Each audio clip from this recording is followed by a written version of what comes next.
Chapter 178. The golden apple was one of the mythical special items in the past. The golden apocalypse that was born from it was the leaf of the golden tree.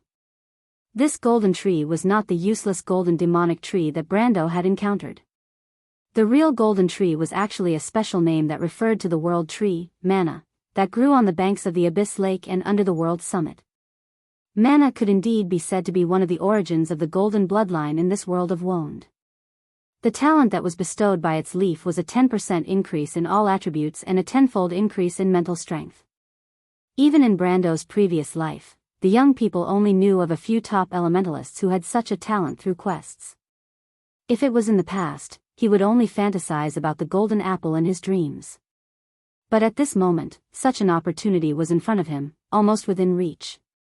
All he had to do was nod his head, and from then on, his strength, constitution, dexterity, willpower, and perception growth from all classes would be increased by 10%. Furthermore, the tenfold increase in spiritual power meant that his mana pool would be doubled. At the same time, the number of spells that could be chanted at the same time would be increased by 3. This talent could be said to be a blessing for all spellcasting classes, especially for elementalists who were close to the elements of nature. That was why it had another name, fairy language.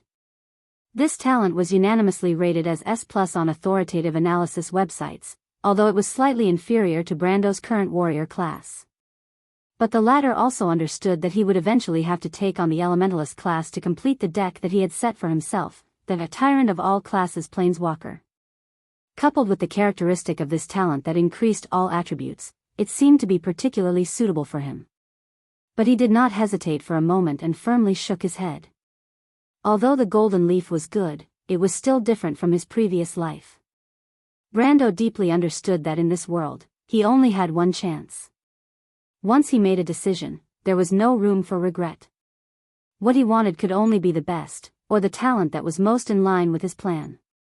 In his previous life, he might not have such a choice, but it was different here.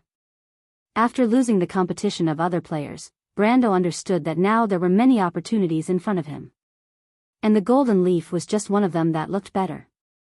He had 2 goals. One of them was a primordial being, which increased all stats by 10% and reduced the penalty for subclasses by 50%.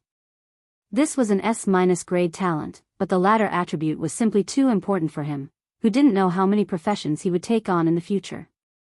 It could even be said that it was precious. The second one was the legendary Twin Union. This destiny talent could be said to be one of the most legendary talents in the Amber Sword in the past. It was different from the other talents that were rated S and above. This S-ranked talent only had one attribute. However, with just this attribute alone, it was enough to stand out from the many A-grade talents. The attribute of the Twin Pact was that it would increase the user's profession by 1 exclusive ability. Ancient battle skills. Any battle skill possessed by a warrior will have its maximum mastery increased by 1 level. Ancient battle skills. Any battle skill possessed by a warrior will have its maximum mastery increased by 1 level. In the past, a skill from level 1 to level 5 was called beginner, level 5 to level 10 was advanced, and after level 10 was expert. Most non-specialized skills would be upgraded to level 15 when they reached the peak of expert. Only specialized skills could be upgraded to level 15, which would be Master and Grandmaster. After elemental activation, skills that reached Grandmaster could be further upgraded with elemental points, but it would stop at the Ancient Sacred Land stage. However, there was only one way for a warrior to upgrade a skill to legendary, and that was through the exclusive ability provided by the Twin Pact. However, once a skill reached legendary, even an intermediate skill would be comparable to an advanced skill. Therefore, there were also people who hypothesized that a character with both advanced skills and Twin Pact talents would have an advanced skill after legendary. However, this was ultimately just a hypothesis, because advanced skills and Twin Pact were both unattainable. Even a RMB warrior would not be able to win against them. At this time, they could only rely on the strongest force among the players, the face fighter. However, to be able to use the Twin Pact and possess advanced skills, and the advanced skill had to be compatible with his own elemental activation, only then could he invest elemental points into it. A person with such a good face would have probably traveled to another world to conquer the world. Therefore, Brando had never seen such a person before. And because the twin pact was so rare and powerful, it was often called a pseudo-SS talent for fate by players who like to take on more than 10 professions. It could be said that above the twin union, there were only a few SS talents that were crowned with powerful titles such as Son of Marcia and Calamity of the Azure. These talents only existed in rumors and had never appeared before. I'm not a greedy person. I don't wish for things that I've never seen before, even though I suspect that they are made up by the players. But to me, the twin union, or even the primordial era, is more than enough. Moreover, he also had a way to obtain these two talents. After all, as long as someone obtained them before, he could copy them and complete them again. Of course, the golden leaf was definitely not enough. He would definitely not use up his one and only chance to choose something that was not suitable for him because of impatience. Previously, when he was in Butchie, he chose the indomitable talent because it was a matter of life and death. Thinking about it now, he regretted it for a long time. After all, if he had chosen the descendant of the dragon or the will of the bloodline, his battle strength would have increased by at least 20% to 30%.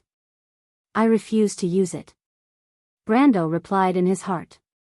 At the same time, he changed his direction and dodged a pure dark magic arrow that the Dark Bishop threw at him. To be honest, if this spell hit the current Brando, it would only break one or two of his bones. Moreover, with the nimbleness of a young man, the Dark Bishop did not even need to look to know that he would not be able to hit the target. However, both sides knew that the advantage of the magic arrow was that it was very fast and did not require any chanting time. The Dark Bishop only wanted to use this low circle spell to force Brando to change his direction and prevent him from getting too close to him. The disciples of the Black Flames who were originally scattered around the Dark Bishop were all either dead or injured. The only ones left were a dozen or so trembling lizardmen warriors. The Dark Bishop knew that these things were useless against Brando. He could only grit his teeth and rely on his own strength, even though the situation seemed to be unchangeable. As he threw the second magic arrow, he cursed the lizardmen warriors in his heart. How did the 20 silver elves kill their way out? In fact, until now, he still did not realize that he had been tricked from the start. Brando was not in a hurry. He thought to himself, if you were 5 levels higher and advanced to an elven envoy, obtained the exclusive passive skill, Spirit Pulse, and learned Dual Chant, then you would be casting magic arrows while charging up for other spells. I reckon I would have to worry about that. But what's the use of constantly using low-level spells to exhaust my physical strength? Could it be that your magic power is more abundant than my physical strength? At the same time, the young man noticed that the green option on his retina was fading away, and soon another message appeared, detected that the character has reached level 25, the bloodline talent has been unlocked for the second time. Unyielding, LV, 2-player gains elemental resistance +5, physical damage reduction +5%. Brando was speechless when he saw the tanking talent.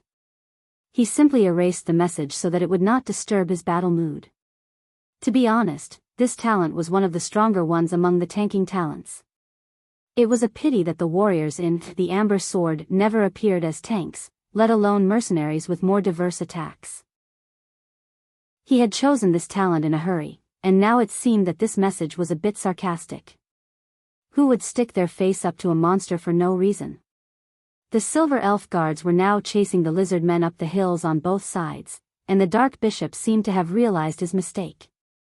Brando suddenly felt that the magic arrow that had been chasing him had stopped. He looked back and saw that the Dark Bishop was surrounded by black smoke. It was obvious that he was chanting and gathering the dark elements, preparing to cast a high circle spell. But Brando would not give him the chance. He was not a rookie who had participated in a boss battle for the first time, and it would take him a long time to figure out the boss intentions. The young man swung his sword behind him, and a wind pressure blew away a few fish that had escaped the net. At the same time, he activated charge, and his whole body turned into a straight line. The lizardmen warriors around the Dark Bishop did not even have time to react before Brando had already passed through them and reached the Dark Bishop of the Blackfire sect. He raised his sword and slashed with all his strength.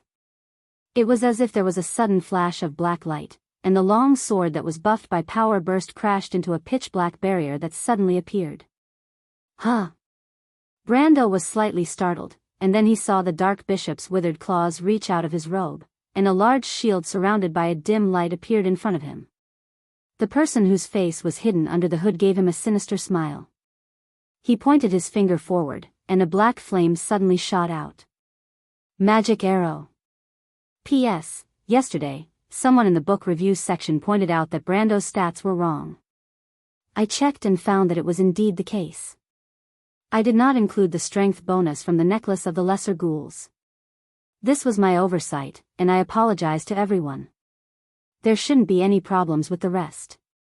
As for the growth of experience, it is not a linear growth, but in reality, every profession's stats are the same. Finally, I'm going to complain. The people who urge me to update are so despicable. I curse you all to be on the 8th floor. Chapter 179. Magic Arrow. Brendel gritted his teeth and dodged to the side, allowing the flames to graze past his chest. His skin immediately felt like it was on fire, and he knew that it was caused by the corrosion of the dark element. But at least it was better than breaking 2 of his ribs. He sighed in relief. He had forgotten that the dark bishop's camouflage skill was very high. Even though he had been guarding against it, he still could not avoid it completely. In the past, the knight and judge classes were the ones who took the hit. However, Brando believed in his reflexes, and it did not disappoint him. If he had been hit by the dark bishop's camouflage skill, he would have been hit by a combination of spells. Even though he would not be killed, he would not be able to survive for a day or 2. More importantly, the Nightsong Tiger and the others would probably stop him if he had the chance to gain EXP alone in the future. Fortunately, it was as he had expected. Since the Dark Bishop's camouflage plan did not work, it was time for him to counterattack. Brando's figure flashed, and he was already behind the Dark Bishop. Another slash. The Dark Bishop waved his hand behind him, and the black shield of light that was in front of him immediately circled around to meet Brendel's sword. At the same time, a ball of black flames appeared in his left hand. Brando snorted. The Dark Bishop's submerged light shield only had a hardness of 10, and his previous slash had already destroyed 13% of it. However, the Dark Bishop seemed to think that he would need at least 3 slashes to break through the Dark Bishop's submerged light shield. He was not in a hurry, and he jumped back to avoid the Dark Bishop's second magic arrow. At this moment, the 2 of them exchanged blows in the blink of an eye. At the same time, the Lizardmen warriors realized that they had lost sight of Brando. They were startled for a moment before they turned around. However, the first thing they saw was this: the Dark Bishop took a step back, and after dodging the black flame, he immediately attacked again. His sword was glowing. As Brando retreated, he called out his attribute panel and raised his new skill to level 5. After Direct Breakthrough had reached level 5, the damage reduction effect had increased to 10%. In fact, this skill was the nemesis of all heavy armor warriors and boundary wizards, not to mention the Shield of Oblivion of a mere dark elementalist. After the sword began to vibrate at a high frequency, the blade reflected the moonlight and looked like it was coated with a layer of fluorescent light from afar. The Dark Bishop's sword. Brando's Direct Breakthrough. He felt as if half of his strength was used up to half of his strength. But the result didn't disappoint him. The Dark Bishop couldn't believe his eyes as his Shield of Oblivion turned into black fragments. Then, that simple-looking sword went down and cut into his abdomen. Brando immediately let go of his sword and flashed behind the Dark Bishop. As soon as he moved, the Dark Bishop howled. Large amounts of black flames shot out from his eyes, nostrils, mouth, and wounds. These flames were much more beautiful than the magic arrow's flames, at least 10 times more. Even though Brando was standing behind the Dark Bishop, he could still feel the dark elemental energy in the air, which made his skin tingle. Burning half of one's HP to activate the elemental energy in an instant was the last resort of every elementalist. However, only the Dark Bishop of the Black Flame sect was so crazy that he dared to use this spell even though he knew that he had lost more than half of his HP. He wanted to take him down with him. If Brando had not been at a disadvantage like this before, he would have been hit by this spell if he was not careful. Even if he did not die, he would have at least lost a layer of skin. However, no matter what, his white longsword had been destroyed. Unless it was a magic item, very few ordinary items could survive the dark elemental energy. Brando was not sure how much of the sword was left behind, and he did not intend to look at it anyway. He turned around and smiled at the lizard men who were about to surround him. Brando thought that his smile was amiable, but to the lizard men, it was like a devil's smile. They had seen how strong the Dark Bishop was, but he was killed by this young man in the blink of an eye. They were just small fries, what else could they do? The lizard men warriors could not help but look at each other, and then they simply turned around and ran. As a group of bandits, this was in line with their nature. In their eyes, the only thing worth rejoicing about was that the young man did not intend to chase after them. Of course, what they did not know was that Brando was currently in a state of exhaustion. In the last attack, he had used both strength burst and frontal assault at the same time. It was important to note that the consumption of skills was multiplied and not added. In other words, in an instant, he had used up 15 times his normal stamina. Although it was not to the extent that he had used up all his stamina, it was normal for him to be exhausted after using up so much stamina. Anyway, the battle was coming to an end. He first checked his EXP, killing the Dark Bishop had given him a total of 4,200 EXP. Even though he had just leveled up, his EXP bar was already at 564513,600, and it was still rapidly increasing. He looked up and saw that the silver elves had completely separated the lizard men from both sides and were herding them up the narrow and complicated slope. After the Dark Bishop was killed, the lizard men were almost unable to form a counterattack. They began to retreat. At first, they were able to maintain their formation, but it gradually turned into a mass exodus. The only thing left was to harvest the EXP. Brando simply sat down beside the Dark Bishop's corpse and did not touch the Dark Bishop's corpse. He was well aware of how unlucky he was, so he decided to wait for the Elementalist sisters to open it. He took out a fluorescent crystal from his bosom, lit it up and threw it out. This was a signal that he no longer needed the mercenaries' long-range support, so he decided to let them come down first. But this period of waiting made him feel a little bored. Bored to death, Brando looked at his own attributes. Strength and vitality had both reached 25 ounces, and dexterity had also increased by 3 ounces. He could not help but clench his right hand. This is the strength of a silver. Although it is still a lower tier. But in terms of combat ability, it is already close to an upper tier. Only 2 months. Can you believe it, Brando? You went from a mediocre militia to a silver-ranked knight. The guards that you once yearned for are nothing now. Trust me, we still have a long way to go. Brendel could not help but smile, one hand pressed against his chest, and said to himself in his heart. He was a little emotional, but he knew that this emotion came from the side of him that belonged to this world. Because to Sophie, level 25 was really nothing. He raised his head and saw the mercenaries coming out of the forest one after another. The Grey Wolves mercenaries were obviously more excited than the Nightsong Tiger and the others because they did not know much about their lord. Although Brando said that he would bring them victory, they only realized how easy it was when victory was in their hands. There were no casualties. Even if they had more than 20 gold-tier elven warriors as their allies, it was still a battle of 30 against 200. Not to mention, there were also disciples of the Black Flames sect, a silver-tier demon, and the Dark Bishop who had given them nightmares. Sanford was even a little excited when he ran to Brando's side. He could not help but ask in a rude manner, "My lord, you broke through?" Brando nodded. A silver ranked at 20 years old. Sanford and the other Grey Wolves mercenaries looked at each other and could not help but sigh. We are so lucky to be able to witness the birth of 2 geniuses. 2. There's another one who used to be a member of our mercenary group. His name is Eek. So it's him. Brando raised his eyebrows. However, that wasn't his concern. His gaze scanned the mercenaries and finally landed on the two wild elf sisters who were walking at the back. He immediately waved his hand. "Come, red hand soft sister, help me open up the corpse." Everyone was stunned when they heard Roland's words. Everyone followed Brando's gaze and hesitated for a long time before it finally landed on the elder wild elf sister. The girl was slightly stunned. She looked at the others and hesitantly pointed at herself. "Me? Of course, didn't I say it before?" Brendel pointed to the dark bishop's corpse and said, "You're going to open the corpse." "No, I mean, sort out the loot." The wild elf girl frowned and bit her lips.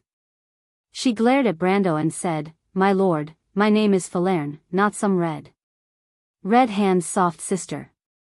She was so used to speaking the elven language that she almost had to bite her own tongue before she managed to say it out loud. She then looked at Brendel coldly, thinking that this guy was always causing trouble for her. Brando coughed and explained, "All right, Falerne. In fact, red hand's soft sister is a compliment in my hometown." However, he immediately noticed that Falerne was looking at him suspiciously. "My lord, I've also been to Karsuk, but the locals don't seem to have such a saying."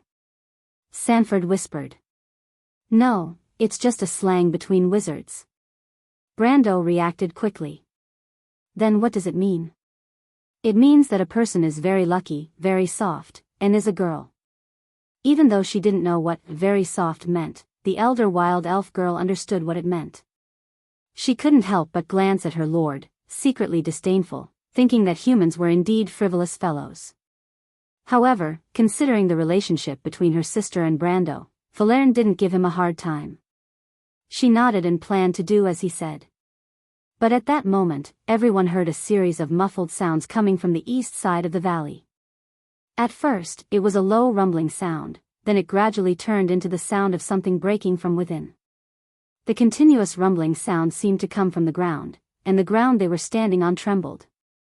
Brando saw that the stones on the ground seemed to have come alive, or rather, they seemed to have been injected with magic and started dancing. He subconsciously looked at his feet. Suddenly, he realized that the sound was familiar. It sounded like the disintegration crystals that appeared in the early stages of the Second War of the Black Rose. Speaking of which, he hadn't heard this sound in the game for at least a few decades. It was really familiar, but wait. Brando's expression suddenly changed. He immediately turned around and saw that the cliff on the east side of the valley was collapsing in a cloud of smoke. Everyone fell into the same state of sluggishness. To be continued. If you want to know what will happen next, please go to www.chidian.com to read more chapters. Support the author, support the original reading. Chapter 180. Romaine wasn't able to maintain such a quiet state all the time. She obediently knelt in front of Brando with her head lowered. If it weren't for the fact that she would steal glances at Brando's expression from time to time, she would have the demeanor of a noble's daughter. Of course, her face was covered in dirt, and her clothes were full of scratches. She was in such a sorry state. There was another noble's daughter who was in a similar state. Amandina was clutching her tattered shawl with one hand, her face covered in dust. She lowered her head and didn't say a word, looking a little nervous. "Brando, The Roman saw that the young man's dark face seemed to have eased a little, and hurriedly opened her mouth to explain. But before she could finish her sentence, she was glared at by the young man. She could only sullenly lower her head again. She thought that the plan this time was perfect. If it weren't for the little hiccup at the end, she would have been able to help Brando a lot. Besides, even if there was a little hiccup at the end, didn't they still crush a few lizard men to death? Moreover, they also sealed off their escape route. She thought to herself that she must use less next time. But if Brando knew that this damned girl in front of him was still thinking about continuing this dangerous activity next time, he would probably have the mood to strangle her to death. He and Nelina went to the scene to investigate. Originally, Amandina's plan was indeed good, and according to the young lady's original calculations, when the cliff collapsed, it would have killed most of the lizard men who fled in that direction. Unfortunately, she obviously found the wrong partner. No, it shouldn't be said like that. Because Amandina's plan was originally only on paper. If it wasn't for the Roman who saw it, this idea would have been just a proposal until now. But unfortunately, there was no if in history. Just like how the word cautious did not exist in the young Roman's dictionary, she had always been a doer, and any of her plans were built on the basis of a matter of fact. Brando thought of this and couldn't help but look at Amandina. The noble's daughter seemed to have felt his gaze and couldn't help but shrink back. She whispered, "I'm sorry, my lord, it's all my fault. No, this has nothing to do with you." Brando shook his head. Indeed, if the Roman didn't arbitrarily change the amount of medicine that Amandina had said at the end, it wouldn't have caused such a mess. In the end, the lizard men didn't crush 2 lizard men to death, and instead almost buried them under the cliff. Fortunately, Amandina discovered this early, or else the consequences would have been unthinkable. Thinking of this, Brando couldn't help but to Amandina to time.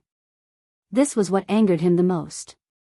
He didn't care how much Roman had helped him. As long as she didn't always put herself in danger, he would be thankful. But he couldn't help but sigh of a person. Of course, and of. But there were times when she was so muddle-headed that it gave people a headache. For example, Brando rubbed his temples. "Have you always been making plans like this?" Brando suddenly asked. Amandina was taken aback. She thought he was going to punish her for her actions, but she didn't. His pampering of the Roman was obvious to everyone. She didn't dare to imagine what Brando would think of her if something happened to the merchant girl because of her. Although she had experienced the most difficult period, people were like this. It was easy to go from frugality to extravagance, but difficult to go from extravagance to frugality. She felt that she could no longer adapt to the life of that time. Moreover, this young lord respected her and was willing to give her the same status and treatment as before. He was also willing to get along with her as an equal. Other than the hard work of trekking in the wilderness every day, she felt that there was nothing she could complain about.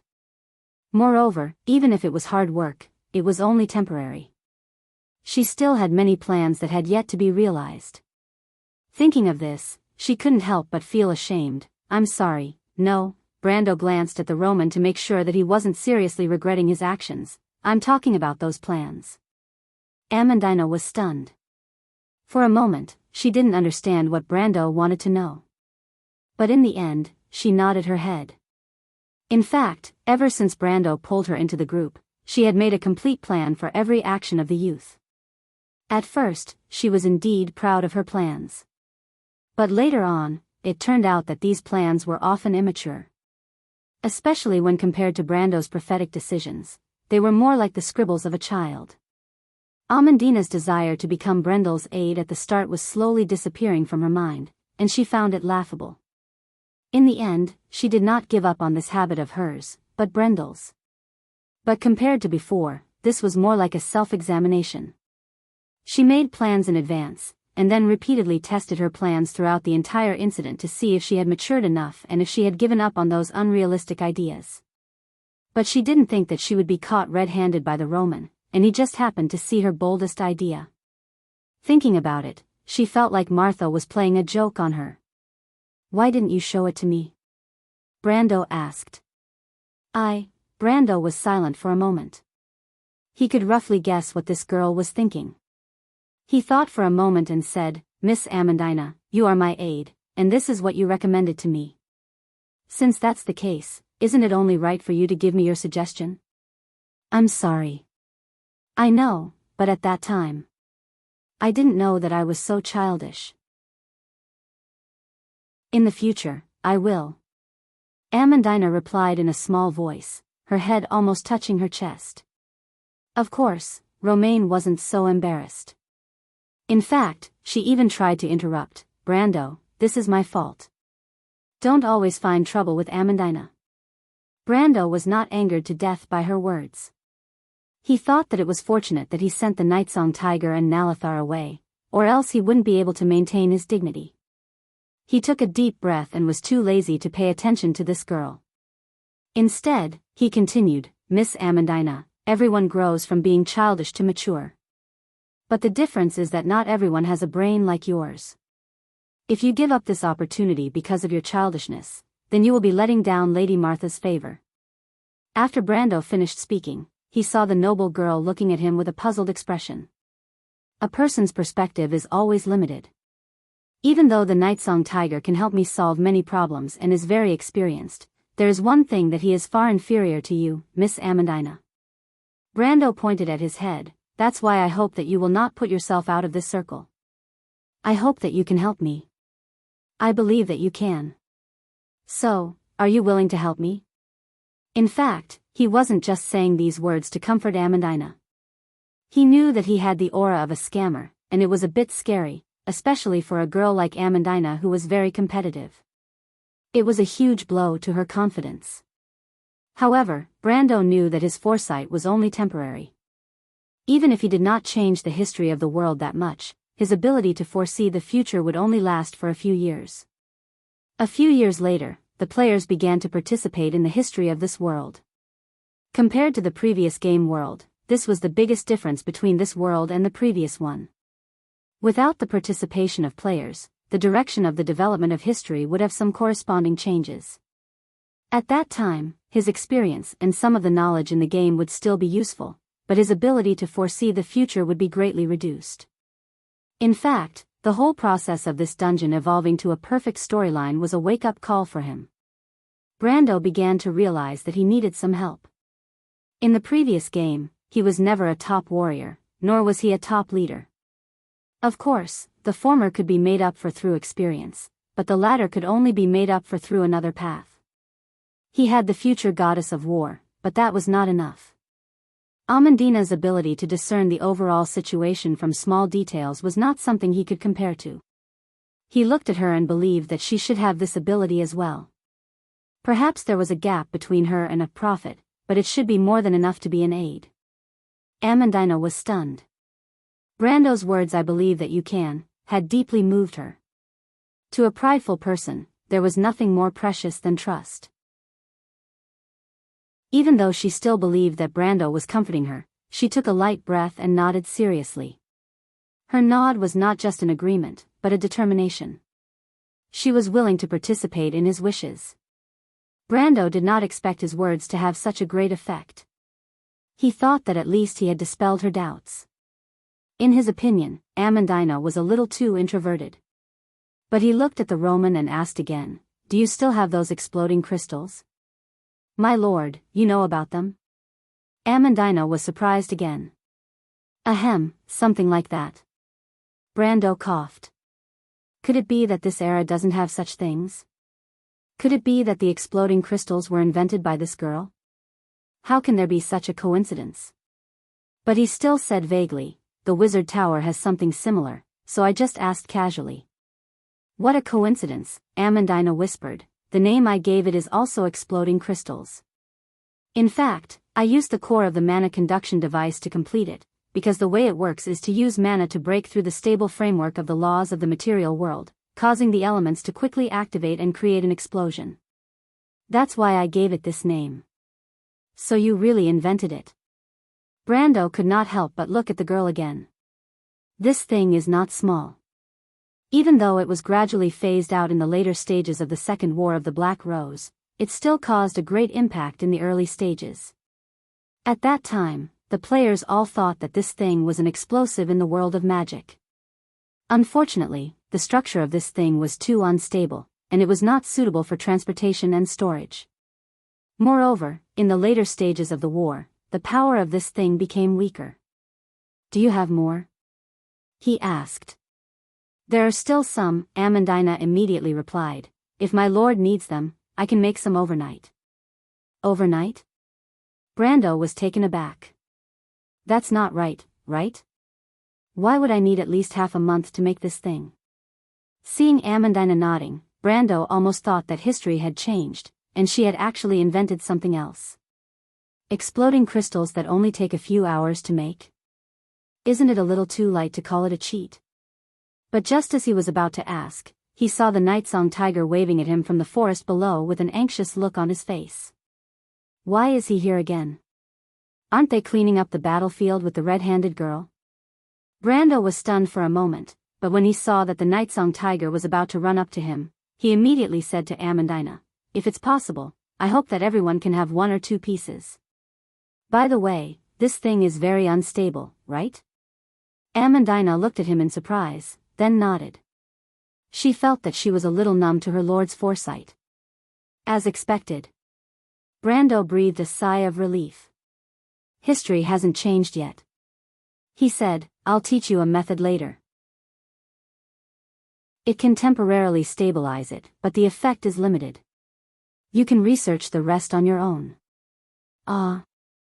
Amandina couldn't help but cry out in surprise. He knows about this too. Amandina thought that she had at least become a little more resilient, but she couldn't help but feel another blow. She originally thought that she had some advantages in the field of magic, but she didn't expect Brando to know more about it than her. But this noble girl from the Braggs probably didn't know that she had wronged Brando this time. This was because Brando didn't know anything about magic. In the game, it was a skill that only pure secondary class players could choose. A combat class player like him was destined to have no chance. But even if he didn't understand it, it didn't stop Brando from knowing some materials and recipes, right? While Amandina was still in shock, the Roman finally noticed that the only person who could control her had left. Amandina let out a long sigh, then said gratefully to Amandina, "Thank you, Amandina." Amandina looked at her and quickly shook her head. "As long as you don't cause trouble for me, I'll thank the heavens." To be honest, she was now afraid of this young lady. But the Roman didn't seem to want to let go of the only person who could talk to her. She thought for a moment and asked, "Right, Amandina, did you see that?" "That? That's right. When we were being buried, we were still alive. It looks like there are some fireflies flying towards us from the bottom of the hill. Did you notice that?" "This, was it?" "It seems like it." When Brando saw the night-song tiger, he saw the veteran mercenary captain holding a thick book with a black cover. He was slightly surprised. This book was undoubtedly the Dark Bishop's relic. At least, the 3 lightning-like scratches on the book had already deeply betrayed it. But Brando was a little surprised. The red-handed girl was indeed a red-handed girl. She was actually able to get an item from the Dark Bishop, who was publicly known as a pauper. If this was in the past, he would be able to brag about it on the forums. Unfortunately, there were no forums here, and this made Brando feel a little awkward. Moreover, he wasn't the one who opened this book. "What is this?" he asked. The night-song tiger looked at him mysteriously and didn't say a word. He just gently opened the book in front of him. Brando only took a glance, and then he was petrified. P.S. Perfectly defeated the prophetic emperor. All of you will be sent to the 8th floor. To be continued. If you want to know what will happen next, please go to www.chidian.com. There are more chapters. Support the author, support the original reading. Chapter 181. What is this? Brando was stunned. "As you can see, my lord," the night-song tiger pursed his lips into a straight line and pretended to be calm and mysterious, but his light brown eyes were shining with excitement. "These are the cards of fate." He opened the book, separated his thumb from his forefinger, and pointed at the 6 cards stuck on the page. "I know," Brando asked without blinking, "but why are there so many?" He looked at the booklet. If there were 6 cards per page, there would be at least 40 or 50 cards. The night-song tiger raised his eyebrows. "I think it's better for Mr. Shire to answer this question." "The Shire? You know him?" The young man turned around and looked at the night-song tiger in confusion. "Of course, creatures from the cards are connected to each other. In a sense, we exist in the same subspace created by you, Sir Planeswalker." The mercenary captain held the book in one hand and said naturally, "When we are not summoned, we live in the territory built by the land cards. In another sense, the elemental wealth and wealth that my lord pays are the supplies that maintain our movement in the material world. The higher the level of the unit, the higher the cost of maintaining it. Brando noted down the term subspace. When the Nightsong Tiger mentioned supplies, he subconsciously looked at his remaining resources: 6 nature, 6 water, 67 wealth, 17 reputation. Of course, there were still some elemental crystals left in his bag, and half of them were fire elemental crystals. He then looked at the Nightsong Tiger with suspicion. That doesn't sound like something you would say. The Nightsong Tiger laughed. Haha, my lord is wise. These are Mr. Charles's original words. I'm just a mouthpiece. You can contact him.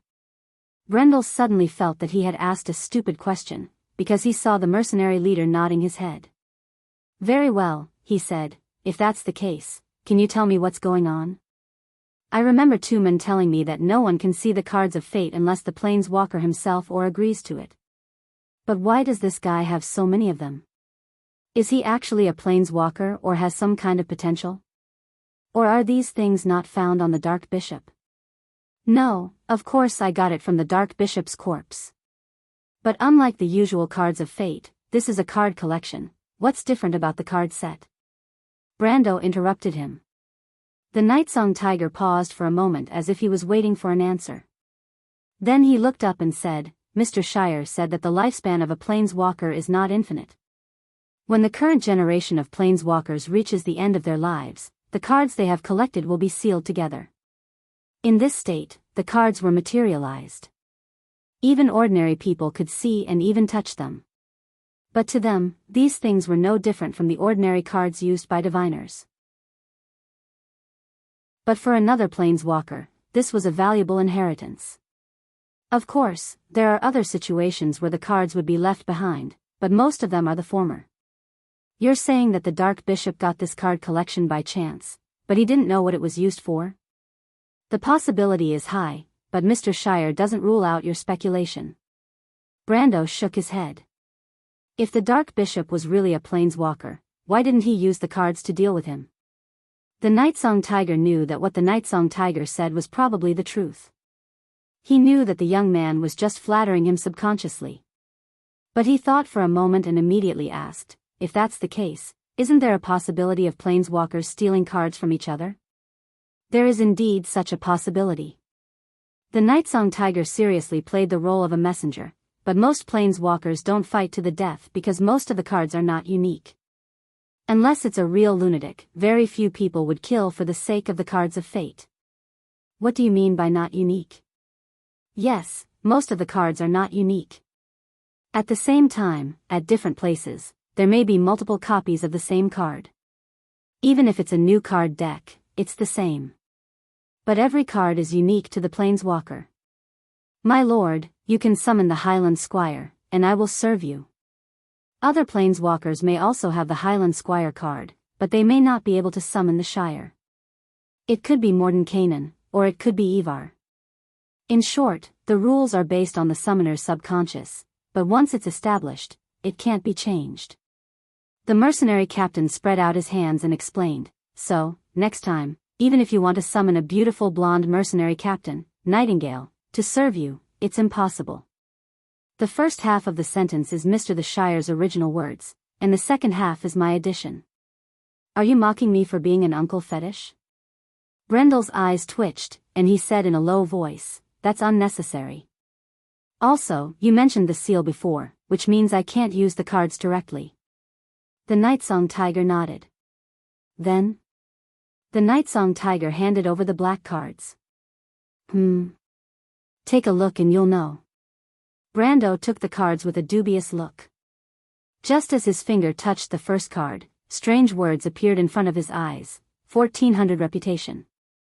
He was slightly surprised, but when he focused his attention, the words immediately became rich, platinum angel, immortal alliance 19, NE 40, mana 50, divine artifact, angel, level 60 elite. When the platinum angel is on the battlefield, the summoner will not die from damage. Maintenance cost: when the platinum angel is on the battlefield, pay 10 NE, 10 gems per day.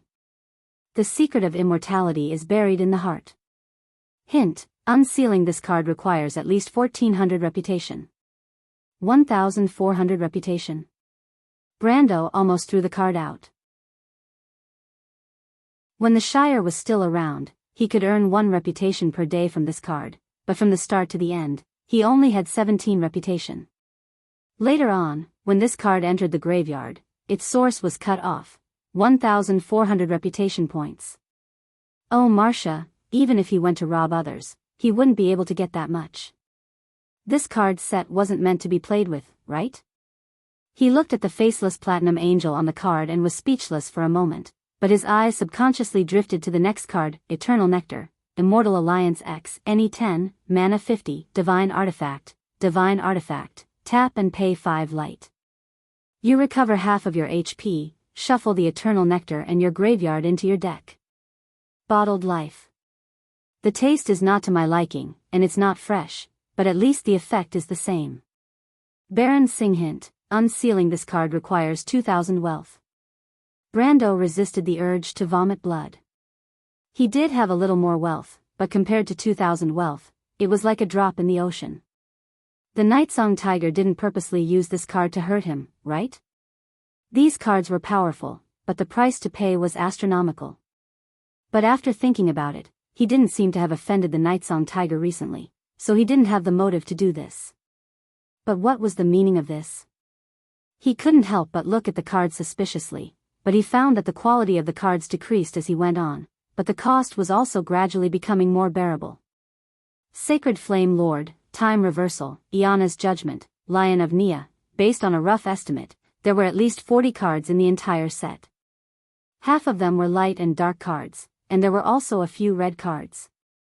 There were also land cards, but the payment method was different. Some required reputation, some required wealth, and some required the level of a planeswalker. Brando turned a blind eye to these. He was still a level 1 planeswalker, and he found that this thing was not related to the experience system. For the time being, he didn't know how to increase the level of this profession. And these were the more common ones. There were also some that Brando had never heard of. For example, some required certain resources, some kind of land card, some kind of enchantment, and even other professions. For example, the Time Reversal scroll stated that the owner had to be at least a rank 20 wizard in order to unlock it. In short, there were all kinds of strange things. But Brando looked at most of them, and he was unable to satisfy them for the time being. He flipped the pages forward, and finally, his eyes gradually lit up. Because soon, he found that there were at least 2 pages of 10 cards that he could afford. They were Scarlet Vanguard, Black Earth Lion, Hymn of Light, The Shire's Bazaar, Rogan's Swamp, Eternal Land, Voice of the Lower Realm, Master Kazando, Haler Guard, and Pristine Archangel. But even for these 10 cards, after deducting the price, with his current strength, he could only draw 3 of them. So he had to make a choice. Brando's first need was, of course, the Dark Element land card. He chose Rogan's Swamp without hesitation. But when he paid 10 wealth in exchange for this card, he found that this land card was obviously not as mature as the Elven Secret Land. In fact, in addition to providing 1 free dark element every week, tapping Rogan's Swamp would only give him 1 dark element. Compared to the latter, which could provide 2 natural element and 1 water element when tapped, the difference was huge. But at least it solved half of the problem of the maintenance cost of the Unicorn Knight card. The remaining problem was the problem of wealth. So the second card he chose was the Bazaar of the Shire's Bazaar. This was a special land card that could provide 2 wealth and 1 earth element every day. When tapped, he could get 6 wealth.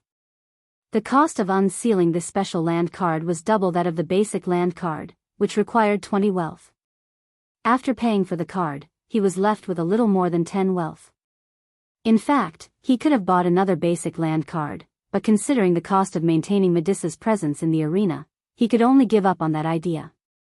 As for the third card, it was without a doubt the one he needed the most, Pristine Archangel. Pristine Archangel, Immortal Alliance 3, Light 5, Creature, Angel Knight, Level 20 Elite. When Pristine Archangel enters the game, choose a non-black card from your graveyard and shuffle it into your deck. Maintenance cost, when pristine archangel is in the game, pay 1 light per day. The light of mercy descends from the heavens, and God's emissary goes forth from the light. This card required 10 reputation points to unseal, so there was no need to pay anything from Brando's already pitiful treasury. But what made Brando a little awkward was that he did not have any light elemental land cards or light elemental crystals. Therefore, it was impossible for him to get the Shire or the Wind Spirit Spiders out of the graveyard. He could only pat the Nightsong Tiger's shoulder and ask him to tell the Shire to stay in the graveyard for a while. But then he thought of another question. When he asked the Nightsong Tiger how to unseal the graveyard, didn't he confidently say that only dark elemental cards had such a method?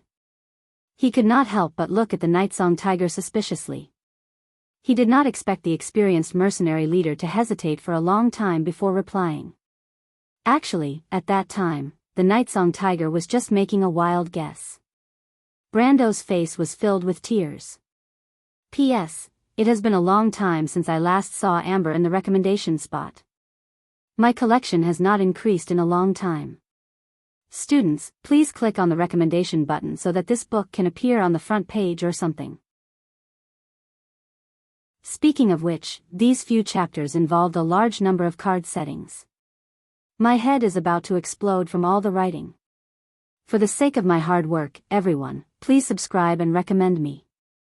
To be continued. If you want to know what will happen next, please go to www.chidian.com. There are more chapters. Support the author, support legal reading. Chapter 182. Closing the card collection, Brando let out a long sigh. Although it was not perfect, at least it was an unexpected gain, and a very big one at that. Originally, he only hoped that he could use the dark elemental crystal to summon the silver elf girl Metisha for a short period of time to help him solve this battle before sending her back.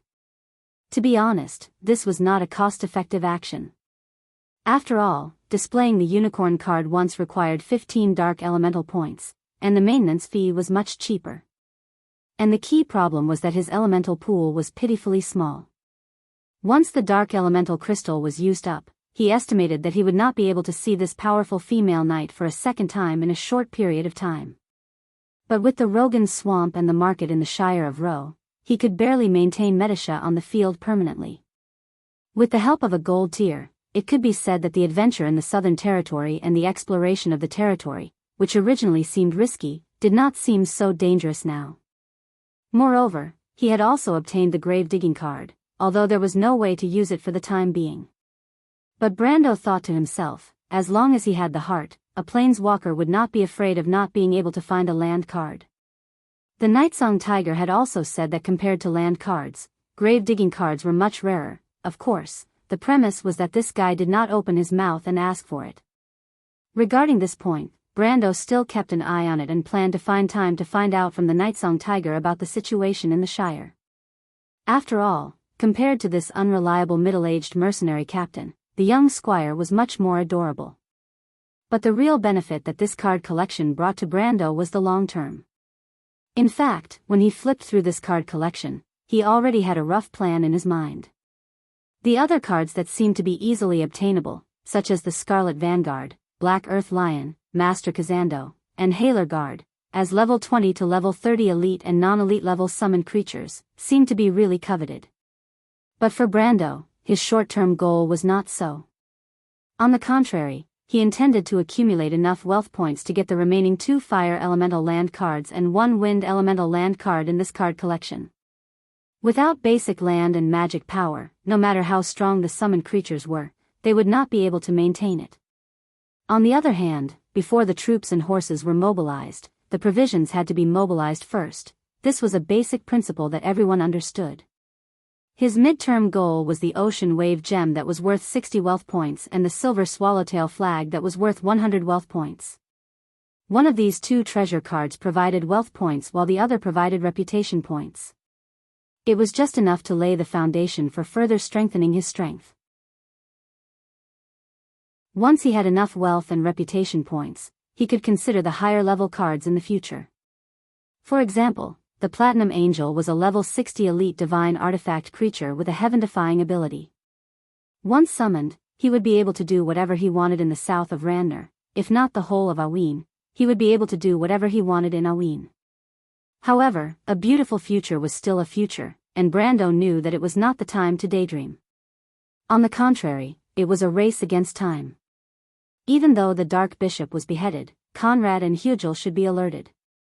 According to the information he obtained from the captives, Medicia's necklace should be with that damned lizard. However, the rest of the battle would be the real battle. He kept the card collection and looked at the Nightsong Tiger. What about the other items? What other items? The Nightsong Tiger was taken aback. The crystals of darkness. Oh, the Nightsong Tiger was enlightened. The Dark Bishop left behind a pile of them after he self-destructed, but they have all solidified and cooled. I'm getting my men to knock them down. Brando knew that he did not need to worry about the number of crystals of darkness in the short term. He thought about it and realized that the Nightsong Tiger was right. The Dark Bishop dropped at least 40 to 50 crystals of darkness. The cheapest elemental crystal on the auction site was the crystals of darkness. Of course, there were also fire elemental crystals that were as plentiful as the hairs on a cow. Is there anything else? He asked again.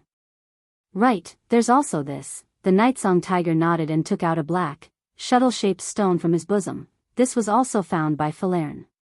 Brando was not surprised when he saw the blood-stained stone. He recognized that the stone in the Nightsong Tiger's hand was the vessel for the blood of God. When the blood of God was injected into a target, the tree herders could use this vessel to control the divine envoy. However, Brando did not intend to do so because once a living being completely transformed into a divine envoy, she would no longer be a monster and would lose her original humanity. Brendel could indeed use it to control the monster, but to watch the girl slowly lose her sense of self and turn into a completely different creature, he did not think that he could be so indifferent to her. He took the stone shuttle, and with a light push, he broke it into 2 pieces with a cracked sound. My lord? The Nightsong Tiger was stunned. Brando shook his head and signaled him not to ask too much. He only replied, after losing the scabbard, the blood of God will enter a state of hibernation for a short period of time. Go and tell the Grey Wolves mercenaries that if Scarlet wakes up, tell her to come to me alone and talk to me. The Nightsong Tiger nodded and was about to leave when Brando stopped him. Wait. What? The Shire said that you live in a territory built by land cards? The Nightsong Tiger nodded. Brando looked at his own land card. At the edge of the forest formed by the sacred tree's secret grounds, there was a dark swamp, and in the transition zone between the swamp and the forest was a small town. Brando looked down from the sky like a giant and guessed that the small town was probably the market of the Shire of Rhodes. Then, he came back to his senses from the spiritual world and asked, "Can you build anything there?" Of course, the Nightsong Tiger replied, but the core of the land card is still the land card. All the resource cards are attached to the land card to exploit the wealth and resources stored in the land card. Summons can also be used to exploit the resources on the land card, but not now. Overall, my lord, as a planeswalker, your control over your power is still too unfamiliar. The Nightsong Tiger chose a more subtle way to point out Brando's shortcomings. Of course, it is also because my lord's deck of cards is not mature enough. In fact, the subspace of a planeswalker is a world of its own. The Shire told me to tell my lord this. That is why planeswalkers are so passionate about collecting cards. A mature card will accelerate the formation of a world, and a mature world will allow a planeswalker to gain more power. This is the foundation, and they complement each other. I see. Brando muttered. Is there anything else, my lord? The Nightsong Tiger looked at him and asked. Of course, Brando nodded. Tell the others to get ready. This is only a victory, and our battle is far from over. As you wish. It was already noon on the second day when Conrad met with Hugel. Even though the leader of the paper cards mercenaries had already sensed that something was amiss, Hugel was not as vigilant as he was. He had ventured too far into the forest, and it was only in the morning that Conrad's dragoons managed to catch up to him. On the other hand, the dragoons that he had sent to the Blackfire sect were still nowhere to be seen. Conrad knew that the situation had taken a turn for the worse, and he continued to send dragoons in the direction of Hugel to maintain contact while he rushed back as fast as he could. He was afraid that Brando and his men would take advantage of the time when the Dark Bishop was defeated to break through the defense line of the lizard men in the Balagon ruins and escape from their territory. If that happened, it could be said that their operation would be in vain, and they would suffer heavy losses. But he would never have imagined that Brando's plan was to take over the tree herders. That was why he and Hugel, the leader of the lizard men, could not help but heave a sigh of relief when they saw the Silver Elves' ruins. They saw that there were still many lizard men patrolling the ruins, which meant that they were a step too late. The flames of war had not reached here yet. Or rather, it was fortunate that they reacted in time. Conrad, this is your plan? The lizard man bandit leader heaved a sigh of relief and turned around. His long and narrow face seemed to be magnified in front of the mercenary leader in an instant. The lizard man stared at him coldly with his emerald green eyes. Many of my men have been lost. Once this is over, I will double the compensation. Conrad snorted coldly. He could not be bothered with the lizard man. Hugel, who was known for its cold-bloodedness, would never care about how many men it had lost. It was just using this opportunity to blackmail him. But Conrad was not in the mood to argue with it. He faintly felt that something was wrong. The Dark Bishop seemed to have met with disaster, but according to the information he received, none of the three of them should have met with any problems. Unless that white-haired bastard dared to lie to him? But that was impossible. He believed in his methods. That young man definitely did not lie. Moreover, the results of the lizardman's investigation also proved this point. Conrad shook his head, as if he wanted to get rid of the uncertainty in his heart. But what he did not know was that in the ruins not far away, there were also people who were watching them. In the ruins of the majestic Silver Elves buildings, the mercenaries of Lopez, the Grey Wolves mercenaries, and the Silver Elves heavy infantry were quietly hiding in the shadows. They were waiting for an opportunity. Or rather, an order. Everyone looked behind them. There, Brando was explaining his final plan to his subordinates. His goal was simple, to take the initiative and kill with one blow. If you want to know what will happen next, please go to www.chidian.com, there are more chapters. Support the author and support the original reading. Translator, Endless Fantasy Translation Editor, Endless Fantasy Translation. Chapter 183. Scarlet, Nalathar, the Nightsong Tiger, and Sanford all stood quietly behind him.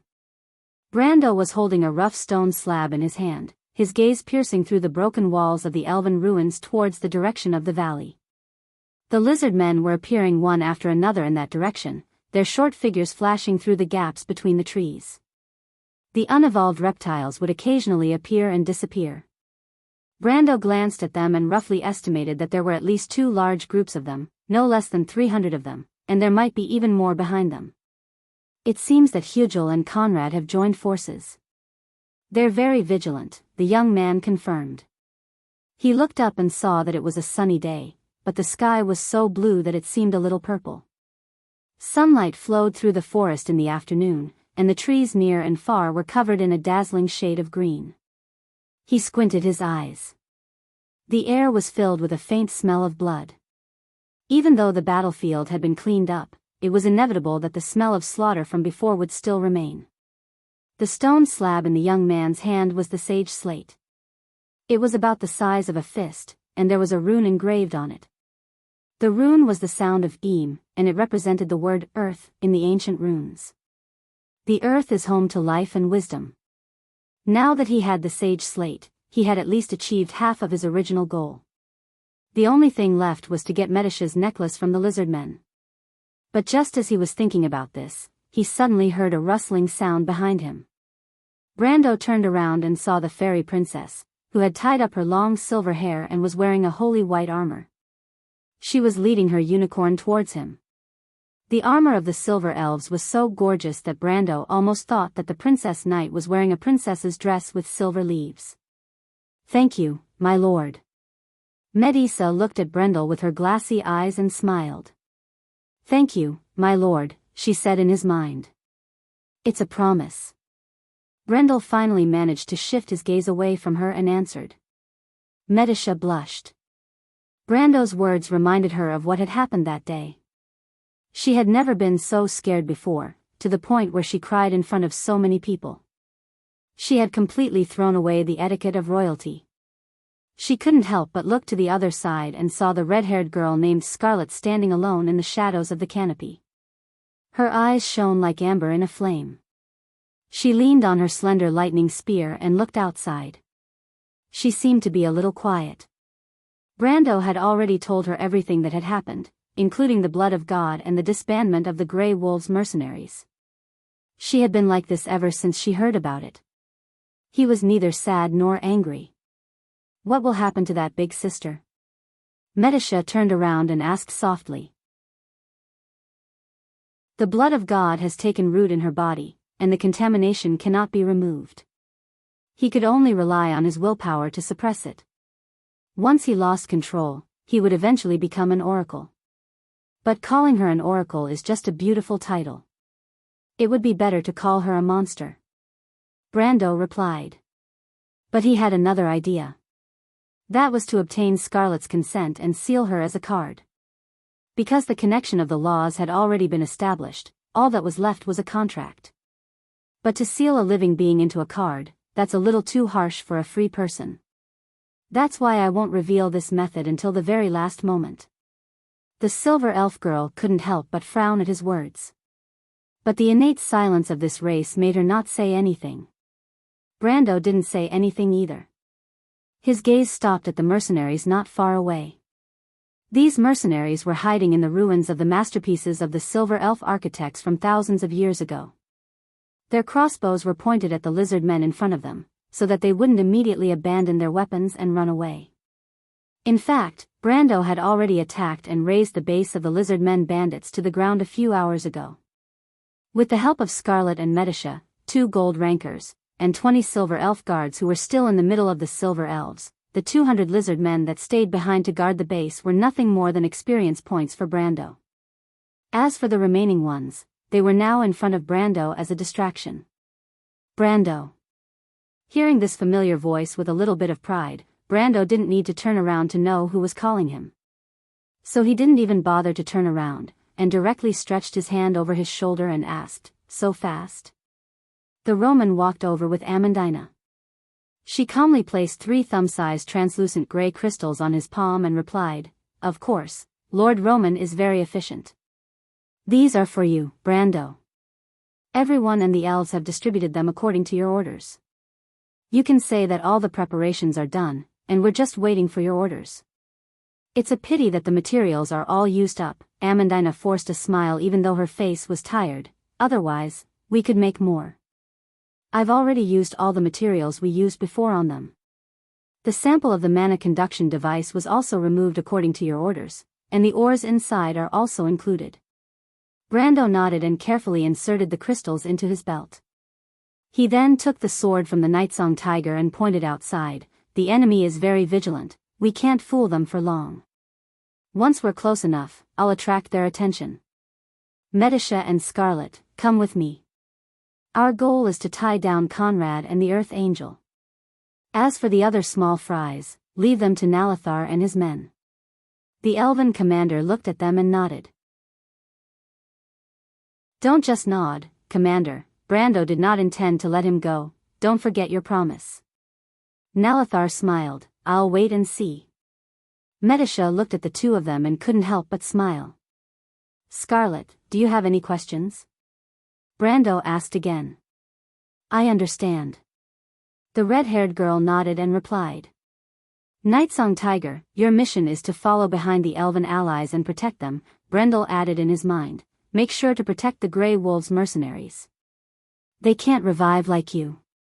Brendel turned to Sanford after seeing the Nightsong Tiger nod. "You too, make sure to protect yourselves. Only by surviving can you enjoy victory." "Of course, my lord." Brendel nodded respectfully. Brando looked at the people around him and relaxed. Other than Nalathar, the people here were almost all of his subordinates. Of course, Reto's side might have some power, but the Grey Wolves mercenaries were different from these people. In fact, he understood that in the eyes of the Grey Wolves mercenaries, Reto's status and prestige was higher than his. However, the people in front of him were all people he knew very well. There was no need to mention the Nightsong Tiger and Medisha. Amandina and the Grey Wolves mercenaries had no one to rely on other than him, so they naturally wouldn't have any other thoughts. Of course, it wasn't that he didn't trust Reto, but time would reveal a person's heart. Brando wouldn't easily reveal his secrets. He had seen too many betrayals in his life. There were plenty of people who would stab you in the back even in the game, let alone in real life. After assigning everyone their tasks, he turned back to observe the lizardmen's movements in the forest.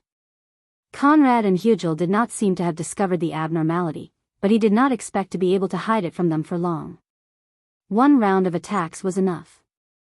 The closest lizard men were already 2 miles away, and shadows began to appear in the forest. The lizard men did not make the dragon hunters split up the vanguard like they did in the wild. This was great news for Brendel. Their opponents were lax, and the first strike would be more effective. 700 meters. Brando read this number from the distance device. The large number of lizard men warriors seemed to cause the entire valley to rustle as they passed through the forest.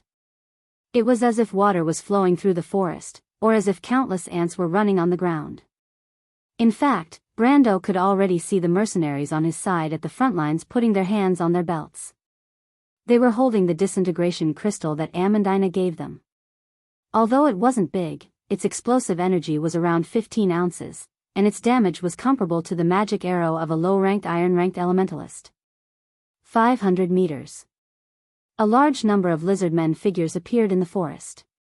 Brando, Nalathar, Medisha, and Scarlet could clearly see the expressions on the lizardmen's faces. These lizardmen who had been running for the whole night were tired, and they probably didn't realize that they would be ambushed at their doorstep. The red-haired girl squatted down and pulled a blade of grass from the ground and bit it in her mouth. Then she frowned and looked for a familiar figure in the forest, Conrad. She gripped the lightning spear tightly. The lizardmen continued to move forward. In fact, they had already noticed that the ruins were unusually quiet. It was just a kind of inertia that drove the army forward. But soon, Brando saw more than 10 lizard men passing through the crowd. Wherever they passed, the lizard men would stop moving. "We've been discovered," Brando immediately realized. He was a little annoyed that Conrad and Hugel didn't appear at all. Their alertness was beyond his expectations. But he couldn't care less. He raised his arm. The ruby ring on his index finger pointed in the direction of the forest. Then, a red light flashed, as if the light of the sun had dimmed for a moment. A huge fireball rose from the forest, accompanied by countless leaves flying into the air. Then, everyone heard a loud bang. The heat wave swept across the forest like a shockwave, blowing the hair of the mercenaries, the elves, and Brando. The hot wind blew. Brendel learned from the data on his retina that he had killed at least 20 lizard men. This was an unexpected gain, and it showed that the enemy's formation was very tight. But this was only a signal to attack. Immediately, the mercenaries threw the disintegration crystals in their hands at the area the fireball was aiming at. 300 meters was not far for those who had the strength of iron. The thumb-sized crystals sparkled brightly as they drew an arc in the air, and then fell into the forest like it was raining. There was a moment of silence. But that was just the calm before the storm. A white light flashed, and then a second, and then a third, one after another, flashes of white light appeared in the forest. Then, there was a continuous explosion. The sound waves seemed to have lifted a layer of the ground. Almost everyone felt the ground tremble for at least a minute. Those who squinted their eyes because of the loud explosion found that the landscape of the forest in front of them had changed forever. The explosion had created a vacuum in the middle of the forest. The tall trees were uprooted or tilted. But what was more tragic were the lizard men who were covered in the explosion. There were at least a squadron of more than 100 lizard men there. But now, they were mutilated corpses. Blood mixed with the soil, soaked in blood, and red organs hung on the branches. It was a scene that reminded people of hell. Even Brando could not help but retch. But he suppressed the nausea and began to recalculate the difference between the enemy and himself. In fact, Hugel had brought the most lizard men with him yesterday. There were at least 400 of them. Brando suspected that if it was not for the need to search, the arrogant lizard men would not have given any of their men to Conrad and the Dark Bishop. Since they had the disciples of the Black Flames and the Dark Mercenaries, they were more than enough to protect themselves. Of course, that was if the lizard men thought that he only had a dozen silver tier guards with him. In addition to Conrad's group and the Dark Mercenaries, the total number of enemies they had to face was at least 700. This wasn't a small number. Even if they managed to kill more than 10% of the enemies, the rest would not be easy to deal with. They had to do it again. He knew that it was time for him to make his move. He immediately gestured to Medisha and Scarlet to get ready to fight with him. Roggan Swamp, White Bones 4, Basic Ground, Swamp, generate 1 dark EP into the mana pool every week. Tap, construct a swamp, generate 1 dark EP into the mana pool. Rot, this is a barren land, the Shire of Rose Market, Alliance of the City XX, Special Ground, City, generate 2 wealth per day. Generate 1 earth EP into the mana pool every week. Tap, pay 2 reputation, receive 6 wealth. From trade, fame, wealth, and power, the Rochelers got everything they wanted. To be continued. If you want to know more, please go to www.chidian.com to read more chapters. Support the author, support legal reading. Chapter 184. Medisha. Brando gestured to the silver elf girl beside him. The princess of the Hayalan Empire lifted the winged silver helmet with both hands, and after firmly putting it on, she mounted her horse. With one hand, she lowered the face guard that was covering the upper half of her face, and replied in a clear and melodious voice, "Here." Her snow-white chainmail gloves made caw-caw noises as she gripped her silver spear tightly, the tip of the spear pointed towards the sky. Half of her face was exposed under the mask, and her lips were pursed tightly. The girl's aura became solemn in an instant. The unicorn stomped its feet. It was also fully armored. The silver chainmail of the elves was intricate, but it had incredible defense against slashing and piercing. On the outside was a snow-white battle robe with the national emblem of the Elven Empire, the lily flower. Medisha was the same.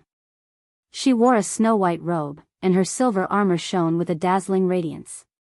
It made people think that she was the holy white knight of the legends who had walked down from a scroll. Her transformation from fantasy to reality was complete in front of everyone. "Let's go." The girl nodded, and the unicorn sped up as she sat on it. 1 person and 1 horse trotted around the broken wall and appeared on a wide road. This road was used by the Silver Elves to complete their rituals in the past. It was used by the elven priests to bring along the sacred relics of the elven goddess Shay. Hundreds of years passed by in a flash.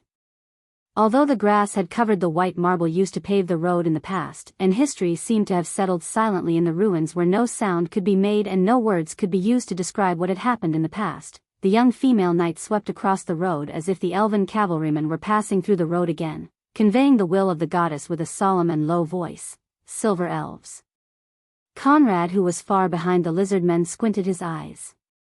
He turned around and grabbed Hugel by the collar and roared, "You bastard, what did you do?" "Those are the Silver Elves. The Heron Empire's Silver Elves." "Why did you provoke them?" Hugel was also shocked. He had been eyeing the Silver Elf King's tomb for several years now. At first, he had been very careful, afraid that the legendary Silver Elves who dared to sing hymns and charge at the Dark Army's army of hundreds of thousands would one day attack him. But as the days passed, nothing happened. The hidden Silver Elves seemed to have kept their promise and no longer appeared on the continent. In fact, the Lizard Man leader even suspected that this proud race had gone extinct for some unknown reason. That so-called escape was probably nothing more than a lie. But just as it was about to relax, its courage grew, and it was getting closer and closer to the graveyard of the Elven Kings. The Silver Elves finally appeared again. Although Hugel's eyesight was not as good as the gold-ranked Conrad's, his white helmet and silver armor, as well as that artistic battle skirt and armor, were as beautiful as a work of art. In the whole of Wonde, other than the Silver Elves, there was no other warrior as flamboyant as him.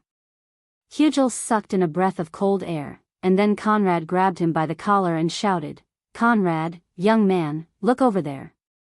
Conrad turned around. When he turned around, he saw Brando and Scarlet appear on his left and right. They separated behind the Elven Knight, and it was as if a silver flame and a red flame had bloomed. After the two flames separated, they paused for a moment and shot into the battlefield in the blink of an eye. Their speed was so fast that it was almost impossible to catch them. When Conrad locked onto them again, a silver longsword and a crimson spear had already cut off two lizardmen's heads. Damn it! Conrad threw Hugel aside. His eyes were sharp, and he could see that Medisha and Scarlet were stronger than him. Although the young man was only a silver rank 1, he was not someone to be trifled with. Although he did not know where these strong enemies came from, he recognized the red-haired girl with the ponytail. He had killed Scarlet that night, and although the Dark Bishop had used the blood of gods to save her, shouldn't she have become an oracle? But at this moment, Conrad exhaled and calmed down instead. At the very least, he was certain that the divine priest of the Black Fire sect, who was incapable of accomplishing anything, was most likely dead. Only uncertain things were worth being afraid of. Leave it to me. You better take back your nest before I solve the problem. He looked at Hugel coldly, and then took off a pair of black steel gloves and put them on. The leader of the Lizard Men bandits did not dare to respond. He knew that Conrad was on the verge of exploding with anger. If he was not careful, he might really lose his life. Usually, he dared to go against Conrad, but at this time, he did not want to get into trouble. But when he saw that Conrad was about to leave, he stammered, "Silver. Silver Elf? Deal with it yourself." Conrad snorted without turning back. If the Silver Elves were really the brainless lizards doing, he did not want to get involved. Although the Tree Herders were a large organization, they were not afraid of the Silver Elf Empire, Heron. Furthermore, the Silver Elf Empire was a race that had been hidden for a long time. But they were still the holy warriors of the legends, and no one would want to get into trouble with them. This stupid lizard was just a fellow that could be abandoned at any time. In fact, compared to Hugel's troubles, he was more worried about how to explain the sacrifice of the Dark Bishop. Compared to these brainless reptiles, the disciples of the Black Flames had a much higher status among the tree shepherds.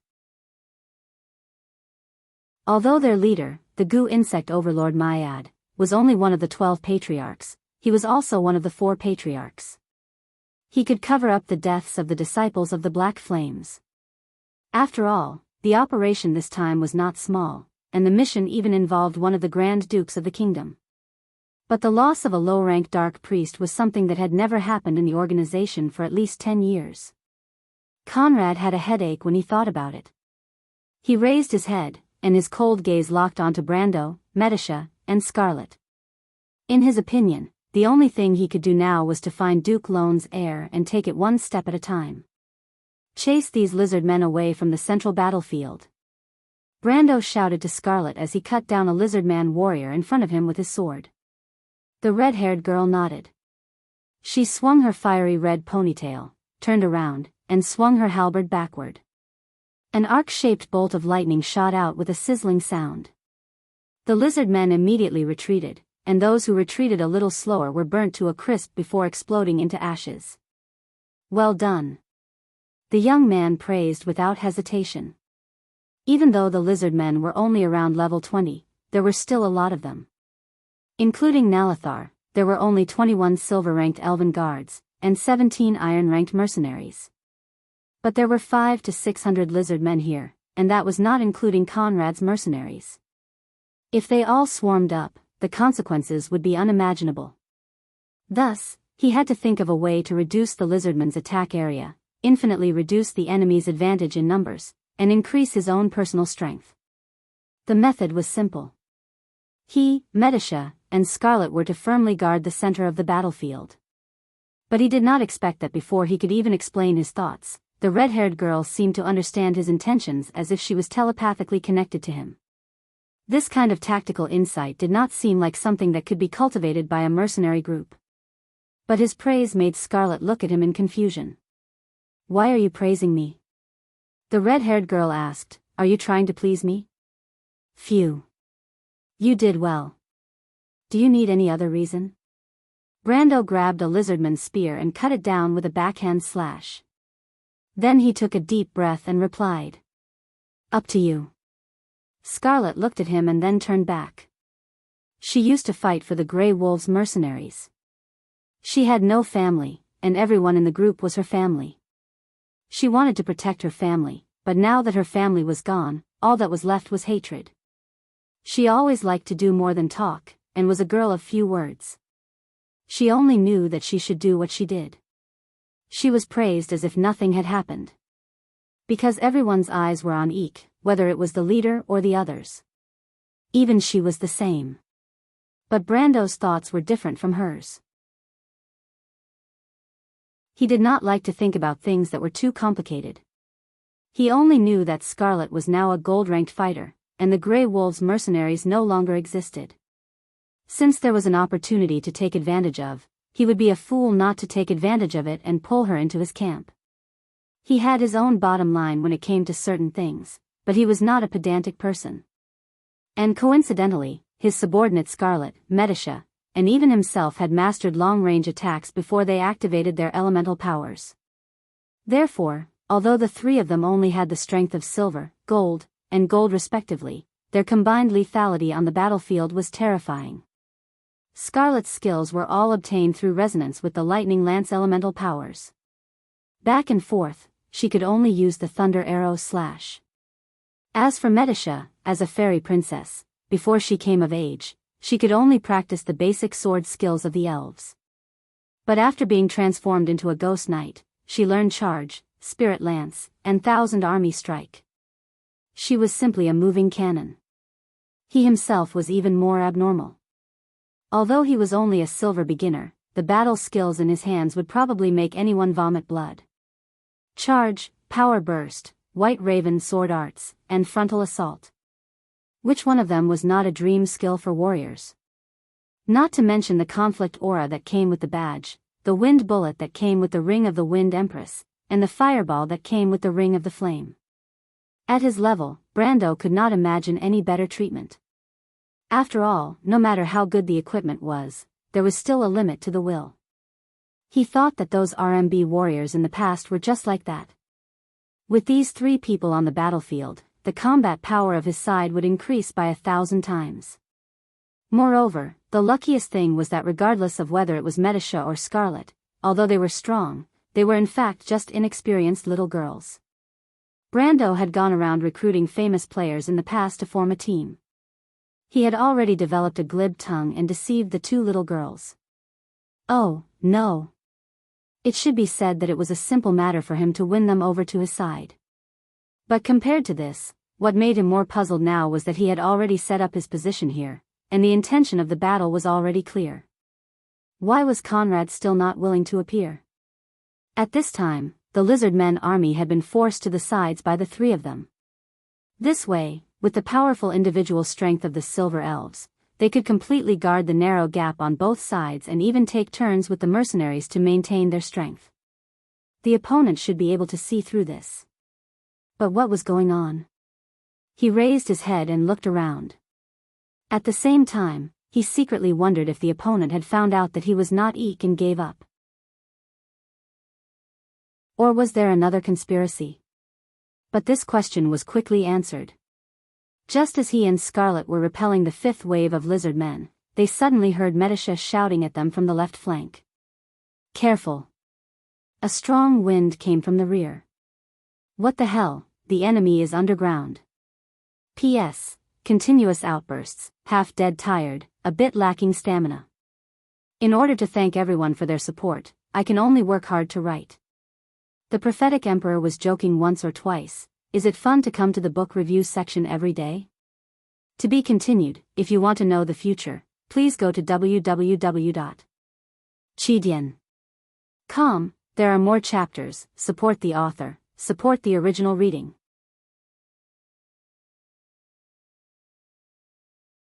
Chapter 185.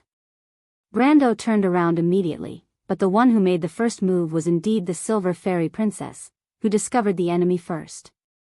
She was circling around 150 feet away and had just dispersed a group of lizardmen crossbowmen. At this time, many lizardmen warriors followed her and tried to surround the girl. But when Medisha turned around and saw the situation, she immediately warned the two of them and let her unicorn companion raise both of its hooves. At the same time, it raised its shuttle-shaped spear and stabbed forward with the momentum of the fall. Spear of the Spirit. The girl shouted, and then the wind pressure in front of the shuttle-shaped spear spread to both sides in an instant. The lizard men who were close to her were immediately vaporized, and those who were slightly further away were swept away like fallen leaves by the unparalleled force. The Silver Fairy Princess raised her spear and moved forward, and an invisible path suddenly opened in front of her. The fallen leaves danced, and the wind pressure swept by, and the trees in front of her exploded. The figure who shot towards Brando also flashed back in an instant. The wind pressure was like a knife cutting through the space between the two of them. Brando saw the deep scratch on the ground and could not help but break out in a cold sweat. He thought to himself, "My lady, can't you be a little gentler?" After all, he was confident that he could block the sneak attack of an opponent who had activated his elemental power. But if he was hit by the Spear of the Spirit, he would probably be seriously injured even if he did not die. After the cold sweat on his back, he finally had time to size up his opponent. In fact, he did not need to size up the monster in front of him. The huge monster that was as tall as 3 adults was injured in the end. Its long left hand grasped its right arm, and blood kept oozing from the wound below. This monster was a little like a humanoid insect. It was divided into 3 parts from its head, chest, and abdomen, and each part was covered with a complete grayish-yellow carapace. Just from the surface, one could tell that these carapaces were definitely not for decoration. Brando even suspected that they were at least 3 to 4 centimeters thick, and the stratum corneum, which was tempered by the spirit of the blood of God, was definitely stronger than steel. Even with a rough estimation, he could still give this thing an A+ defense rating.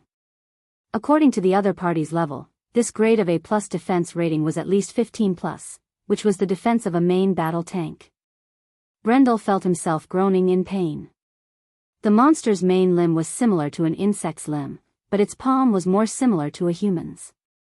Its abdomen also looked like an insect. It had a pair of appendages, and at the tip of the appendages was a pair of strange sickle-shaped blades that flickered with cold light. Below was a Z-shaped thigh, and the thigh was covered with barbs. There was no doubt that if an ordinary person was rubbed by it, the wound would definitely reveal the white bone. It also had an insect-like head, with antennae and knife-like pincers. A pair of large compound eyes indicated that this guy probably had terrifying low-light vision and precise tracking abilities. Fortunately, there were no hard or soft wings, which at least meant that it could not fly. This was probably the only good news that Brando got after seeing this thing. Looking at this monster, he knew that since he came to this world, this thing in front of him was probably the second boss monster that he had faced since the Golden Demonic Tree. It was the Earth Messenger, Ebden. However, compared to the weak level 30 boss like the Golden Demonic Tree, the Earth Messenger in front of him was still in its immature state. The difference between a level 55 boss and a level 30 boss was not as simple as 20 levels of growth. It was the difference between a level 55 boss and a level 30 boss. Brando took a deep breath. He knew that this would be the first real battle that he would face after coming to this world. If it wasn't for Scarlet and Medisha's help, he would have run as far away as he could. But at this moment, there was a loud bang. He turned around and saw Scarlet colliding with an unfamiliar young man. She raised her lightning spear to parry the young man's attack. The young man grabbed her spear with a pair of sharp black steel gloves, and the lightning immediately resisted. But as soon as the flashing electric arc came close to the young man, it was mercilessly bounced off and could not hurt him at all. The young man grinned and sneered, isn't this our cute Scarlet? Betraying the organization so quickly and looking for a new lover? That guy's so-called blood of gods is really unreliable. But no matter, I can kill your companions and arrange for you to meet them." The red-haired girl gritted her teeth and glared at the young man with her fiery red eyes. She wanted nothing more than to stab him with her spear. The young man took a step back, and she immediately chased after him. But impulsiveness was never the way to win. The red-haired girl immediately felt her feet sinking. She looked down in shock and found that her feet were bound by a layer of black fog. She could not move at all. Magic. Scarlet's heart turned cold. This guy is a magic warrior. It was too late for her to react. Conrad used words to provoke her and waited for this moment. How could he let go of this opportunity? He stretched out his right claw and stabbed toward Scarlet's heart. The life force of an oracle was very strong, but the heart was the core of the blood of gods. Once the heart was injured, even if the oracle did not die immediately, her strength would decrease exponentially. Conrad knew that it would be difficult for him to protect himself under the attack of two gold-ranked fighters, so he used all his strength. His target was clear. Although Scarlet had obtained the strength of a gold-ranked fighter, she was the opposite of Brando. She did not have enough combat experience and only had strength.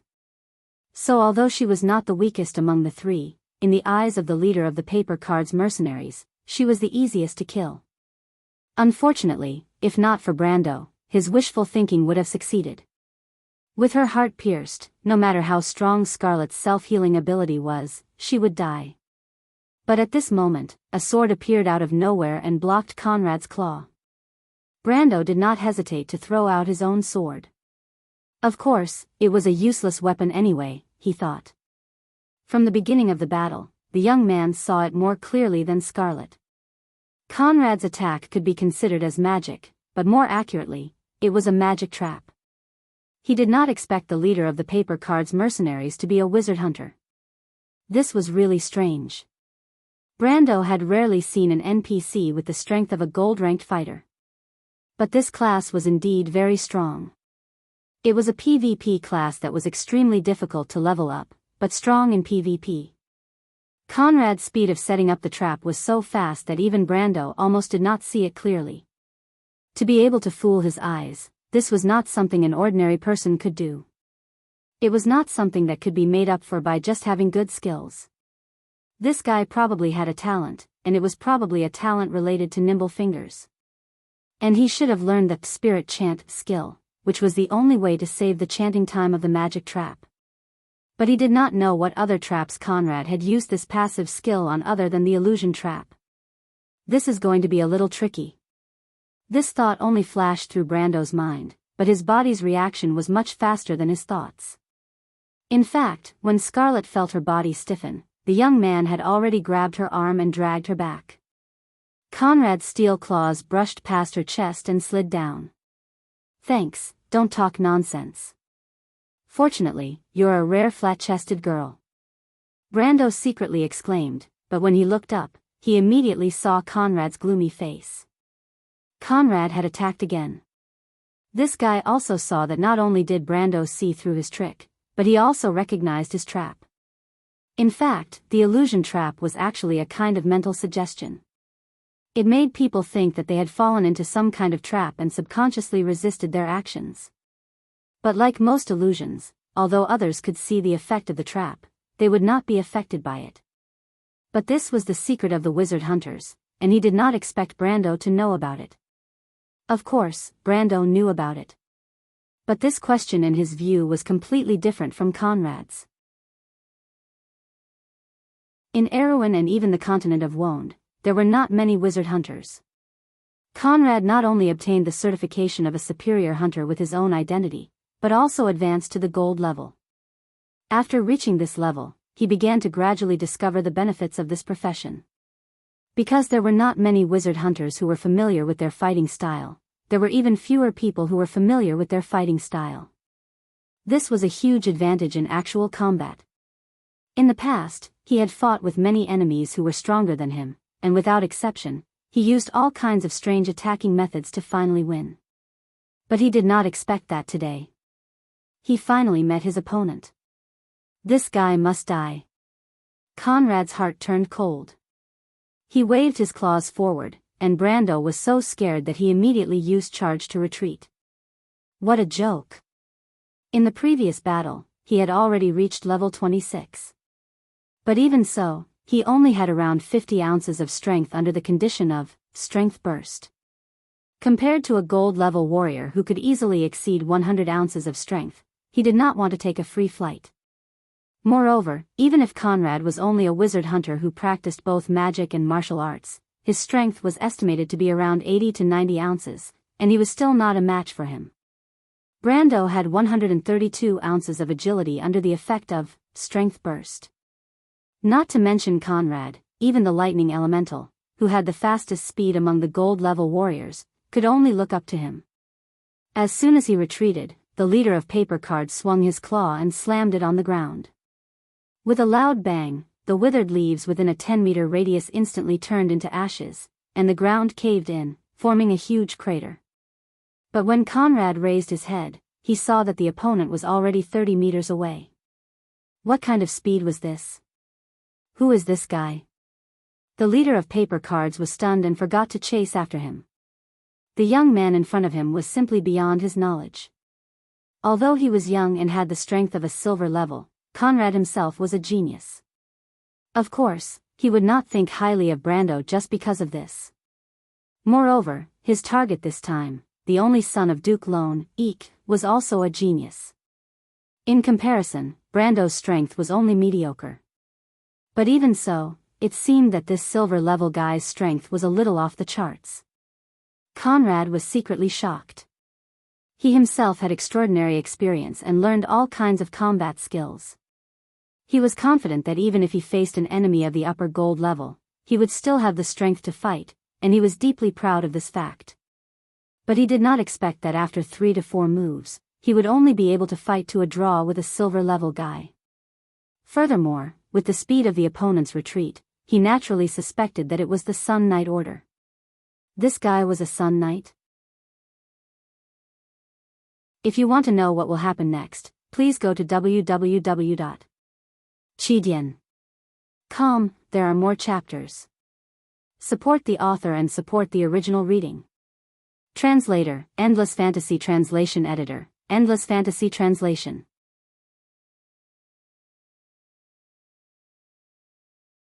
Chapter 186.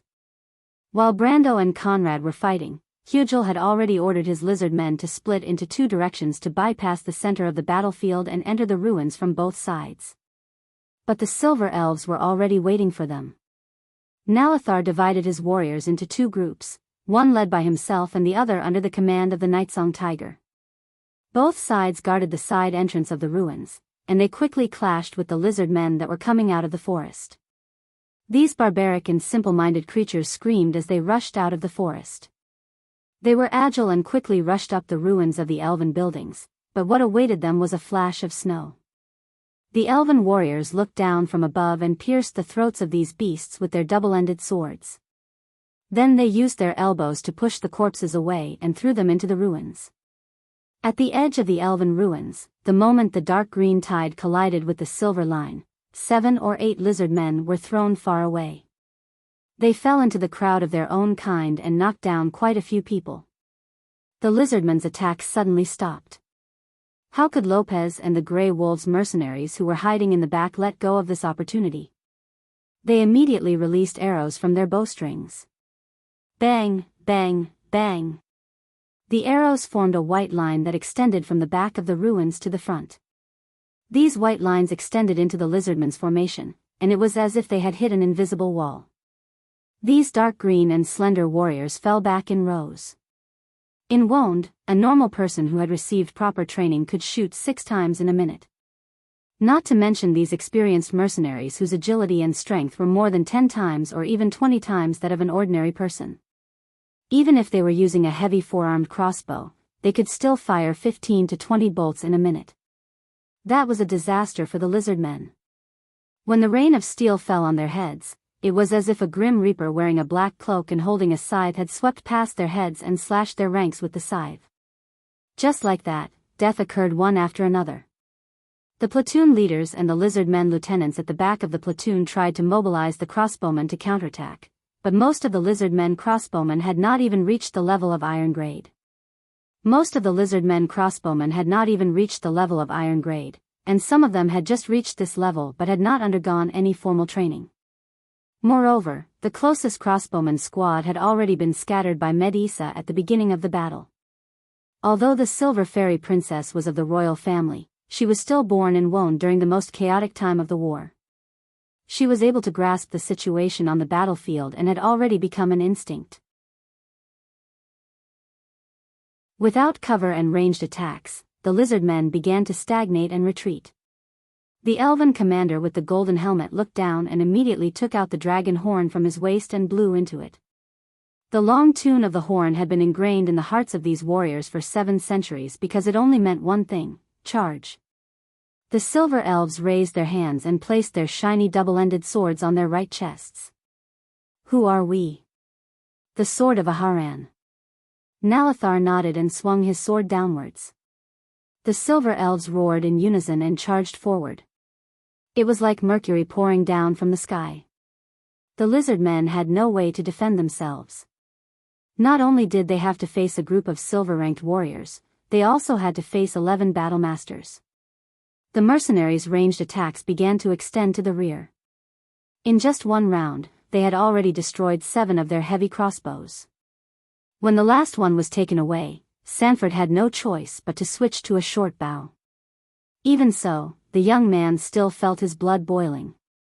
Less than 70 steps away, there was an endless army of dark green that stretched all the way to the edge of the forest.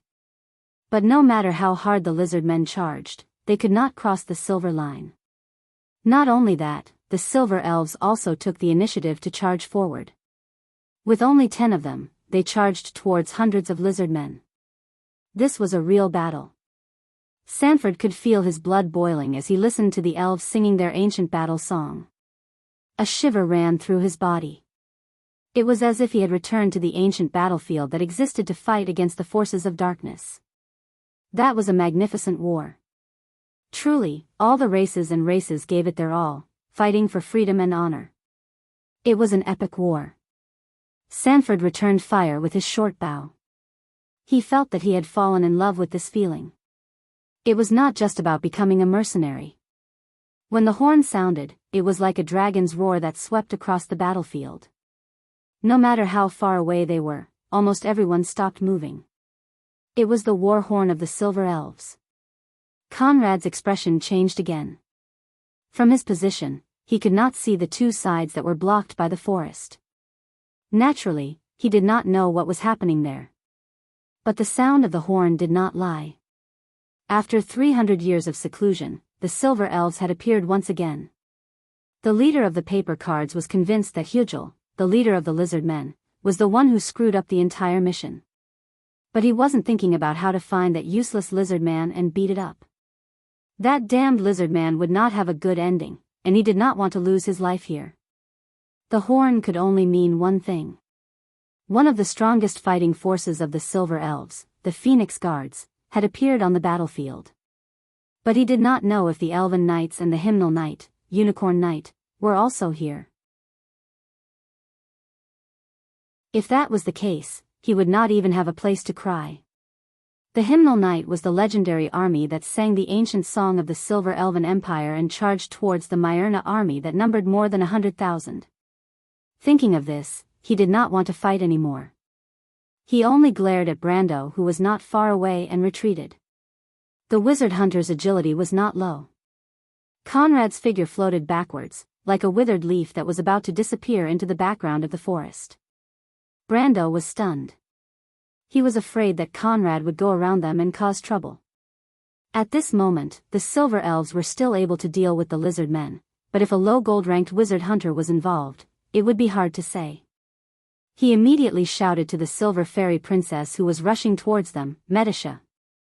Stop him. In fact, Medusa did not need him to remind her. She had already thought of this. She leveled her spear and immediately activated the charge ability. The Unicorn Knight's speed was already frightening. At this moment, she was like a silver comet, drawing a beautiful arc along the edge of the forest. In the next moment, she blocked Conrad's path of retreat. "Mr. Conrad, you have done too much evil. Please stay here and your companions. You have disregarded the dignity of the living and desecrated the eternal peace of the dead. You have to pay the price." Medusa held her spear horizontally and ordered her unicorn companion to turn around to face this man in a black and red cloak. She said with a clear voice. Conrad secretly gritted his teeth. He did not want to say anything more to this silver elven knight. Brando's order deepened his suspicions. The other party seemed to have a card up his sleeve and was determined to make them stay here. This was a trap. Although he did not know what relationship this group of people had with the Grey Wolves mercenaries and Eek, he was already deeply vigilant. "Hey, bitches of the Hymnal Night!" He cursed in his heart and turned around to flee in a direction. But how could his speed be compared to a unicorn? When he turned around, the Silver Fairy Princess was already waiting for him with a cold face. Conrad tried 3 times, but he was stopped in the same way all 3 times. He was starting to panic. Since the other party dared to stop him without any fear, they must have something up their sleeves. The only thing he could think of was the ancient empire. The tree herders were not afraid of these arrogant tree stumps, but he was not. He did not dare to think that he could deceive this silver elven girl like how he deceived the red-haired girl. Right in front of him was one of the most skilled warriors in the continent. Only an idiot would hope that such an opponent would make a mistake. So, it seemed that there was only one way. When Medusa stopped Conrad, Brando, who had just grabbed Scarlet's arm and retreated, felt his vision darken. A cold and dangerous aura rushed towards him. The young man did not even need to think to know what it was. It was the Earth's messenger, Ekman. It was the only one who could keep up with his charging speed. The gigantic monster raised its forelimbs. Its height was 3 times that of an adult's and it seemed to block out the sun. Then, it roared and slashed forward.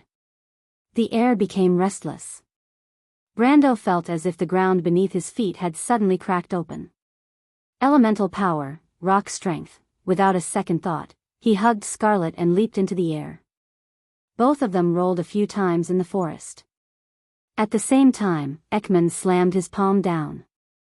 With a loud bang, the ground was sent flying.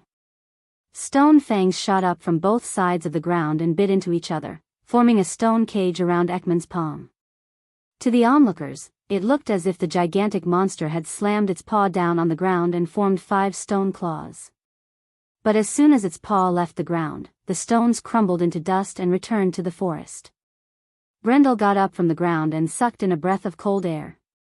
Even though the guide mentioned Ekman's strength and preferred tactics, it was a completely different feeling when he faced him in person. Right now, he felt as if he had returned to the time when he was level 40. At that time, Torrential Rain released a new version of the game, the Sanctum Night. It was the first time he, Scarlet, and the others participated in a raid on a new map. The legendary boss who had awakened his elemental power had left a deep impression on them. That was the first time the players learned about the Sanctum Night and the realm of elemental power. But now, it seemed that he had to reevaluate this realm. P.S. I made a stupid mistake when I wrote this yesterday. == The Earth's messenger said that it was called Ekman. But that was understandable. After all, you know that it's hard to tell what an insect is called, especially when they don't know how to pronounce. To be continued. If you want to know what will happen next, please go to www.chidian.com. There are more chapters. Support the author, support the original reading.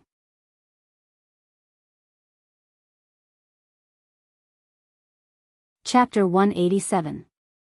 Earth Elemental. Earth Elemental was divided into several subcategories. Even though Earth God's emissary was named Earth Elemental, Ekman's Earth Elemental was in fact Earth Elemental. Earth Elemental was one of the lowest elemental elements. It was extremely powerful in the early stages, but its growth was limited in the later stages. However, this was enough to give Brando a headache. However, his hand moved slightly and touched Scarlet's hand underneath him. He was stunned and lowered his head to see the red-haired girl lying flat on the ground, looking at him with her amber eyes. "I'm sorry. It's fine." Brando quickly let go of her hand and pulled out the dagger that was tied to his calf. Earth God's emissary retracted its hand and turned around. As a boss with high attack and defense, its agility was not high. Moreover, the bigger its body, the higher the agility penalty. Ekman was a little clumsy when it turned around, giving the two a chance. "Can you move?" Brando pulled out his dagger and asked. Scarlet sat up and patted the dust off her breastplate. She did not answer and only nodded. "Then be careful. That monster is very strong. Its elemental element is earth elemental, so be careful of its earth elemental attacks." Just as he finished speaking, Earth God's emissary roared as if to prove his words. It raised its right forelimb, and the limb was instantly petrified. The stony part of the limb quickly spread upwards, and in an instant, it became incomparably huge. The monster roared as if it was holding up a stone sword that was nearly 10 meters long. Then, it swung its sword towards the two of them. "Dodge!" Brando and Scarlet jumped to the left and right respectively. The stone sword hit their backs and exploded. At that moment it was as if the ground of the entire forest had jumped, and a shockwave swept out in all directions from the point of explosion, quickly catching up to the two who were still running for their lives. The red-haired girl groaned, and Brendel spat out a mouthful of blood. He glanced at his own attributes and found that he had lost more than 30 HP just like that. It was close to the damage of the Ring of the Wind Empress. Moreover, he had the strength of a silver tier now. Even the Ring of the Wind Empress could only deal half of the damage to him. One could imagine the power of this attack. "Sir Lord, are you all right?" The forest was filled with smoke and dust, and Scarlet's voice came from the other side of the smoke. "It's all right." Brando coughed, but he was already on high alert. The Earth God's blood of God came from Goddess Gaia, and the ability to melt into stone was one of its innate abilities. Especially in this environment, if it hid underground and prepared to launch a sneak attack, he would suffer a great loss if he was not careful. However, he felt a little strange. He remembered that the cooldown for meld with the stone was 10 minutes. How did he lose track of the other party's aura so quickly? At this moment, let alone 10 minutes, he probably didn't even have a minute. But at this moment, the two people who were on high alert in the smoke suddenly heard a cry of surprise from outside the field. "Medisha!" Brando's heart tightened. Woo woo woo, when the long sound of the horn echoed through the battlefield, Hugel's mood could only be described as tangled. It was not as knowledgeable as Conrad, who could recognize the famous silver elves just from the unique sound. But it wasn't too bad, because from its position, it could easily see a row of silver-armored elven warriors, silver hair, and a shiny double-ended sword. Even if it was a fool, it knew who the other party was. Its subordinate's attack was quickly thwarted. No, it could not be described as thwarted. It was a one-sided defeat. The silver elves' charge was abnormally terrifying. They were like 10 shining silver blades. They cut into its subordinates like butter, entering and exiting its territory as if there was no one there. If not for Conrad's dark mercenaries rushing over in time, the battle would have turned into a complete defeat. However, the silver elves did not suffer any losses from the counterattack. The lizard men and dark mercenaries had just finished their counterattack. They threw out a strange crystal and retreated under the cover of the explosion. In the end, Hugel found that it had lost almost 10% of its forces on the left flank. The lizard man threw its dagger on the ground. It was a fugitive, and the failure of the gamble only made it mad. It could see that Conrad was afraid of the silver elves, but it was not afraid. Weren't they just a group of silver elves? The silver elves were just so. The Cruz Empire's second-line standing army had this kind of strength, and it was not like Hugel had not fought with such an army before. It was originally a criminal that escaped from the Empire, or rather, it was an exiled criminal. It narrowed its eyes and observed for a while, but it soon found a problem. The lizard man bandit leader immediately called for his assistant and ordered him to lead a group of men to attack from the back of the ruins. Although it was a taboo to divide the forces in battle, Hyujal noticed that the enemy only had about 30 to 40 men coming back and forth. It decided to take a gamble and see if its guess was correct. But what Hyujal did not know was that it had a strong ally at this time.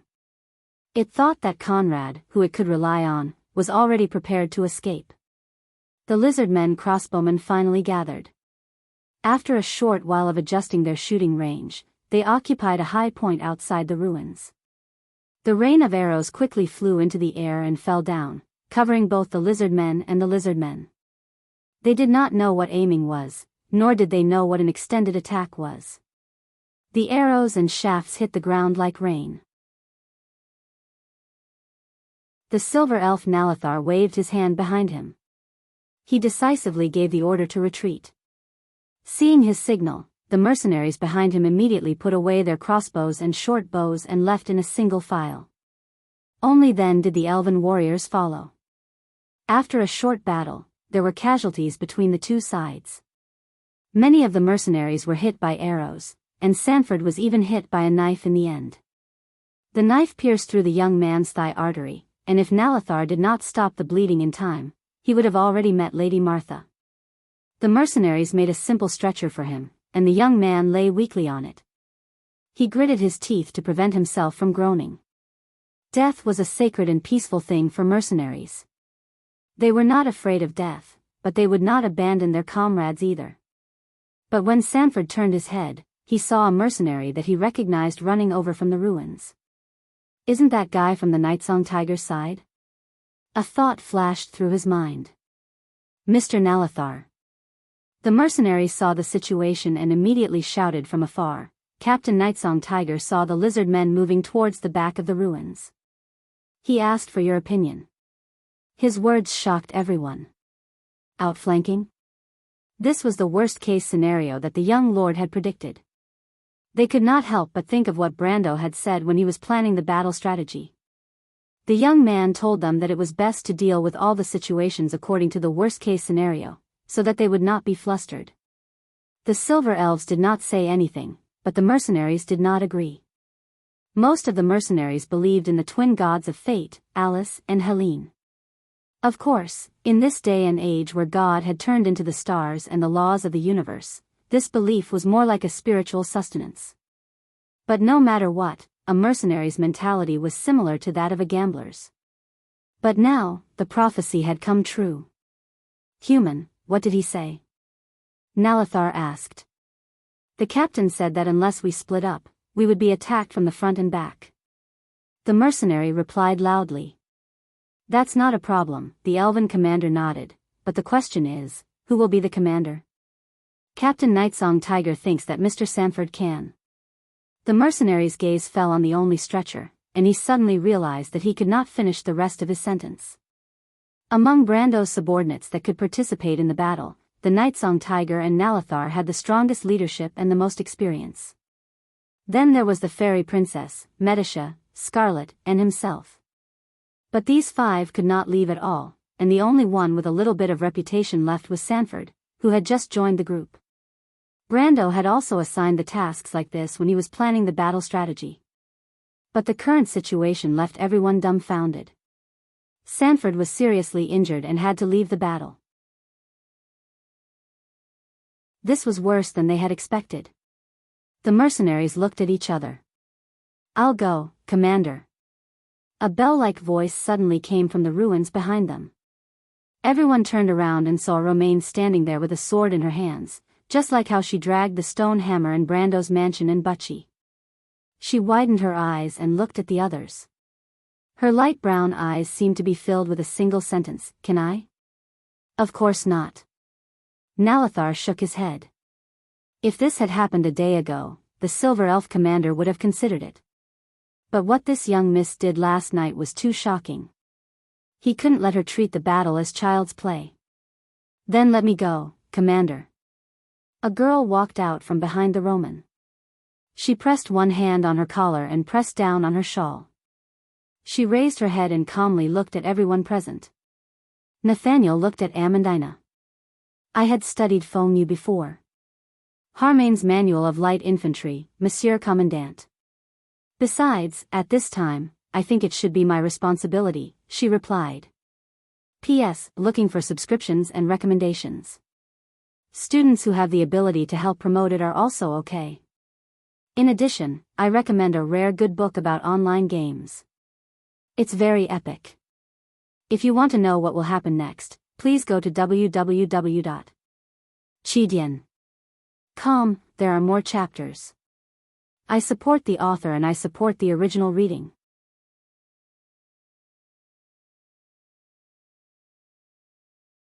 Chapter 188. When Brando and Scarlett arrived, they saw Medisha pressing on her shoulder. There, blood had already soaked through the silver armor and dyed the snow-white battle robes red. She frowned as she stared at the monster in front of her, but Conrad was nowhere to be seen. The acolyte of Earth Ekman was also in a strange state. Its grayish-yellow carapace and stratum corneum had cracked open, revealing a dark red light that looked like flowing lava. If this thing looked like a huge yellow rock sculpture before, then now it looked a bit like granite that hadn't completely cooled and solidified. Brando was shocked when he saw Ekman in this state. This was the berserk state of the blood of gods. Even if the acolyte of gods was undead, it would still fall back a rank after going berserk. This meant that after this battle, it would degenerate into a larva. What was going on? Logically speaking, the acolyte of gods would not go berserk unless its life was in danger. This was similar to the berserk state of many bosses. It would only take effect when its HP was down to 30%. He then looked down at the monster's arm and saw a deep wound on Ekman's left waist. It was so deep that his bones could be seen. Brendel guessed that he must have been hit by one of Medissa's 1,000 army strike when he saw the wound. But this was not the only explanation for his question. With Ekman's tenacity, he would not have been hit by the 1,000 army strike.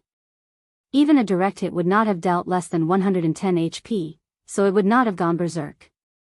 There was only one possibility left. It had received an order and went berserk. Brando turned his head and saw Medisha looking at him apologetically with her silver eyes. "I'm sorry, my lord."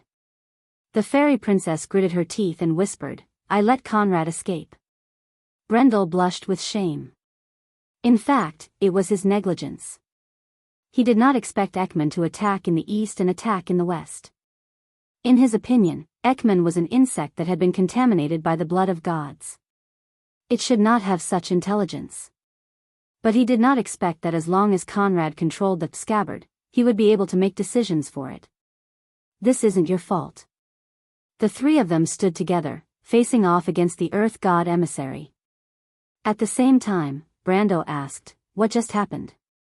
"That man wanted to use a trap to lure me in, but I saw through it. After that, he summoned this monster and tried to escape under the cover of the monster." Medisha covered her mouth and coughed. Her hands were stained with blood. "Cough cough, I tried to stop them with the 1,000 army strike. Unexpectedly, the monster suddenly mutated and broke free from my gravitational restraint. That's how the wound came about." Medisha nodded. "Is it important?" Brando frowned. The Angel of Earth's strength had increased by 20% after it went berserk. If Medisha had taken a direct hit from it, her injuries would not have been light. "It's alright, it's just a graze." "Cough cough." The Silver Fairy Princess replied, "But it seems like the elemental power has seeped into my lungs and injured it." "That's fine." Brando was sweating profusely, but then he remembered that Medisha was in a spiritual state, and the wounds were just external manifestations of her soul fire being shaken. It was true that she was not like a human, whose battle strength would be greatly reduced. "What do we do now?" Scarlett asked. "We have to change the plan." Brando stared at the motionless Earth God emissary. He could not understand why Conrad was in such a hurry to separate from the three of them. He did not even hesitate to use the precious blood of gods to make the god emissary enter a berserk state. "Scarlett, you and Medisha will chase after that man. Don't let him mess up our plans. As for here, leave it to me." "You?" The red-haired girl turned her head, a trace of doubt flashing in her eyes. My lord? Medisha was also stunned. As a summoned creature, she naturally knew Brando's strength. No matter how experienced a silver-ranked warrior was, it was impossible for him to be a match for a monster that had activated its elemental power. It was impossible for him to even stall for time. Have you forgotten my true abilities, Miss Medisha? Brando replied in his mind. Are you talking about a planeswalker, my lord? The silver fairy princess replied in her mind. Brando nodded. I'll go with you. Scarlet suddenly replied. She gripped her halberd tightly as she stared at the giant monster in front of her. Even though the monster was motionless, as if it was dead, there was not a trace of its aura. But the three of them knew that if they moved, the monster would immediately attack. If you die, Medisha and I will not have the confidence to deal with this monster. In order to protect the remaining members of the Grey Wolves mercenaries, your life is my life. Brando was stunned. Miss Scarlet is right, my lord, Medisha also replied, her voice soft. As long as this monster is not here, even if I am alone, Conrad will not be able to defeat me. Conrad is no match for me. Wizard hunters, I've fought many of them in the Myrna. All right. Conrad knew that this was not the time to argue, and with Scarlet's help, his chances of success would be higher. He took out his second card of the day, then let's split up. As he spoke, he revealed the card that he was holding. Silver Foal, Legendary Splendor V, White, Mana 10, Treasure, Strange Item, Divine Item, Level 7 Construct. The Silver Foal has the ability to float. Made from mithril. The moment the card of fate appeared in the air, it immediately formed a magic circle on the ground. A white light flashed from the magic circle, and the neighing of a warhorse could be heard from within. Conrad wasn't an idiot. He was afraid that the brainless insect messenger would be lured away by the diversion tactic. Therefore, he ordered it to stay put and wait for orders. If it sensed that someone was going to chase after it, Ekman would be authorized to attack. And magic was one of the conditions. But as soon as it moved, Scarlet and Medisha went up to meet it. The halberd and spear collided, and the monster's attack was blocked. Even though the two girls were only at the lower gold rank, Scarlet was a god's messenger, and her power resonated with the lightning element. Medisha, on the other hand, was a spirit that had already comprehended the soul element. The two elements intertwined and blocked Ekman's attack. Even so, the two of them groaned and retreated 3 to 4 steps before stabilizing themselves. At this moment, the white light in front of Brando disappeared, and a mithril warhorse with a pair of wings stepped out of the magic circle with its head held high. It glanced at Brendel with its ruby eyes, then immediately lowered its head respectfully. The red-haired girl was stunned when she saw it, but she immediately understood what Brando meant. Scarlet, get on the horse. Conrad ordered. Medisha, cover us. The messenger of the earth wanted to attack first. But the silver fairy princess had already received the order to use her spirit spear to push it back. Medisha's skills had a long cooldown, but her attack power was terrifying. Even Ekman was unwilling to take the attack head-on. But when it dodged, Scarlet took the chance to get on the horse. She then reached out to Brando and pulled him up as well. The two of them riding on the same horse made her feel a little awkward, but she sighed and quickly calmed down.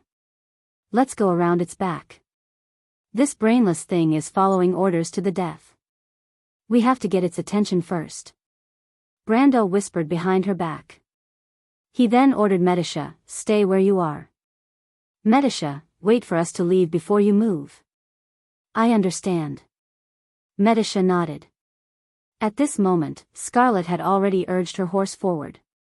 The mithril warhorse leapt into the air and flew over its head. Not only that, she even took out the crossbow on her boots and shot an arrow down. Her actions immediately attracted Ekman's counterattack. The giant insect-like boss roared and pressed its hand down. A 20-meter-long stone pillar shot out from the ground and chased after Scarlet and Brando. Scarlet snorted and continued to ride her mithril warhorse. The stone spikes seemed to be right behind them as they rose from the ground one after another with a roar. Each one was higher than the previous one, and the last one pierced almost 40 to 50 meters into the sky. The forest fell silent. Looking up from below, the dense stone spikes almost formed a crisscrossing forest of giant stalagmites. The moment the messenger of the earth's hand left the ground, the stone pillars immediately crumbled. It looked at the mithril warhorse that was flying further and further away and let out a low growl. Then, it landed on its hands and melted into the ground. This was the last thing Medisha saw. In fact, she had seen with her own eyes how this thing came out of the ground to attack Brando. She knew that it was using the same trick to chase after them. She was relieved. She looked around and recalled the direction Conrad escaped in. Then, she patted her unicorn companion's neck and ordered it to chase in that direction at full speed. Brando, who was in the air, saw this scene as well. He immediately ordered Scarlet to lower their altitude. Even though the insect-like creature did not have much intelligence, it still retained its natural instincts. It would not chase after a prey that it could never catch. That was why in the past games, luring monsters was a skill that required a lot of skill. It was the same in this world. He had to give it hope. The mithril warhorse quickly lowered its altitude and slowed down under Scarlet's control. But this did not mean that they had let down their guard. On the contrary, Brando was paying close attention to their surroundings. "What do we do next?" Scarlet asked. "Bring this thing back," Brando replied in a low voice. "It would be best if we return to the place where we fought yesterday. According to the plan, Nalathar and the others will support us after they deal with the lizard men." "Can we last until then?" she asked. "That depends on skill and a bit of luck." Scarlet was silent. Then, she suddenly swung her halberd in a certain direction. An arc of lightning immediately crossed a distance of several dozen meters and hit the ground between a few black pine trees. With a loud bang, a boss that was as tall as 3 people broke out of the ground. "Leave the ground and go around in a zigzag pattern," Brando immediately ordered. "Give me your crossbow." Scarlet immediately nodded. The mithril warhorse changed its direction, and a sharp rock flew past the two of them. Brando secretly wiped away his cold sweat. He thought that it was fortunate that Scarlet's reaction was fast enough. Otherwise, the two of them would have been sent flying. But he also knew that this was only the beginning of the dangerous game. If you want to know what will happen next, please go to www.chidian.com. There are more chapters. Support the author. Support the original reading.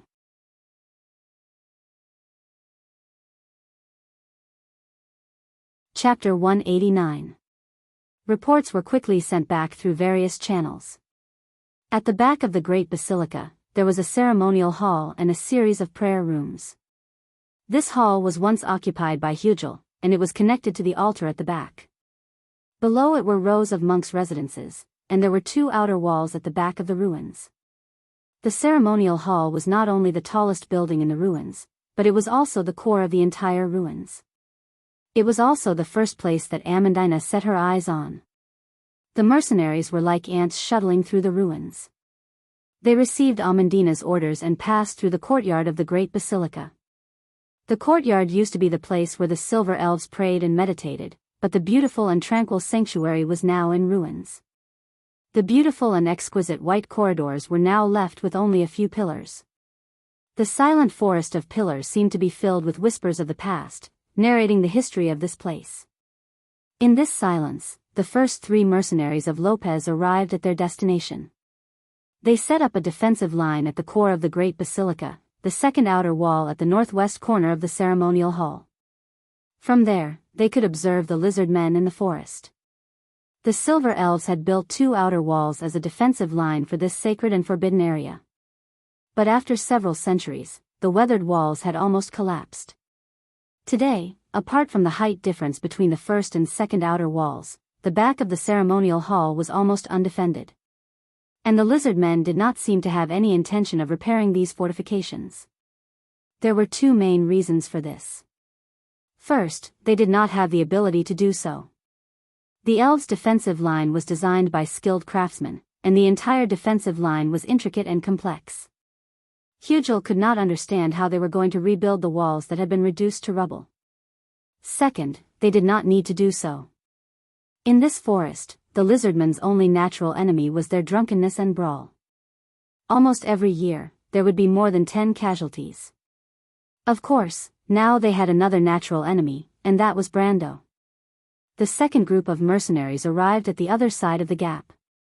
The lizard men have passed through the forest. They are approaching the ruins. There are at least 100 of them. Discovered the command center. The mercenaries used sign language to communicate, and Amandina happened to see it. The girl lifted her skirt and quickly walked through the ceremony hall, arriving at the platform outside the hall where important ceremonies were held. This was the highest point in the ruins. Standing at the edge of the platform, she could overlook the entire back half of the great holy temple. The intricate defense system of the silver elves suddenly became clear in her eyes. The girl lowered her head and compared it with the sketch in her hand. Due to the limited time, she had drawn it in a hurry, but at this moment, it looked pretty close. Her professional knowledge of architecture came into play at this moment. This was the Silver Elves' fortress system from 5 centuries ago, and it happened to be the one she was most familiar with. She turned back, and, with all her strength, lifted from the ground the banner, which consisted, in fact, of 2 spears bound together and a piece of gray cloth. No design, no emblem, not even any distinguishing mark. The cloth was made from Brando's cloak. She raised the flag and pointed in a certain direction. This meant 2 things. The first was to inform Nalathar and the Nightsong Tiger that the rear was still standing. As long as this flag was still there, they didn't need to divide their forces. The second was, Grey Wolves mercenaries, defend the 4th breach. But when the Grey Wolves mercenaries saw this order, they couldn't help but look at each other. The platform used to be an extremely safe place, but that was only in the past because half of it had already collapsed. If the lizard men broke through the front, they could easily rush to Amandina's position. Brando had told them that their duty was to protect the noble's daughter, but now she wanted them to go to the other side. "Miss Amandina?" one of the mercenaries asked loudly. "Listen to my orders." "But..." Amandina waved her hand and said loudly, "I am the commander now. Obey my orders. As for what happens next, that is a matter for the future." The mercenaries stopped talking. But the girl on the platform frowned. She raised her head and saw that the lizard men were coming out of the forest one after another. Their formation was very scattered, which meant that the other party might have noticed the weakness of their inferior numbers. But this wasn't the worst part. The worst part was that she only had 15 men, and she didn't have the advantage in terms of individual strength. A medium iron ranked against a medium iron ranked was at most a 1-4 or 1-5 exchange. She could only delay for as long as possible. Amandina clenched her teeth and gripped the flagpole tightly. Brando's forehead was covered in sweat. He couldn't remember how many times he and she had changed directions because they were too close to each other. He could almost see the tension in Xianxi's heart. Her heart was pounding in her delicate body, and her breathing was becoming more rapid. This was a sign that her stamina was beginning to decline. "You said, charge. How long do we have before we can use it?" Scarlet asked while panting. "Give me 20 more seconds." Brando had been calculating the time in his mind. "No, we can't delay them for that long." She immediately shook her head. Brendel turned his head to look. He hoped that this answer was not true, but he knew that it was an impossible assumption. Ekman had caught up to them, just as he had expected. Even though it was clumsy, the monster's speed in a straight line was astonishing. It only needed a few steps to make up for the distance it left behind. But Brando knew that he couldn't let Scarlet keep changing directions. At this rate, they wouldn't be able to lure the monster to their designated location even if the sky turned dark. Floating in the air could solve this problem for a while, but they gradually realized that the monster was becoming smarter. It used the stone pillars to attack the horses in the sky, but without the obstruction of the trees, it was like hitting a target. "We can't float," Brando replied. Scarlet gritted her teeth. The young man looked back again and saw that Ekman was getting closer and closer to him. He didn't dare to hesitate and threw a disintegration crystal behind him. The monster covered its head with its hands as a series of explosions sounded out. It didn't seem to have stopped at all as it leaped out from the smoke. The red-haired girl also felt the threat coming from behind. She had no choice but to order her horse to leap into the air. But Ekman thrust his hands forward, and the stone pillars immediately shot out from the ground behind them, heading straight for them. Scarlet immediately ordered her horse to change directions. However, it was inevitable for her to feel tired after such a long period of time. Her reaction was slow, and the stone pillar accurately hit the warhorse's rear thigh. The back of the platinum warhorse's body tilted, and it was sent flying and crashed into a tree. Brando and the red-haired girl were caught off guard by the huge impact. When the young man realized what had happened, he was already on the ground. At that moment, Brendel almost thought that he had returned to that night in Butchie's old mansion. When he was thrown out by the skeleton, he had the same feeling of confusion. It was as if a bomb had been thrown into his head. But the first thing he was worried about was not whether he had a concussion from the fall, or if there were any other problems. That was because he knew that there was another one that could kill him at any time. He was in big trouble. He was holding the last disintegration crystal in his hand. At the same time, he shook his head and subconsciously wanted to stand up, but before he could react, a hand pressed down on his chest and pressed him down. Listen carefully. It was Scarlet's voice. Brando tried to open his eyes, but his vision was blurry. He could only see her face faintly. The red-haired girl was looking at him. I'll delay that guy and buy you some time. What are you going to do? Brando shook his head and asked dizzily. He felt a sharp pain in his back, and he wondered if his spine was going to break. Don't worry about me. I'm also an oracle. That brainless thing can at most injure me. I think I was the one who told you about the characteristics of an oracle. Cough, cough. Brando's eyes were half closed, and his vision was still not clear. He coughed and struggled to sit up. Then, he felt someone supporting him. Humph, the girl snorted and let go of him. The horse is behind. Don't waste time. After saying that, she lifted her halberd and turned around. In her field of vision, the huge monster had already knocked down 3 trees and was rushing towards them. Scarlet leveled her halberd and gritted her teeth. Brendel looked at Scarlet's back and could not help but be surprised. However, he immediately struggled to get up and grab the reins of the platinum colt. He didn't dare to waste time, and now was not the time to argue.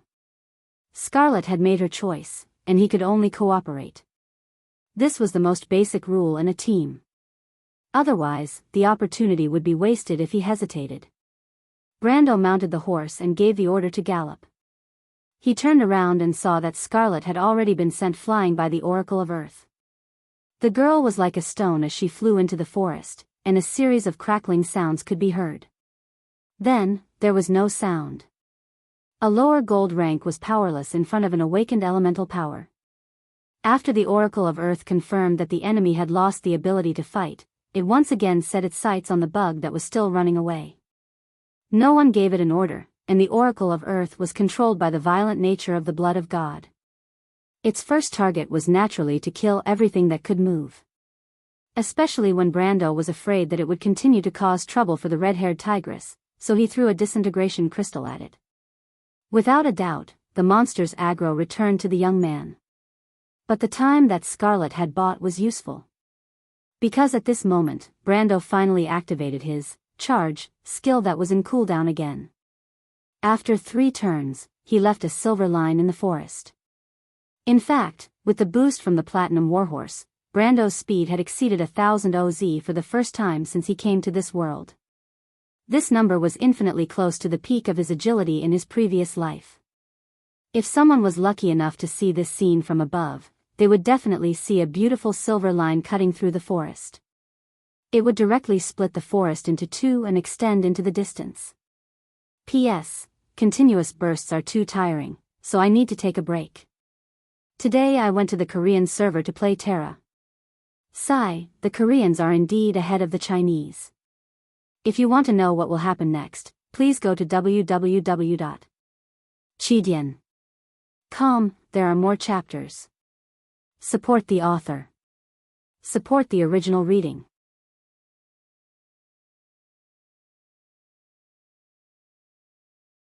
Chapter 190.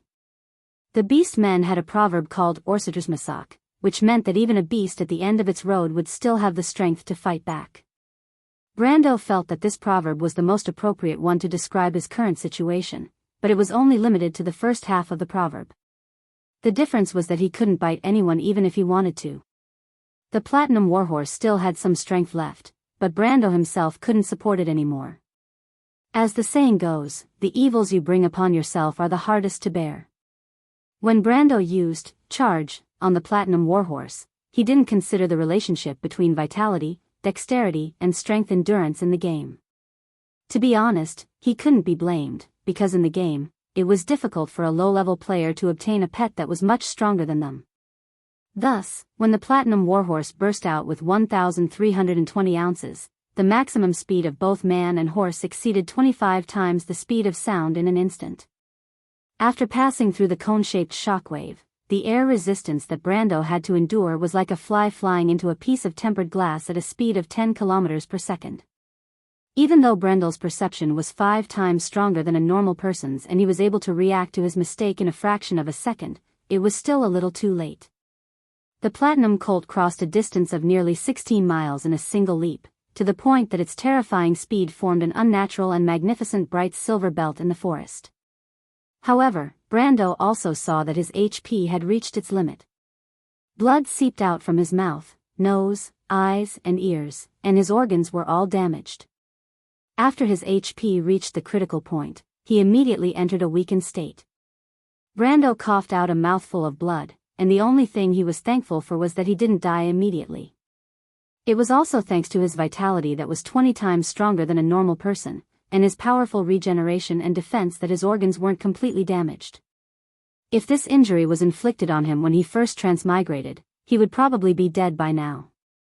However, with his high vitality, he believed that he would be fine as long as he recuperated for a period of time after the battle. However, there were 2 problems right now. The first was that he didn't have time to recuperate. The second was that the Angel of Earth wouldn't give him the time to recuperate. The battle was still ongoing. Although the Acolyte of Earth was huge in size, its movements were clumsy, and its speed was one of the slowest among level 60 creatures, but 1 step of a dragon is equivalent to 10 steps of a human. Even so, it still had a basic agility of close to 200 ounces. It would only need 8 or 9 seconds to catch up with the distance of more than 10 miles. In his desperation, Brando could only think of a solution that wasn't really a solution. He let his Platinum Warhorse lure the other party away, even if he had to be prepared to abandon his card and enter the graveyard. He raised his head and looked at the position of the sun. He was already very close to the predetermined location. Even though it seemed like he had traveled for half a day, that was because he had plenty of time, and also because he had to take care of Amandina and the Roman. It was impossible for him to travel as fast as he could with Ekman. Don't underestimate the fact that they had only been running for a few minutes, and that they had repeatedly changed directions. But even so, they had already gone about 50 or 60 li south into the hilly region. Brando was drenched in cold sweat when he recalled the entire process. Traveling 50 or 60 li was equivalent to recovering half of the Silver Elf strength, which was equivalent to reaching the level of a gold-ranked warrior. 20 gold-ranked warriors were more than enough to deal with a level 60 boss. What he needed to do now was to stall for time as much as possible. Once Nalathar ended the battle, he would rush over at full speed. With their speed, they would need at least 10 minutes to reach this place. In other words, he had to hold on for at least 30 minutes. Brando spent a few seconds to roughly check his plan. When he did not find any obvious loopholes, he dismounted and patted the Acolyte of Earth's long metal cheeks. This mechanical creature seemed to be created by the gods. It was incredibly precise and sturdy, as if it would never tire. Even after receiving multiple attacks from the acolyte of Earth, it remained unharmed. It was the best person to carry out his plan. But if he lost his warhorse, he would lose the ability to continue running. Doing so would be akin to drinking poison to quench his thirst. This was not the same as making decisions in the game. Brando was gambling with his life. His heart could not help but beat rapidly. Even so, he still decisively gave the order. BMW Silver. Go. He shouted the name he gave his warhorse and pointed at the path they came from. As for the details of the order, he could fill in the details in his mind. The Platinum Warhorse was not a natural creature, so it naturally did not fear Brando. It raised its head and looked at him with its ruby eyes to confirm the order. Then, he turned around and disappeared into the forest. Brendel pressed on his chest and endured the pain as he exhaled softly. He took out the Platinum Warhorse card and listened carefully in the direction of the forest. Not long after, Acolyte of Earth's roar came from the same direction, startling a flock of birds. As long as one did not fall into a state of madness, there would always be a time when one's hands and feet would turn cold. Hugel was like a red-eyed gambler as he sent his men into the battle in the great temple of Balagon. But it was like a bottomless pit. Initially, it was as if he had a stroke of luck and sent a portion of his men to attack the rear of the enemy. The situation took a turn for the better. The enemy had lost their long-range cover, and Hugel's lizardmen crossbowmen were slowly gathering together. Under this situation, the Silver Elves quickly gave up on the front lines and the battle gradually spread to every street and alley in the Great Temple. But the good news ended there. The Silver Elves launched a counterattack and then retreated. They had lost a comrade, but what shocked Hugel the most was that the Silver Elf's corpse turned into a white light and flew towards a certain direction in the south. It was a direction it was all too familiar with. It was the graveyard of the Silver Elf King.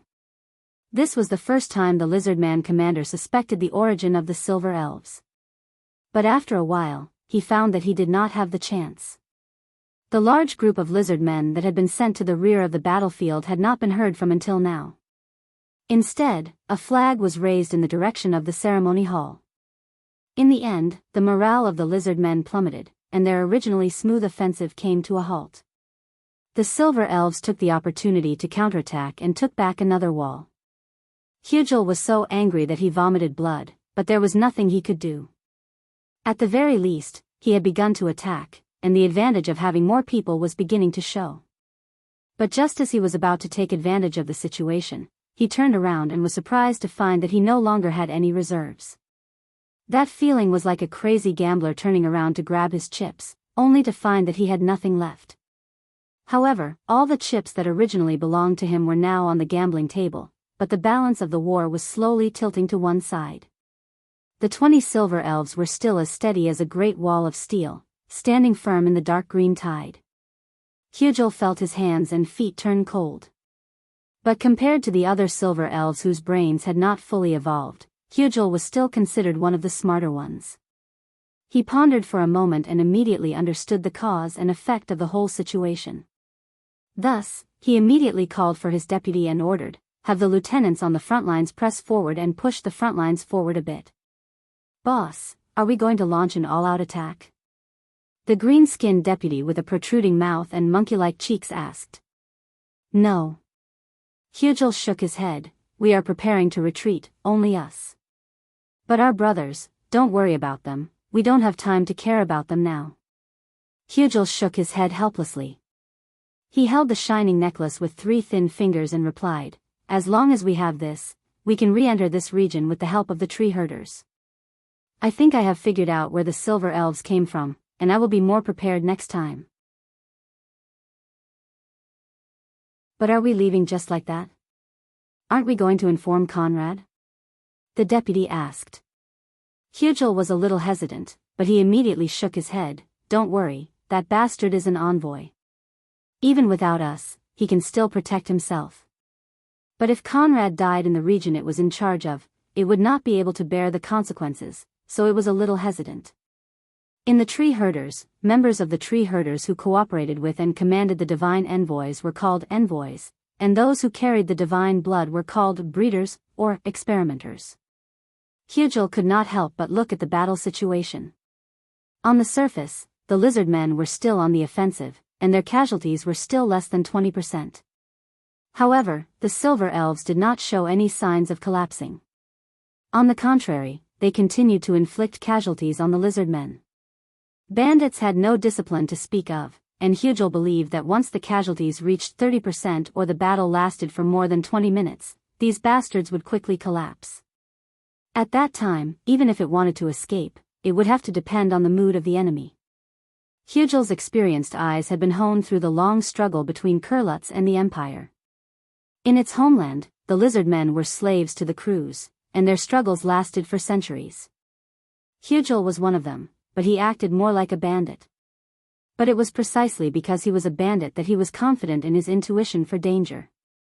In reality, the battle had only lasted for 32 minutes.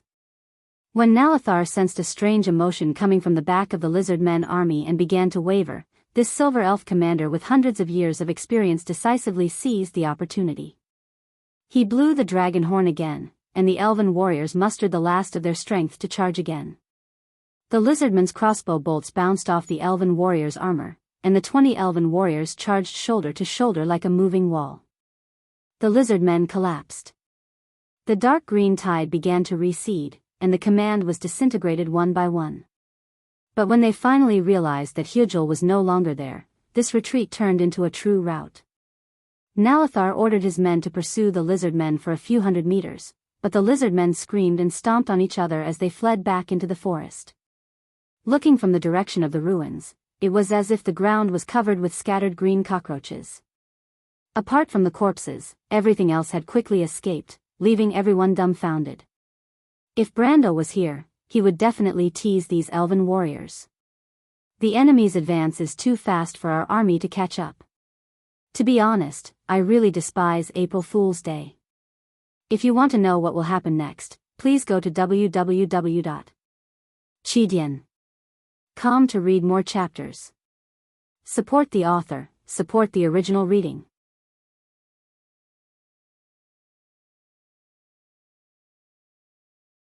Chapter 191. The elven commander took off his golden helmet and shook his head, letting his beautiful silver hair flow down like a waterfall. He then let out a long sigh. His pale silver eyes stared coldly at the mess on the battlefield. The lizardmen's corpses were scattered among the ruins, and their blood flowed like a small stream. The air was filled with a pungent smell. This smell was enough to make most normal people nauseous, but to the elven warriors who were bathed in blood, it was the smell of victory that floated in the air. No, it was far from victory. Hugel ran away, and his men wanted to chase after him, but Nalathar stopped them. The elven commander sheathed his gold-plated sword into its scabbard and ordered his men to gather and prepare for the next step of the operation. His orders were decisive and precise, without the slightest hesitation. At the same time, he saw the Nightsong Tiger leading another group of elves over from the other side of the battlefield. It was not the first time the Nightsong Tiger had seen Nalathar, but he could not help but be taken aback. Nalathar exuded an aura of beauty after the bloody battle. He was already a little too feminine to begin with, but the bloodstains on his golden armor made for a jarring contrast. Coupled with the silver elf's traditional long silver hair and cold expression on his face, he gave off a demonic allure. "Commander," the Nightsong Tiger was taken aback, but he quickly reacted, "The battle here is over." "Yes." Nalathar nodded. He turned around. The gray flag in the direction of the ceremonial hall was still fluttering high, but no one knew the extent of the battle there. "But it is far from victory." Nalathar replied, "We will follow the original plan and return the way we came. I hope that your lord will fulfill his promise and not play with his life." "Wait," the Nightsong Tiger interrupted, "my lord's original order was not like this." Nalathar looked down at him. "You saw that monster yourself. Even if we were at our peak, we would still need to fight 3 against 1 to not be at a disadvantage. Do you really believe that your lord can hold it off for more than half an hour?" The Silver Elf commander asked coldly, "Mr. Captain, the way I judge a battle is to win. On the battlefield against the Dark Dragon, there is no room for mercy. But, I don't have time to discuss this with you. I'm just reporting our actions to our allies as usual. In other words, Lady Amandina, or your lord. In my opinion, the latter is far more important than the former. Which side do you choose? The elven commander replied. The Nightsong tiger fell silent and looked at Amandina's direction. Nalathar shook his head. All right, human. Let me explain. Metisha sacrificed her life for this reason. It may seem strange to you, but in our history, forgiving ourselves is giving up hope for tomorrow. I hope you can understand this. He lowered his head and whispered, I've already asked for Miss Amandina's permission in private. With that, he stood up and waved his hand. Phoenix guards, prepare to depart. Just as Nalathar and the Nightsong tiger expected, the first battle under Amandina's command did not go well. Since there was no place to defend, the lizard men quickly broke through the first wall. There were no obvious obstacles, and the mercenaries were exposed to the enemy's crossbowmen. Even if they retaliated from afar, it was difficult to form a large group. But at this moment, the mercenaries of Lopez's tenacious fighting spirit was undeniable. Under the attacks of the three mercenaries at the outermost perimeter and the enemies that outnumbered them by 30, they lost their positions 3 times in a row. The lizardmen's attacks were so dense that Amandina's 2 orders for reinforcements were blocked halfway. The last remaining mercenary detonated the only exploding crystal he had, causing the largest number of lizard men casualties since the start of the battle. About 15 lizard men collapsed on the stairs between the first and second outer walls. But after that, the battle became bloody. The mercenaries of Lopez and the lizard men engaged in a cruel tug-of-war. Almost every stronghold that could be defended was fought over by both sides. After a 22, for exchange, the lizard men finally broke through the outer wall and began to attack the central platform outside the altar hall. It had been 19 minutes since the start of the battle, and 10 minutes since the first contact from the rear. The mercenaries began to shrink back, but this was not a long-term plan. The space left for them to shrink back gradually became narrower. Amandina was behind them. An arrow brushed past her fair face as it flew past. Blood quickly seeped out from her cut skin, but she did not feel it at all. She held the flagpole with both hands and stood firmly at the edge of the platform. She was calculating the time and the changes in the battle. She was waiting for an opportunity. But every mercenary's death on the battlefield made her heart sink. Brendel had never had any casualties when he was leading them, but it had only been 10 minutes since he handed them over to her, and the number of casualties had already reached this point. This was especially so when the little elven girl named Tia rushed over to block the fatal arrow for her. This noble daughter who had never personally experienced any war almost felt the tears in her eyes bursting out uncontrollably. But she bit her lips tightly and endured it. She used one hand to place the pale elven girl on the ground. Her body was still warm, as if she had just fallen asleep. Amandina felt someone pass her a handkerchief. She turned her head in surprise and saw Falerne looking at her calmly. She was the elder sister of the dead girl. "You're injured, Miss Amandina." "No, it's fine." Amandina took a deep breath and choked out, "I'm sorry." Falerne's pink lips moved. She wanted to say something, but she held back. Brando did not say anything, and she could not speak so easily either. "Please give the flagpole to me, Miss Amandina. It's not safe here." She hesitated for a moment and said. Amandina shook her head. "No, this is my position." This was her promise to Brando. She told herself that she had to keep it. The lizard men had already broken through the 4th line of defense, and the mercenaries retreated once more. Both sides were close to the slope formed by the collapse of the platform. From the distance, it was less than 50 meters. Falerne saw that the lizardmen's crossbowmen had already raised their crossbows and aimed at the sky. Their accuracy was not high, but after repeated attempts, they were able to pinpoint the position under the flag. She frowned and stood in front of Amandina, one hand holding onto the thin elven sword at her waist. Like her sister, she did not have any spells left, but even so, she still had to complete her mission. Falerne.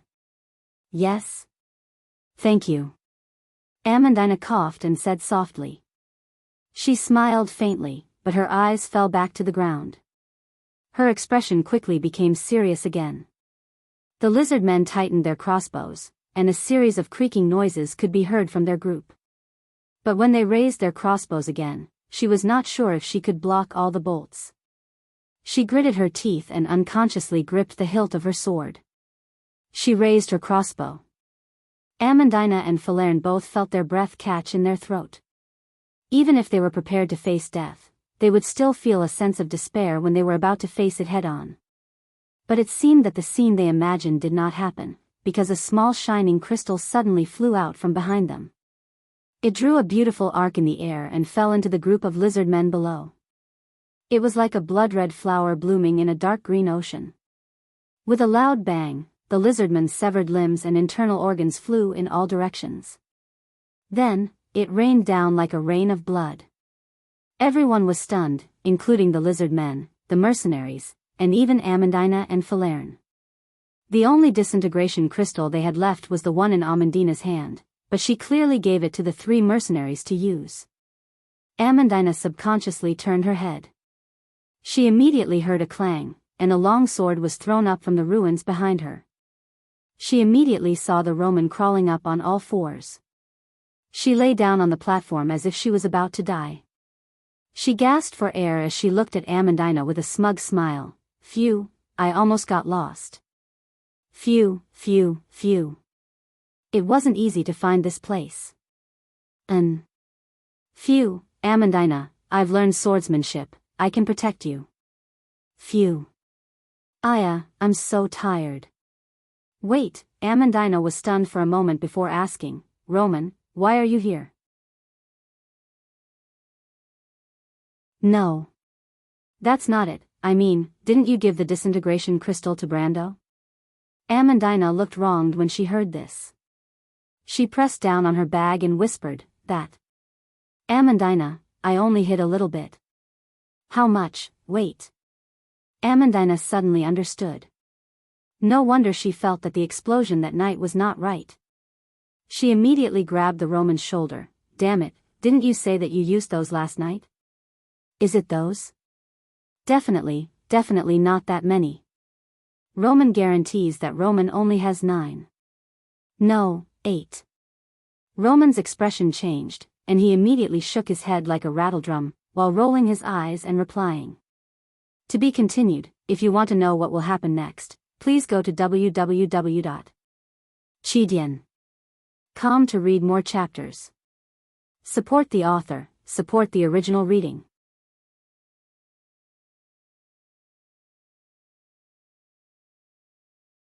Chapter 192. In fact, not long after Hugel escaped from the battlefield, he received news from his subordinates that Conrad had escaped long ago. Hugel was so angry that he couldn't help but curse, but he was also secretly happy. Originally, if he were to retreat first and leave Conrad alone, he would inevitably be reprimanded in the end. It was not impossible for him to be punished. If it wasn't for the secret of the Elf King's tomb in its hands, it wouldn't have dared to leave its subordinates behind and run away. Otherwise, it would have to bear the consequences of its actions. But now that Conrad had left first, the situation was completely different. Conrad had become the scapegoat, and Hugel had become the leader of the resistance. If it wasn't for the fact that he was the one who lured the Silver Elves out, Hugel would have been able to use this to make Conrad suffer. But even so, it was enough to make Hugel happy. Besides, didn't he still have other chips in his hands? Those damn elves. When it thought of this, it couldn't help but feel unhappy again. At the same time, it cursed in a low voice. No matter what, all the wealth that he had plundered over the years was stored in the hall of the Balagon Temple. Now that he had to give it away, he couldn't help but gnash his teeth in anger. But just as he was cursing in his heart, he bumped into his deputy who was leading the way. Hugel had nowhere to vent his anger, and this time, he found a way to explode. You brainless idiot. What are you doing? The leader of the lizard men suddenly realized that something was wrong. It raised its head abruptly, and a tall figure was reflected in its prismatic pupils. No, to be precise, it was a tall knight riding on a snow-white unicorn. His entire body was covered in heavy silver chainmail, and he wore a pointed golden helmet with a pair of wings protecting his face. At the top of the helmet was a white mane that hung down to the back of his shoulders. Behind him, there were rows of similar knights standing neatly behind him. The tall elven cavalry looked as if they were cast from the same mold, and every one of them was about the same height. They stood quietly in the middle of the forest, and there was not a single sound in the woods. The knight looked down at Hugel from above. His silver eyes were calm, but it sent chills down Hugel's spine. Then he spoke with a gentle and low voice. "If I'm not wrong, you should be called Hugel?" "Lizzer, Mr. Hugel, right?" Hugel opened his mouth. He subconsciously wanted to deny it, but he found that he couldn't say a word under the pressure of the knight's aura. "Very good," the knight nodded. "In fact, my comrades and I have been looking for you for a long time." Hugel's eyes darkened.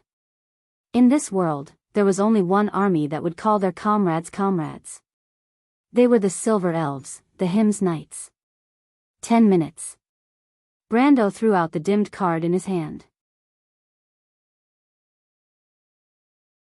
The card of fate with the image of the platinum stallion burned in the dirt, and then nothing was left. Now there was another card in the graveyard, and it made him a little unhappy. Not only did the graveyard not decrease, but there were more and more. Furthermore, his card pool was already thin, and it made things worse. He looked into the forest. It was silent. Ekman's sense of smell was terrible, but his hearing and sight were very good. Its 6 limbs had hearing organs that could pick up over 700,000 different sounds in the natural world. It could distinguish sounds at least 3 times the frequency of a human's. But it was 4 to 5 miles away, and if he didn't make a sound, it would be difficult for the enemy to find him. Brando thought for a moment. He wanted to wait a little longer, but he was afraid that the enemy would turn back and cause trouble for Scarlet. If that happened, the red-haired tigress wouldn't even be able to defeat a normal person. So he raised his right hand and used the Ring of the Wind Empress to fire at the direction of the forest. Since the ring had almost no effect on an elemental awakened monster, it was good enough to make a loud noise to lure the enemy. As expected, when Brando put down his hand, he heard the sound of trees falling in the forest. The acolyte of Earth reacted quickly and rushed towards him. But Brando wasn't nervous. He took a deep breath and took out a ruby from his clothes. He held the ruby in his hand and counted the time in his heart. 10, 9, 8. The sound of the trees falling was very fast, and it was as if it was just an illusion in his ears, but it soon became real. 5, 4, 3, it's here. Brendel used his middle finger to squeeze the gem between his index finger and thumb, placing it in the middle of what the witches called a magic triangle. Then he silently chanted the activation spell in his mind.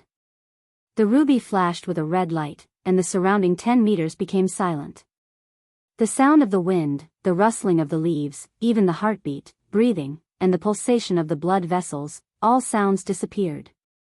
Brando saw a light green number appear in his vision, 610. The acolyte of Earth stopped in its tracks. The insect-like monster couldn't help but look around in confusion, but it soon realized that it had lost track of the faint heartbeat.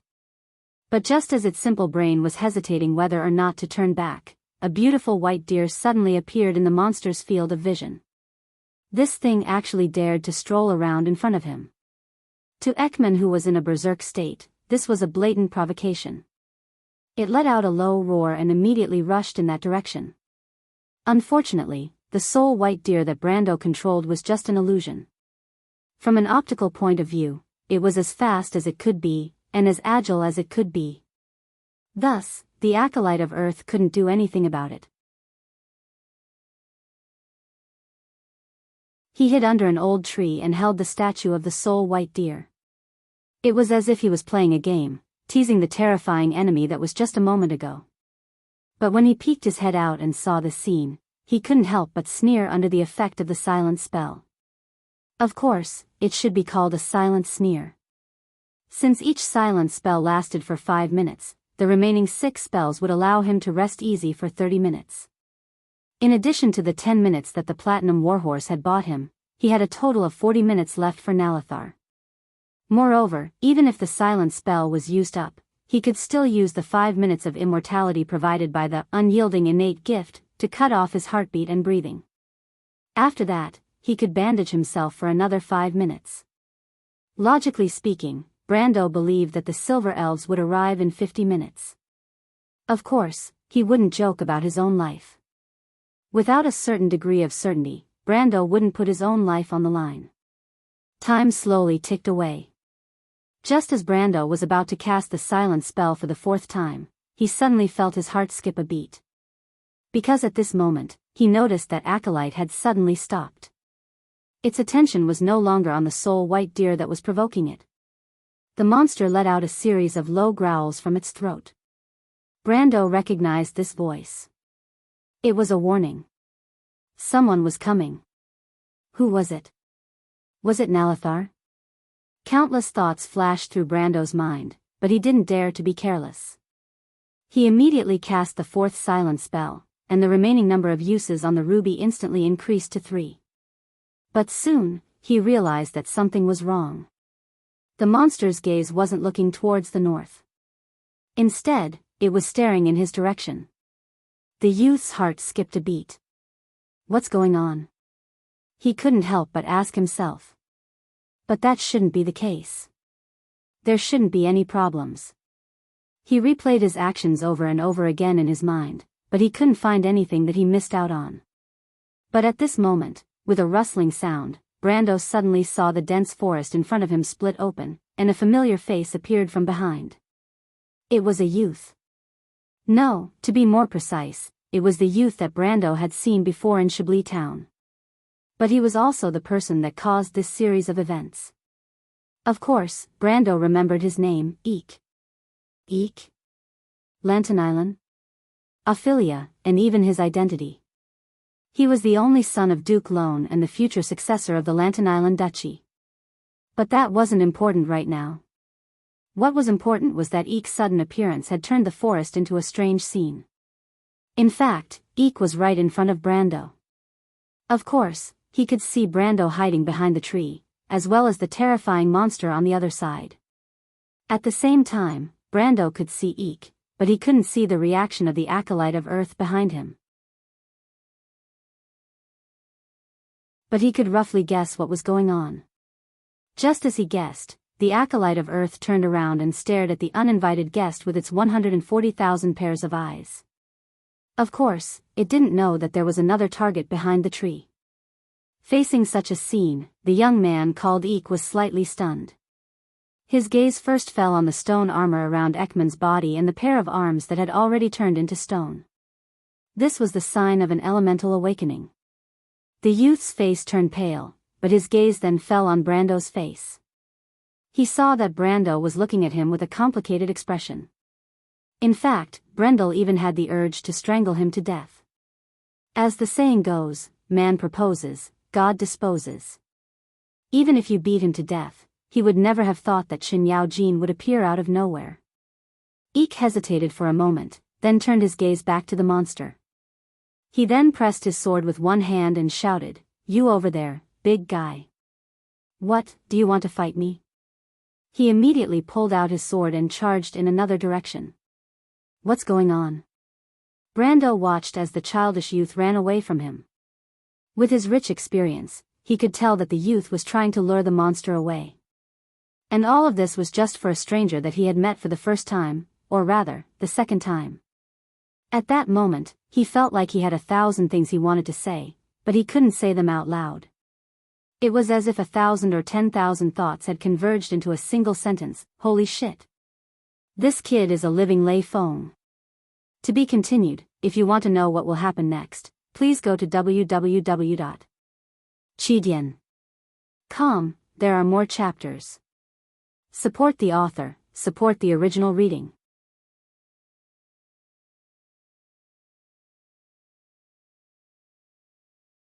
Chapter 193. No matter if it was in his previous life or this one, Brando had always thought of himself as an ordinary person. The difference was that when he discovered that he had some abilities, on this basis, he naturally had greater ambitions and desires. Although this desire was to change the course of Erewhon's history, to prevent the things that he regretted in the past from happening in this world.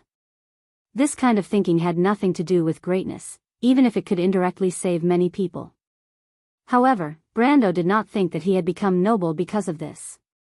Like any other ordinary person, his desires came from his own needs and feelings. He was sure of this, and it was just like how one of his creeds was to repay kindness with kindness. He never thought that he had the responsibility to restrain himself like a saint. But at the same time, he understood the principle of returning a favor. Thus, when Eek moved, Brando reacted. "Lady Martha, I didn't offend you, did I?" He cursed in his heart while dispelling the silence spell. He then shouted at Eek, "Don't run that way, come back."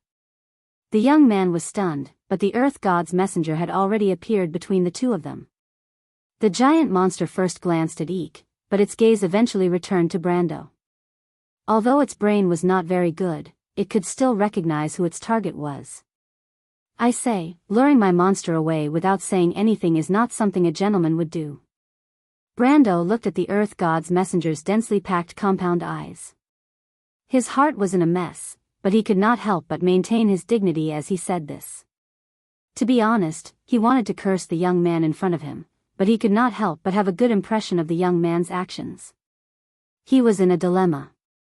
After hesitating for a long time, he could only mock the young man in front of him. "Thank you." Eek only looked at Brando and smiled gratefully. In fact, he knew that if Brendel did not make a move, he would only be able to hold on for a few seconds before being torn to shreds. The difference between the strength of a gold-ranked fighter and a silver-ranked fighter was not something that could be calculated with common logic. But speaking of which, it was still his fault. He was a mercenary, so of course he knew what the young man was holding. From Brando's gesture of dispelling the spell, he could tell that it was a silent spell. This spell was often used in battles, especially during sneak attacks and infiltration, so he was not unfamiliar with it. But when he saw the silent spell, he knew that he had made a huge mistake.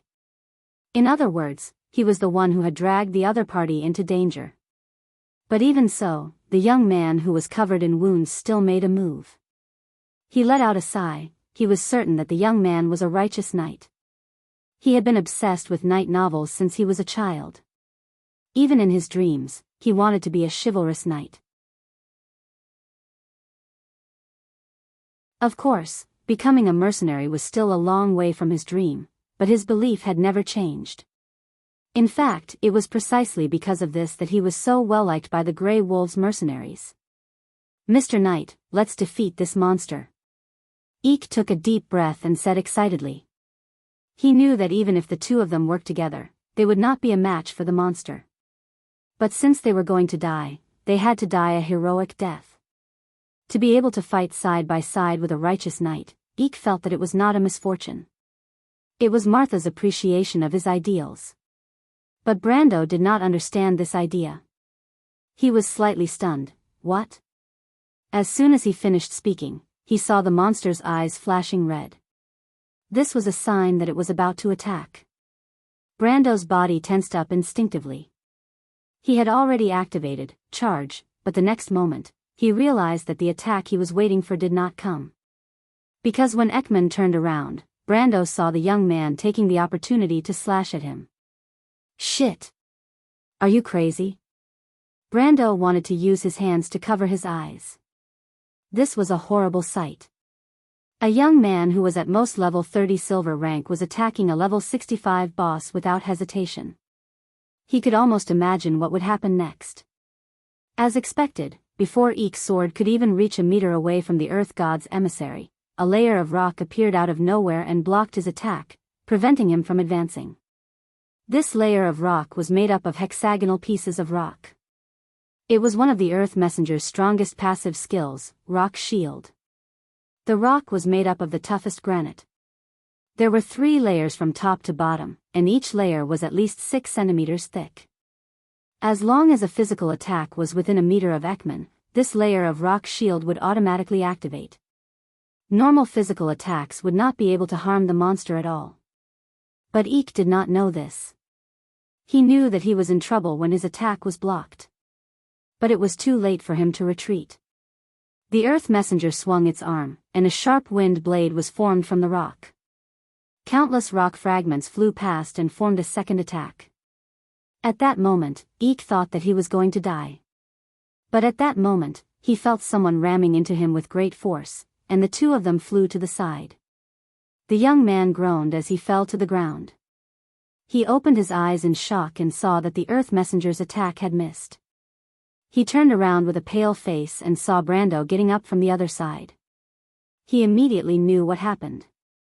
After a moment of shock, he quickly replied with gratitude, "Thank you, damn it." Brando cursed in his heart. Another charge skill was wasted. Even though Eek's character was not bad compared to Makarov and Byuga, he was still a brainless idiot.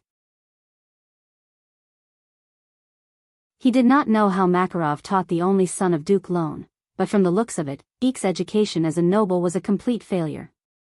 But the youth obviously did not know what Brendel was thinking. When he saw Brendel's silence, he thought that Brendel was thinking about how to deal with the monster.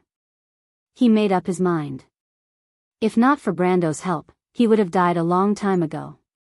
So he decided to be brave and said loudly, Mr. Knight. I'll hold him back, and you attack from the back." Brando did not cry. "Can't you see that it's pointless to attack from any direction? Can't you grow a brain?" However, in order to make this fellow shut up, he simply interrupted in annoyance, "Shut up. Now's not the time to talk nonsense. I'm sorry, forget it. Pretend I didn't say anything." Brando turned around, but the moment he turned around, he saw the monster charging towards him like a heavy tank. Facing the charge of a level 65 boss, he didn't dare to be careless. He immediately dodged to the left, wanting to use a frontal break on the boss from the side where it couldn't attack. He wanted to see if the armor break attack could do any damage to the rock shield. But what surprised him was that his dodge was surprisingly smooth. Logically speaking, even if Ekman's movement was slow, he shouldn't have given up on protecting his flank. He was prepared to take the hit, but he didn't expect that he would be able to escape from Ekman's attack range so easily. But he suddenly thought of another possibility and broke out in cold sweat. He turned around and saw Eek holding his sword in front of his chest, facing the acolyte of Earth head-on. Is there a need to do this? Brando gave up on using frontal break, and raised his right hand to shoot out a wind bullet. The Ring of the Wind Empress had only been charged for about 10 minutes, so it didn't have much power. However, the strong wind still disrupted Ekman's attack. Ekman's attack was supposed to hit the young man's chest, but it ended up hitting Ekman's left shoulder instead. Ekman screamed in pain as he flew backward and landed in the bushes. After a dull thud, he stopped breathing. Brando quickly took a step back and looked at the monster that was slowly turning towards him. He cursed in his heart. There was nothing he could do right now. He could only pray that Nalathar would arrive quickly. But it seemed that this wish was not realistic. Or perhaps, Martha did not hear his prayers at all. The forest was completely silent. It was as if there was only him and the oracle left in the forest. But at that moment, Brando heard a soft chuckle. The chuckle was so sudden. For Amandina, the battle became much simpler after the Roman joined the fray. Of course, Romaine was not willing to tell him how many exploding crystals she had. At first, she gave him 3 exploding crystals, and the mercenaries used explosions to chase the lizard men off the platform. However, even though the barbarians from the forest didn't seem to have fully evolved, they at least knew how to protect themselves. Under the command of their lizard-man lieutenant, the green-skinned reptiles quickly spread out and charged forward once again.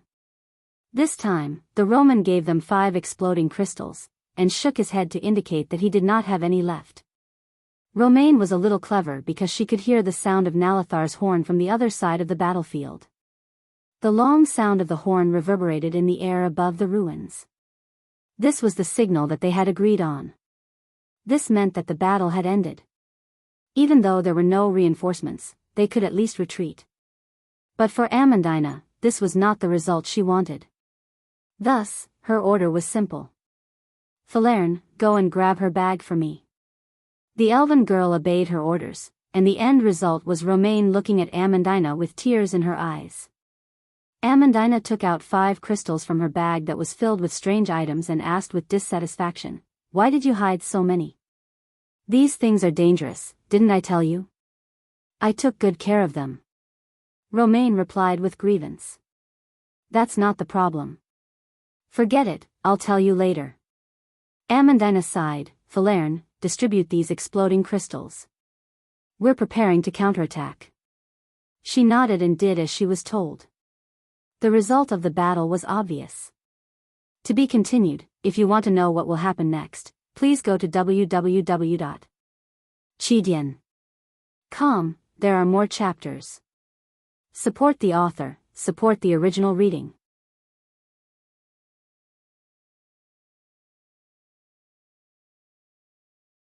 Chapter 195. The crisp laughter seemed to have penetrated the silence of the forest. But how could there be a third party in the forest? Brando and the messenger of the earth raised their heads at the same time. Only then did they realize that there was a short girl sitting on the tree. She was about 14 or 15 years old and had a pair of curly blonde ponytails. She cupped her round baby face with her hands and looked at them with interest. The girl's eyes were smiling, or rather, her emerald green eyes were filled with curiosity.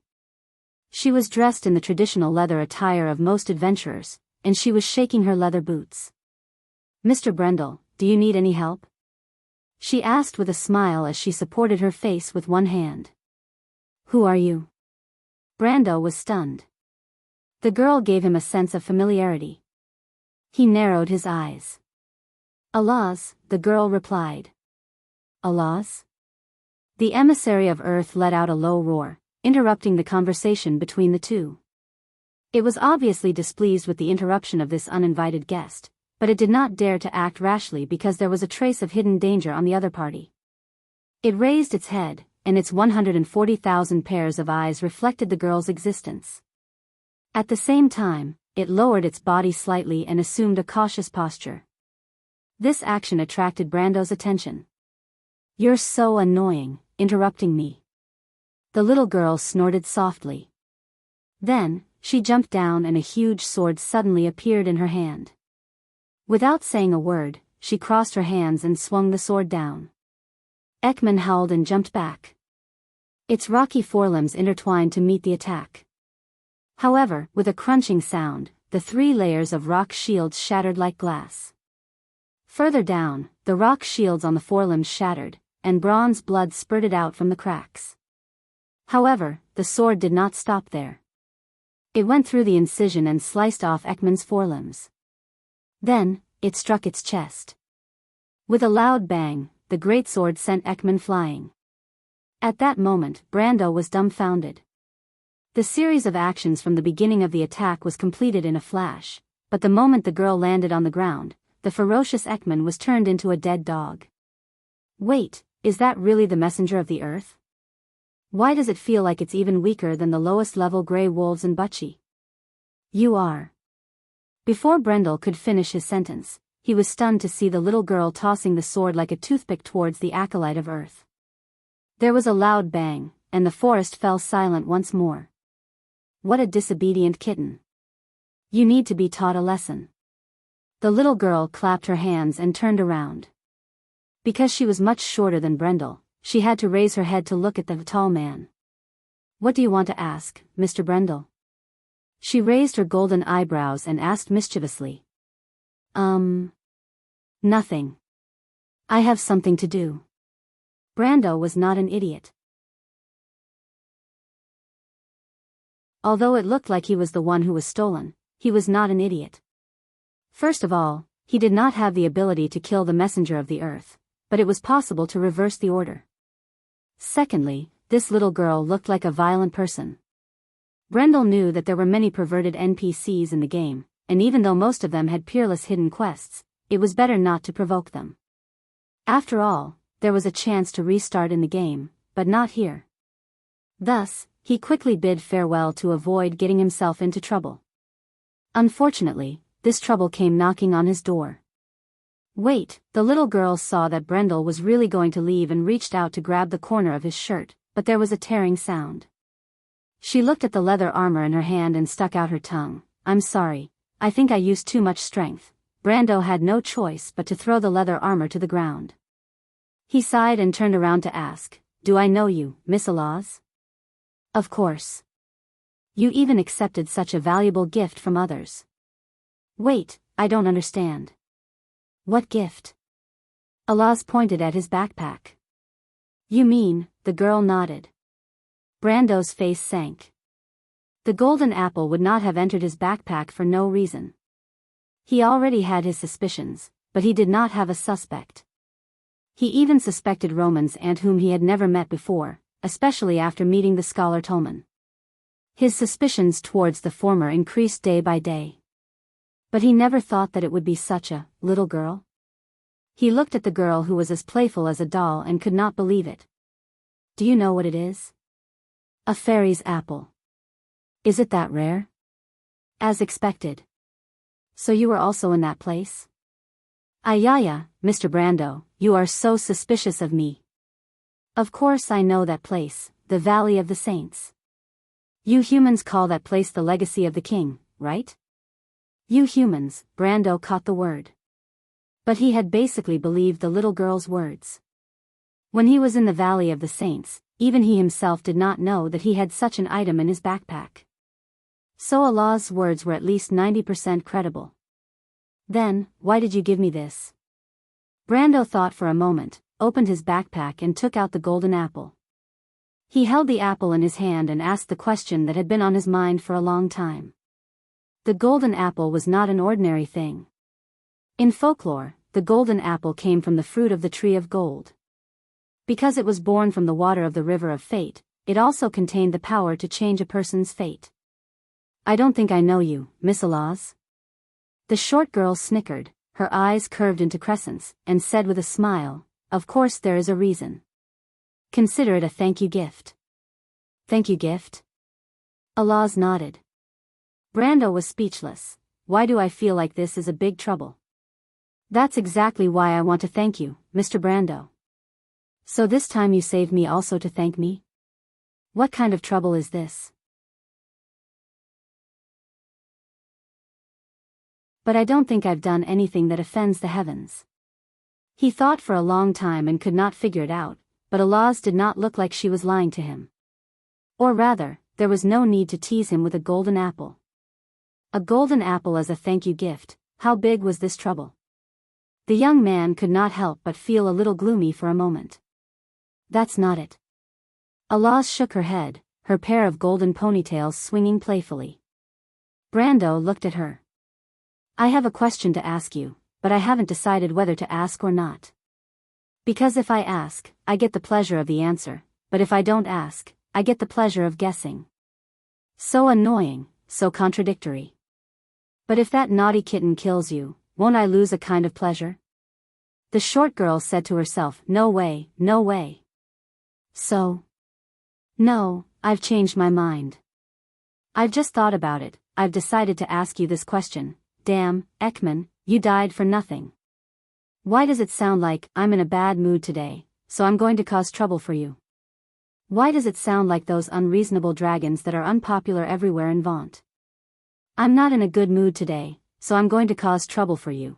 But he could not help but ask, if that's the case, then as you said, won't you lose the pleasure of guessing? Didn't I say I changed my mind? Well, what do you want to ask? Alaz pointed at the apple in his hand. Is it related to this? Brando was stunned. Mr. Brando, you should know the value of this, the fairy's apple. Don't you want to eat it, Mr. Brando? Brando shook his head. His own plan was clear. But the girl's attitude made him suspicious. He could not help but look at the apple in his hand. Could it be a fake? Or was there some other mystery behind it? I don't believe that there's such a thing as a free lunch. Are you worried that I'm lying to you? Don't worry, I didn't put poison in it this time. I just added something interesting, the short girl replied. Brando broke out in cold sweat. He was glad that he was on his guard. What is it? He asked, but Alaz did not seem to want to answer. He saw her running to the side of the Earth Messenger's corpse and dragging it out. Just like that, she used one hand to grab the Earth Messenger's hind leg and dragged it out as if she was dragging a dead dog. She fiddled with the corpse for a while before throwing a longbow and muttering to herself, "Strange, why is the mana loss so great? Damn it, don't touch the corpse, you unlucky bastard." Brando could not help but scream in his mind. Mana loss was a setting in the game. When the owner of the magic item died, the magic power of the magic item would dissipate along with the disappearance of the spirit traction. The magic equipment could also be damaged because of this. Therefore, when you kill a monster, you may not be able to obtain all the equipment on its body. As for how much you can obtain, it depends on luck. Or to borrow a gaming term, it depends on how unlucky you are. Brando used to be the unlucky bastard in the guild. Of course, there was someone who was even more unlucky than him, and that was his senior. Brando's own unlucky streak was built within the system, but he thought that his senior's unlucky streak was already beyond the system's halo. There were many times when she forcefully opened the corpse, but the result was that all of the magical items were lost. But things went south. Brando was unlucky, but at least he knew his own limits. His senior, on the other hand, was obsessed with opening corpses. It was as if her life's goal was to defeat the unlucky bastard. But as the saying goes, fate is unbeatable. Thus, her challenge ended in a shameful failure. But today, Brando once again witnessed the birth of another unlucky bastard who was almost as unlucky as him. This was a level 55 boss with perfect storyline. It was almost 30 levels higher than the corpse of a boss with perfect storyline. The first item she got from the corpse was actually a bow. In fact, the acolyte of Earth's loot list was only a bow. It was a brass-grade shale longbow. Don't be like this. What happened to the strength of the mountains? Brando could not help but cry. P.S. Thank you, everyone. I'm really, really happy to see everyone's praise and support. Thank you, everyone. I'll work hard to repay everyone's kindness by writing more chapters.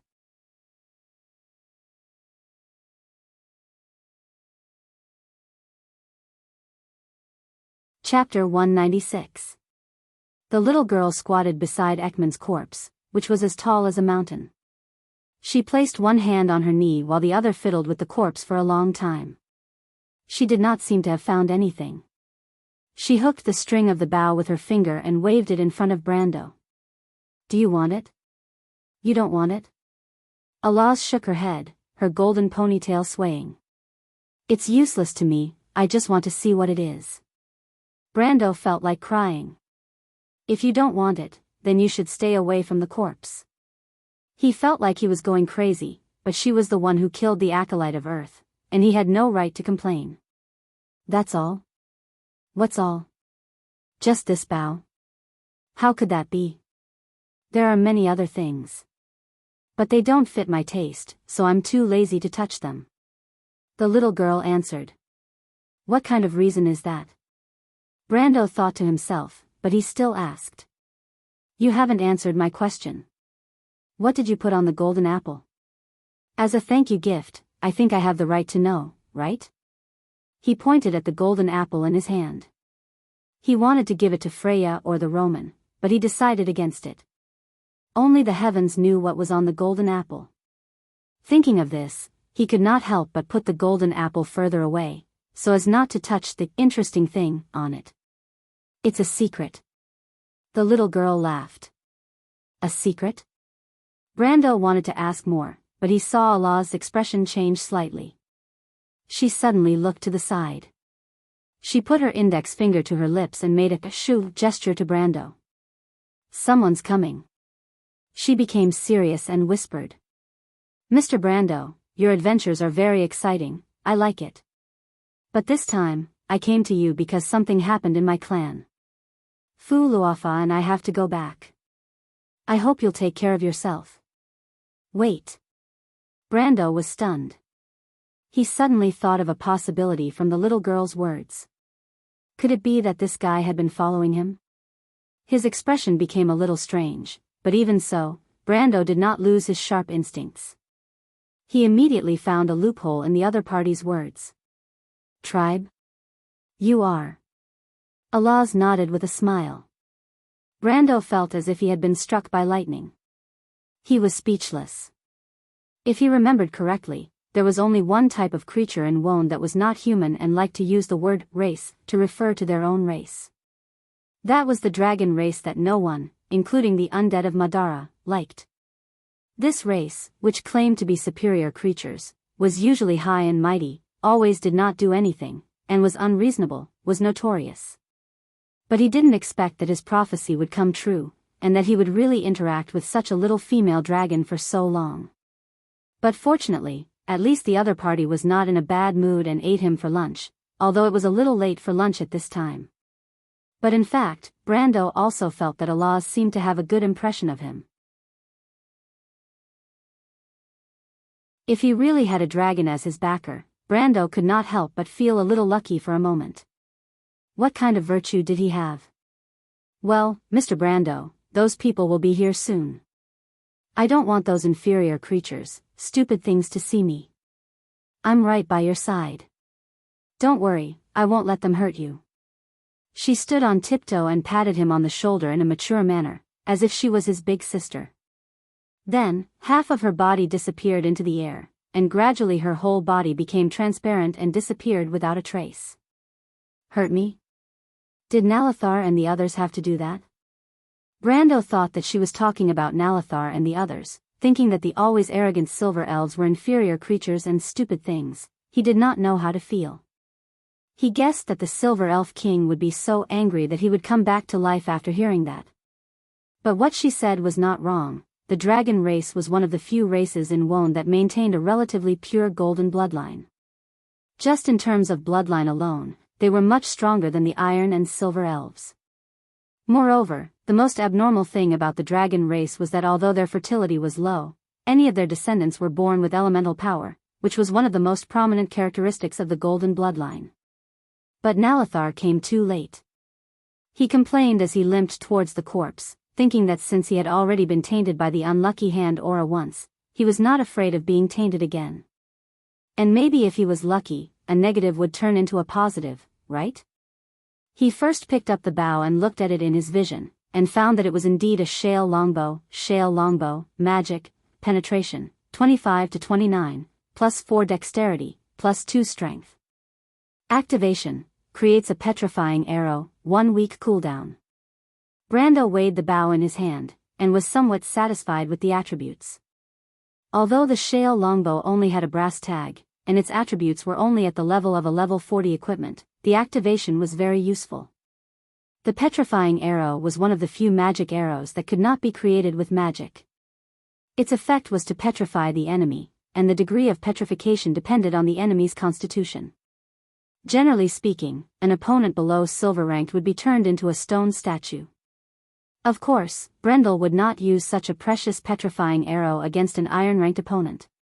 This arrow was a serious threat even to silver-ranked opponents, and it could even affect gold-ranked opponents.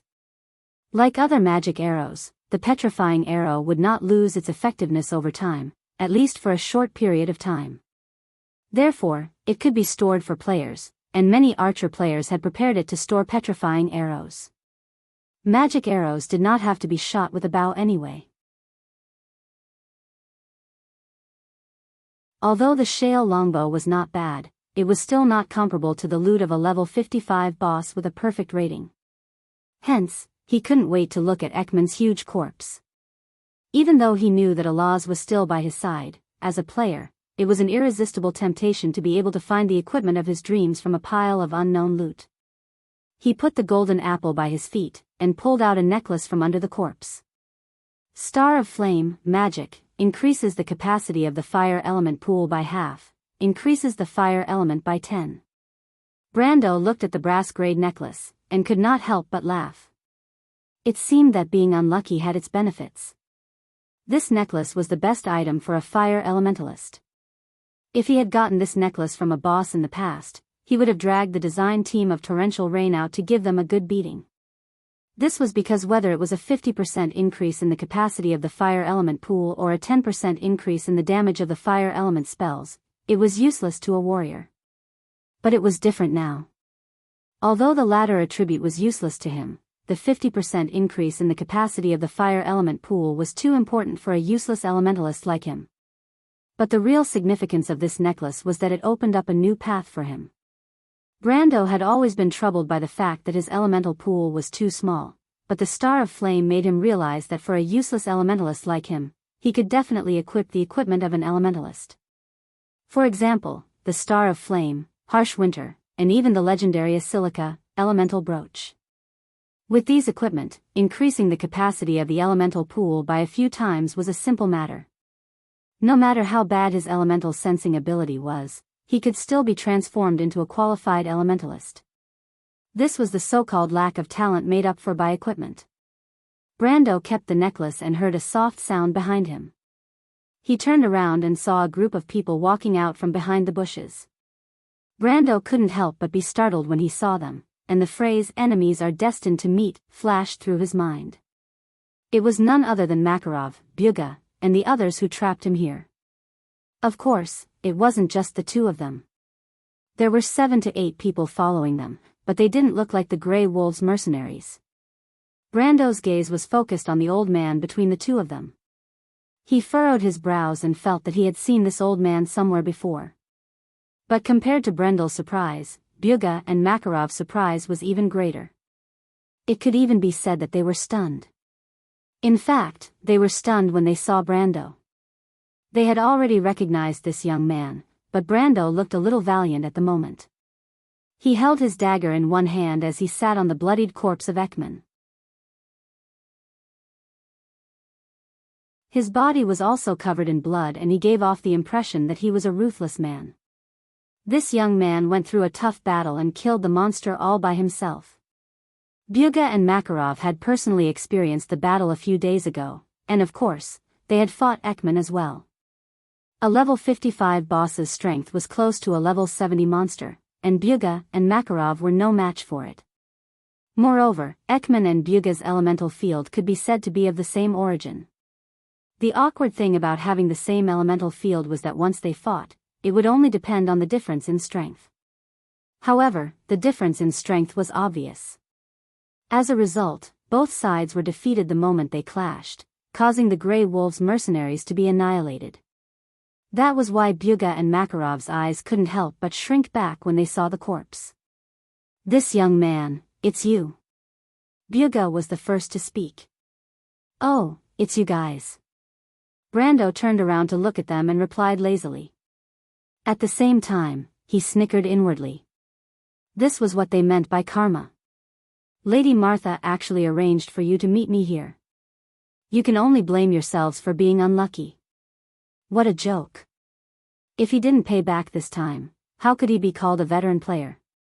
He might as well go home and plant sweet potatoes. After saying this, he calmly looked at this group of people. Thus, when Byuga opened his mouth, he was met with an awkward silence. If you want to know what will happen next, please go to www.chidien.com. There are more chapters. Support the author and support the original reading. Translator, Endless Fantasy Translation Editor, Endless Fantasy Translation.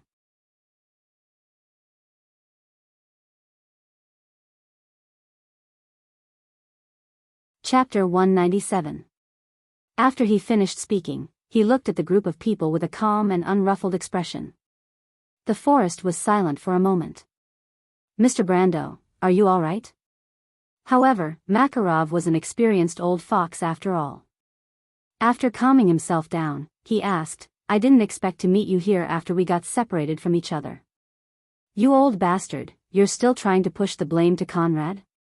Do you really think I'm a fool?" Brando thought. Of course, he didn't reveal any resentment on his face. He patted the lifeless head of the Earth God emissary and replied, "Naturally, this little thing isn't enough to cause trouble for me. It's a pity that you escaped too quickly that night. I wanted to help my allies but I couldn't. I'm really sorry." Both sides gritted their teeth. His ability to lie through his teeth seemed to be on par with the other, but Brendel's behavior still made Makarov wary. He was a little unsure if Brendel really knew the whole truth, or if he was just angry because they pretended to be nice to him at the beginning. But there weren't many people at his age who could be so shrewd. Makarov couldn't help but feel troubled. He even ignored the sarcasm in Brando's words. Moreover, he didn't come here to bicker with the young man. He frowned and looked at the forest behind Brando. He hesitated for a moment and asked, "Mr. Brando, did you see anyone else pass by here?" "You're talking about a young man?" Brendel smiled to himself. "Yes." When Makarov's words left his mouth, Brendel could feel the people behind him becoming more anxious. "If I'm not wrong, that's Mr. Eek, right?" Brando asked. Makarov, Byuga, and the old man's expression changed. "You've seen him?" Makarov took a step forward and blurted out. But he quickly realized that he was overreacting. He coughed and stood back. He looked at the two people beside him. Byuga had one hand on his sword hilt the entire time. His face was gloomy as he maintained his vigilance. The old man was looking at Brendel's direction with a pensive expression. But he immediately realized that Brando might have guessed something. However, he believed that it was impossible for Brando to know their identities. After all, even the Grey Wolves mercenaries and Eek didn't know about this. "Have you seen him, Mr. Brando?" Makarov coughed and asked. "Eek is the descendant of an important friend of mine. I promised him that I would take good care of him, but I didn't expect to be separated from him." Brando smiled. "Eek wasn't the only one who got separated from you. Wasn't there also the entire Grey Wolves mercenaries? Why don't you, this old fox, be so anxious?" However, he didn't point this out. Instead, he asked, "Old friend?" So that's how the cunning fox Makarov, or Baron Locker, addressed Duke Lone. I'm afraid the Duke won't agree. As soon as he spoke, he heard the clashing of swords and sabers. Brendel raised his head and looked at the row of subordinates behind Makarov who had unsheathed their swords. "Young man, who are you?" Makarov's expression changed as he asked sternly. He immediately thought that Brando might be on the same side, but looking at the acolyte of the earth lying on the ground, it didn't seem likely.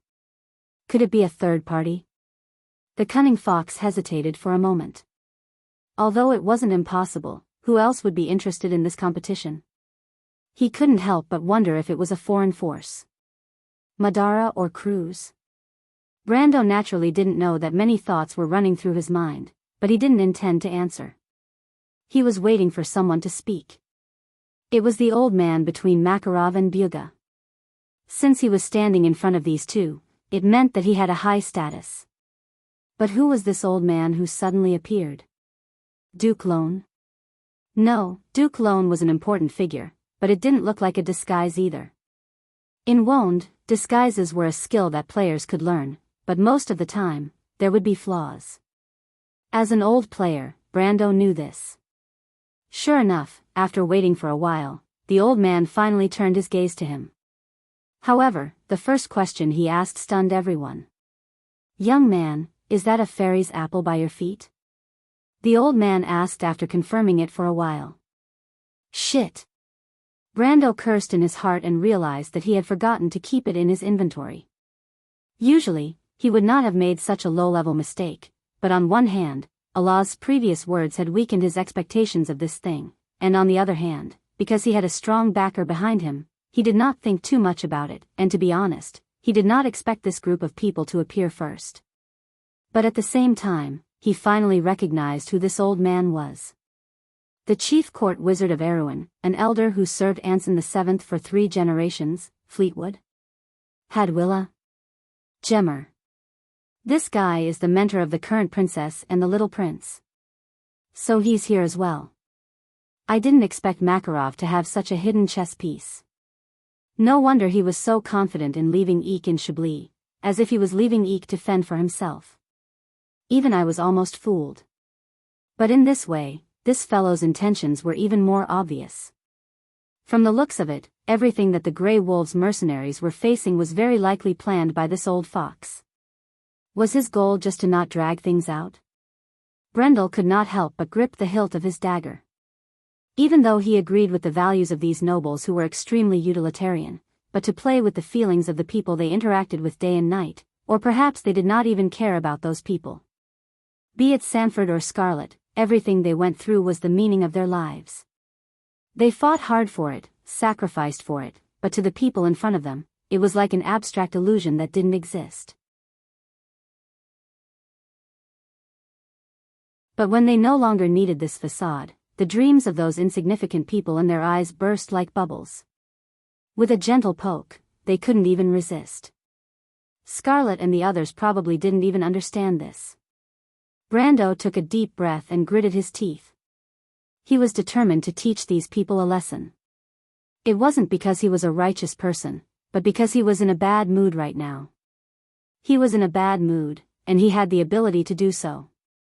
That was why he wanted Makarov, Byuga, and even this old man to pay the price for what they did to Scarlet and Sanford.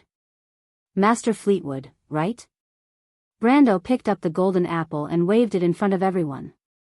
His action caused Makarov and Byuga's expression to change. They finally understood what Fleetwood meant by the fairy's apple. That was the fruit of the golden tree. With Martha above, they had the power to change everything.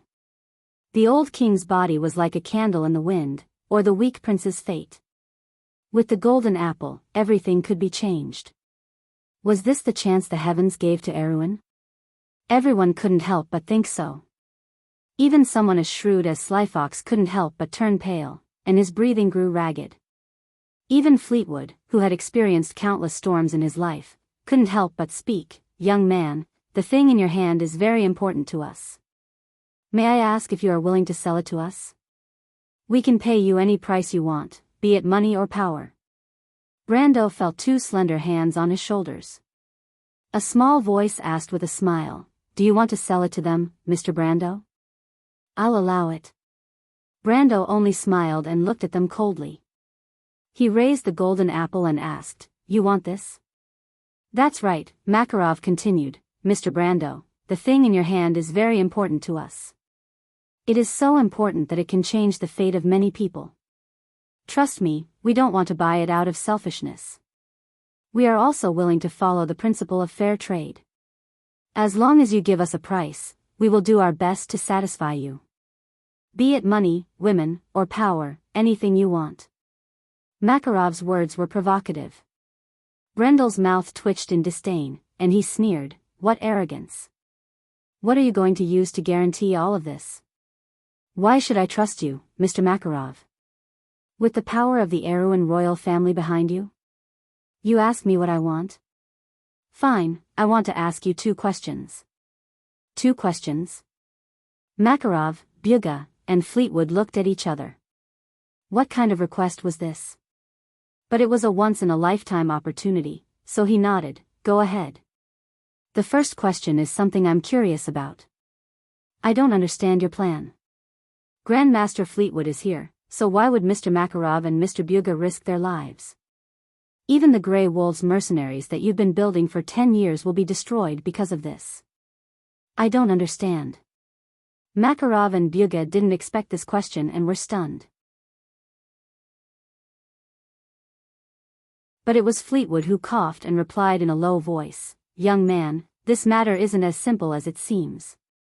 I don't know how much you know, but we don't want the outside world to know that the royal family is involved in this matter." He did not want to explain so much to a stranger, but it seemed like Brendel had recognized him, and the item in his hand was too important, so the old man had no choice but to lower his stance and explain it to him. I see. Brando nodded. So, the second question is, are you guys here to reunite the Grey Wolves mercenaries? Brando chuckled. Actually, I've recruited some of your men. Makarov and Fleetwood looked at each other and shook their heads. No, Mr. Brando, you're overthinking it. We're only here to chase after Mr. Eek because he insisted on looking for his companions and fiancé. He couldn't help but feel a little awkward when talking about his fiancé. After all, it was quite embarrassing to talk about the fiancé of the Duke's only son. But that was it. He shook his head and continued, as for the Grey Wolves mercenaries, it's already a thing of the past. It no longer exists. I'll thank you on behalf of the men you recruited. As expected. Brando gritted his teeth. Then, he heard a clang. Everyone turned around and saw a red-haired girl standing there in a daze. She covered the wound on her chest with one hand and was covered in blood. The spear in her hand had fallen to the ground at some point. P.S. My hand slipped in the last scene, and I forgot to change the chapter name. Sorry. But for some reason, my subscriptions have dropped again. Please subscribe.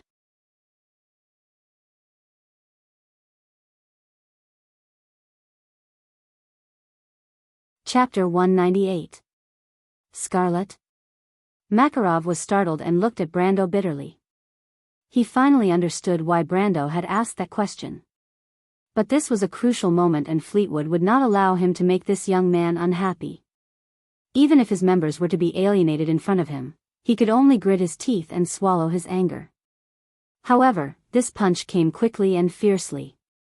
Even with his mental fortitude, he couldn't help but turn his head away when faced with the disbelieving, questioning gaze of the young girl he had raised with his own hands. Even if he had 1,000 excuses to explain himself, even if he knew that this girl who he treated as his adopted daughter hoped that he could at least explain himself, he couldn't say a single word at this moment. Everyone present could feel the power of the heart of gold pulsating in her body. He did not know what happened to her that caused her power to rise so quickly. He thought that it was because of her potential in a life and death situation.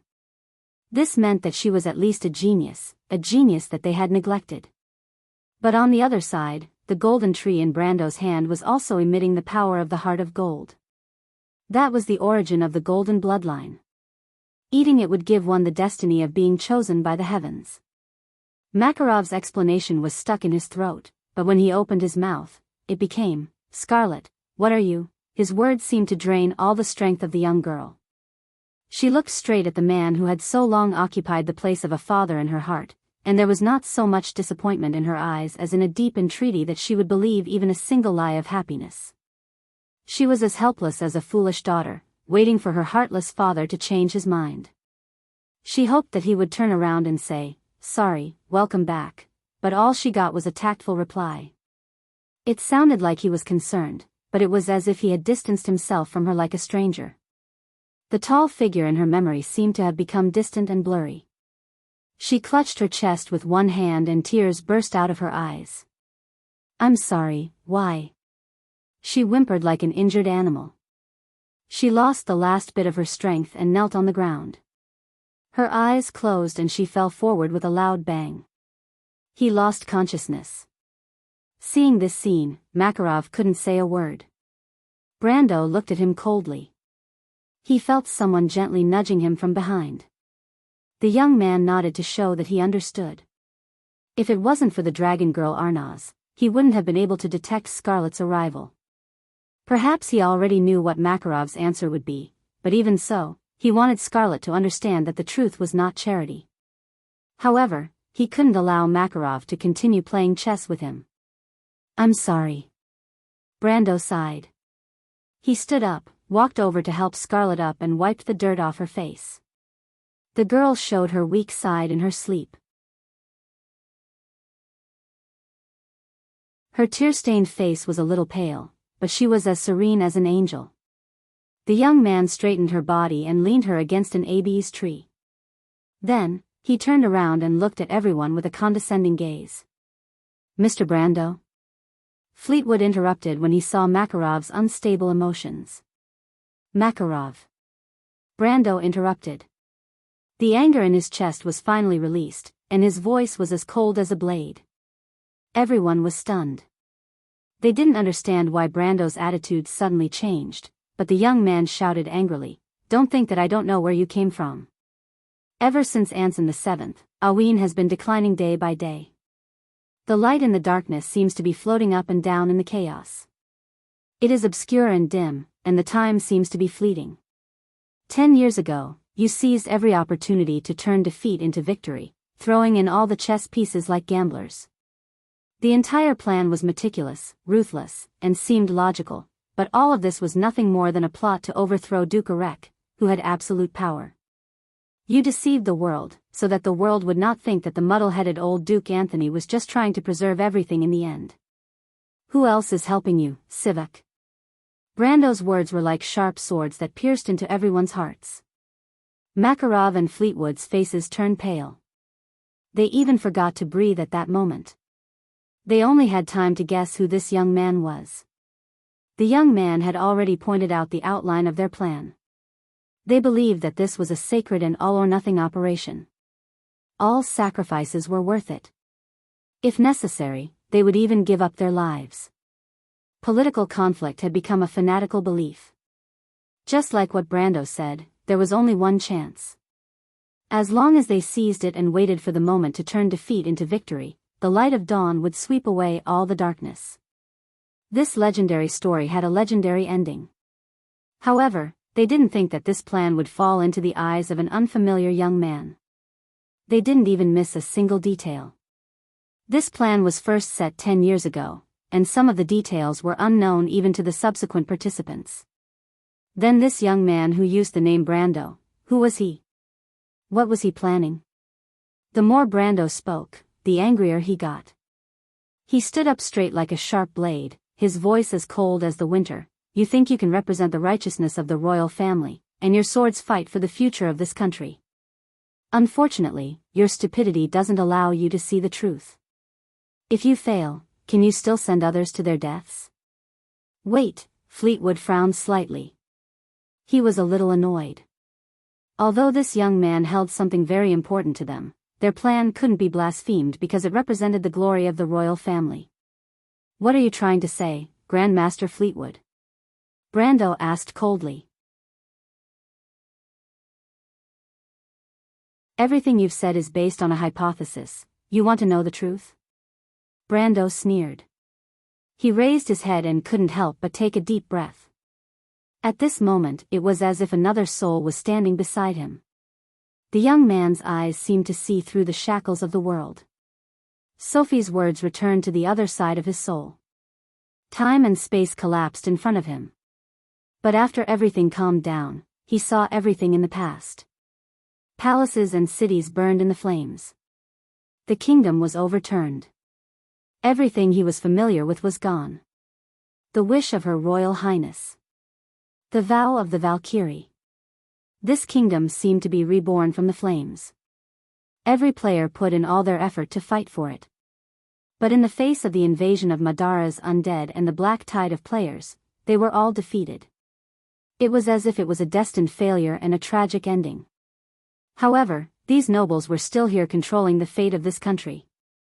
It was as if they could see the final outcome, the victory they believed in. Then, like a cold grim reaper, they clung to the lives in their hands and threw them into the frenzied sacrifice. The nameless lives flowed out like the cold blood in these people's bodies. They died. In exchange for a cold ending. But no one would take responsibility for it. The players remembered the dark humor, but what about these high and mighty nobles? They just changed the chessboard and continued their game. They were always sacred, representing light or darkness, justice or kindness. This belief was not to be blasphemed. Just like the blood of a noble family, it was unquestionable, on the surface. How do I tell you the truth? Brando sighed tiredly and waved his hand. Just like this golden apple in my hand. Of course, I know how it works for you, because its appearance makes your game more brilliant. It's like a shining weight that tilts the scales in your favor. That's what you think. Unfortunately, it's not that I want to discourage you. No matter what, your failure is destined. He replied. What did you say? This time, even Bugha couldn't help but frown. Young man, not everyone can become a seer. Fleetwood shook his head. But those witches who used rumors to bewitch people were all tied to the stake. Makarov added as he looked at Brando coldly. Brando smiled. Indeed, but he was the one who could foresee their failure. No, he was the one who saw it. But he wouldn't say that. He only asked, "You don't believe me?" Reason? Bugha asked simply. I remember, during Erewhon's most glorious era. Erewhon's knight held the swallowtail flag and bugle horns. When the bugle horn blew, the kingdom's blade charged forward. I remember that the battlefield was a sea of flags, embroidered with the golden coat of arms of Corvado, Grenoires, and enrich. I remember that the nobles of that era still kept their oath. Brando smiled. Do you remember that oath? Everyone was stunned. You don't remember? Brando's eyes were full of disdain. It's fine, I can read it to you. Under this sword, I swear the sage's oath. I vow to lead my people away from strife and slaughter, away from the arrogance and greed of the nobles of the empire. I vow to not repeat the cold-blooded mistakes of history. I vow to make the nobles of this new kingdom follow the spirit of chivalry. I vow to be just and strict, honest and brave, kind and generous. I vow to keep it with all my strength. Brendel read out the words forcefully, then looked at the group of people who were speechless for a moment. Do you remember who made this oath? He asked softly. Fleetwood, Makarov, and Buga looked at each other, their faces burning. Of course they knew. How could they not know? They had simply forgotten about it. Yes, Brando nodded. This is the origin of all your beliefs, the foundation of the nobles of Erewhon. Your late king and the benevolent first king, King Eric, made this oath under the Lionheart. Do you remember what he said? If one day, the nobles of Erewhon forget their duty, then this sword will return to where it came from and will no longer protect this kingdom. Do you still remember? You don't remember, right? That's a pity. Brando sighed and looked at the forest. The afternoon sun shone through the forest. At this moment, the forest in the south looked so peaceful for the first time. P.S. I'll take note of the problem some students have with the plot, and I'll speed it up. If you want to know what's to come, please log on to www.chidian.com and read more chapters. Support the author, support legal reading.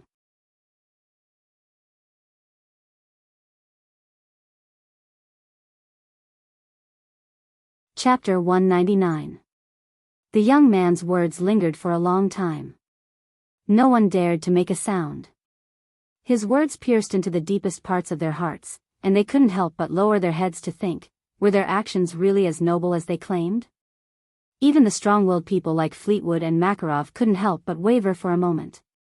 Yes, wasn't that glorious era the foundation of Erewhon's kingdom? But they quickly stabilized their confidence and calmed down.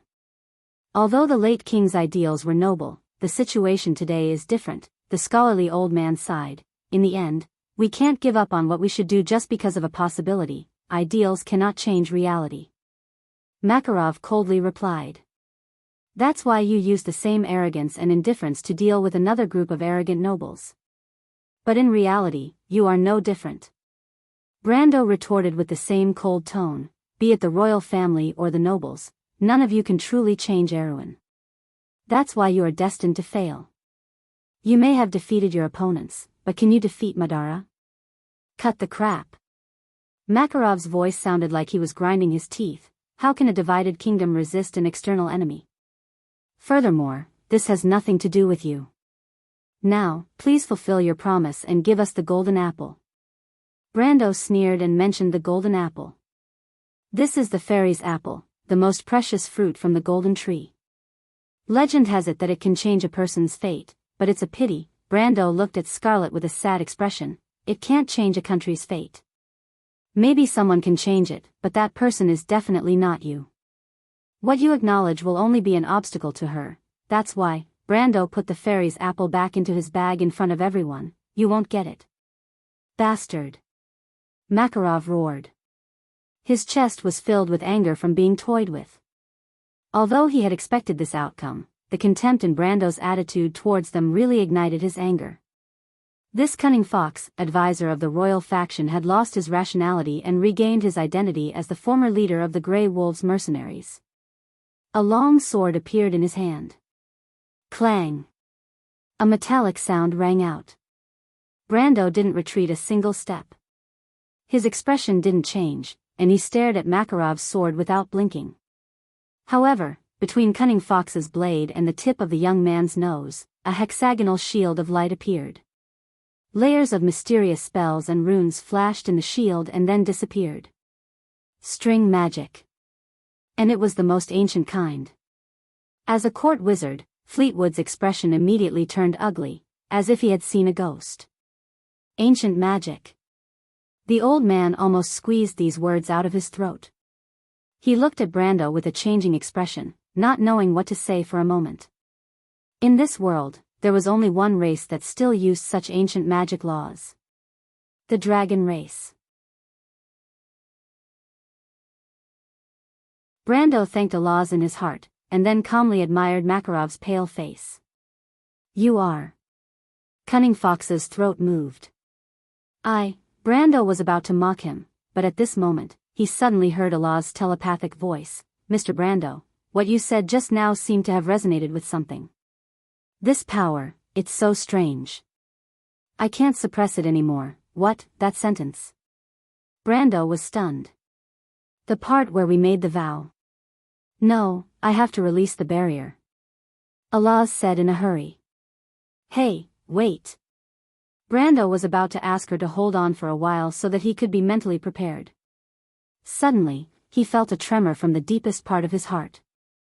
It was not the prank of the dragon girl Allah's, nor was it the mysterious resonance between the planeswalker and the cards.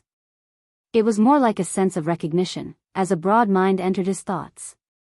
At that moment it was as if the brightest light was produced in the darkness, and in this light, a door was opened. He seemed to have passed through the door, and saw the White Knight Ebden and the Earth Knight Gerald standing beside him. They nodded and smiled at him as if they were humans, and their eyes were full of encouragement and recognition. But the illusion only lasted for a brief moment before disappearing. Brendel finally regained his senses and found the source of the tremors. He subconsciously reached for the philosopher's slate in his pouch, but it was too late. He could feel the philosopher's slate buzzing in his hand as if it had a life of its own. The next moment, the clouds above the Chablis Hills parted. This afternoon. From the Northwind Forest to Lake Venerin, from the Golden Flame Castle to Rhoda in the Shire, and even from as far away as Braggs, everyone who lived in this area witnessed this miracle. Above the blue sky, with a point in the south as the center, the platinum clouds parted layer by layer, like a stone thrown into a calm pool, and radiated outwards in all directions. After the last bit of cloud was cleared away, the blue sky was like a pure sapphire with a magnificent light purple color, and not a speck of dust could be seen. The townsfolk, the clerics, adventurers, and even the astrologers of the Council of Stars and Moon were alerted. Far away in the Sea of Death, the Wizard of Buga also recorded this phenomenon in Drala. The monks of the Lion's Heart Palace came out in full force. The recorder of the Black Tower was stunned and accidentally dropped his favorite crystal ball, and the pilgrims of the Thunder Gate could not help but kneel down and pray to the heavens. Everyone raised their heads and looked at the round, vacuum-like sky in the south, but only a few people understood what was really happening there. The divine artifact's reaction. The light in the forest suddenly brightened up, and the darkness was swept away. Buga, Makarov, and Fleetwood's expression changed drastically as they looked up at the sky. After the platinum-colored clouds dispersed layer by layer, what was left was the breathtakingly beautiful purple-blue sky. There were layers of magnificent and beautiful patterns that resembled gears, and each circle had a diameter of nearly 100,000 meters. That was the Tiamat, the law that Mother Marcia had set down to restrain the elements, worlds, and magic in the myths. It was also where the boundary of the elemental world was. No matter from which angle the mortals looked at this huge and intricate creation barrier, they would feel a sense of hopelessness from the bottom of their heart, and a sense of grandeur that came from the bottom of their heart. Brando held on tightly to the stone slab as if it was about to break free. He could not help but look up at the sky. The beautiful edge of Tiamat was sliding layer by layer against the background of the blue sky, and every time it slid, it would sweep across hundreds of kilometers of the sky. However, the curve that represented the law and the straight line were merging together again, and when the layers of the gears merged together and one of the centers was aimed at this area, the forest was silent for a moment. The wind stopped blowing. If this was in the game, Brando would have goosebumps when he saw this strange scene. This scene was very similar to the scene where the elemental lords or legendary wizards cast the highest level spells, the scene where level 14 spells were cast. These spells were forbidden spells in the usual sense, or legendary spells. These spells were beyond the understanding of mortals. In fact, each of them directly mobilized the supreme law to destroy and eliminate in a destructive manner. In terms of destructive power, they were no weaker than the nuclear weapons of the original world. But at this moment, he also felt goosebumps. The resonance in his heart finally reached its peak at this moment. There was a slight tremor in the center of the circular vacuum field in the sky, but when the tremor spread in all directions, a white beam of light descended from the sky. Far away in Dorora, one of the 12 leaders of the Buga Wizards, William Peaster held his magic quill in one hand. The tip of the quill stood motionless on the parchment filled with runes for a long time. Even the ink had soaked through the expensive lambskin, forming a small black dot on the parchment. Then, the elder just stared out of the silver grating arch window. Between the sky and the sea, a silver beam of light stood straight. This is Eric's Lionheart sword. A beam of light pierced through the clouds. It zigzagged as it passed through the boundary of the elemental realm, and then fell vertically to the other side of Erewhon. These two beams of light reflected each other in the clear afternoon sky. At this moment, everyone lost the ability to speak. But Brando just wanted to die. He just occasionally pretended to be righteous, and he did not expect to get the approval of merciful Eric by accident. If he had known, he would not have read the damn oath. He had forgotten that he had accepted the quest from the White Knight Ebden. In a moment of excitement, he further inspired the quest. Of course, the inspiration quest was not strange, but what made him want to bang his head on the ground was that it triggered the divine artifact's reaction. Wait a minute, Lady Martha. Isn't the Lionheart sword a fantasy weapon? How did it trigger the divine artifact's reaction? When did it become a divine artifact?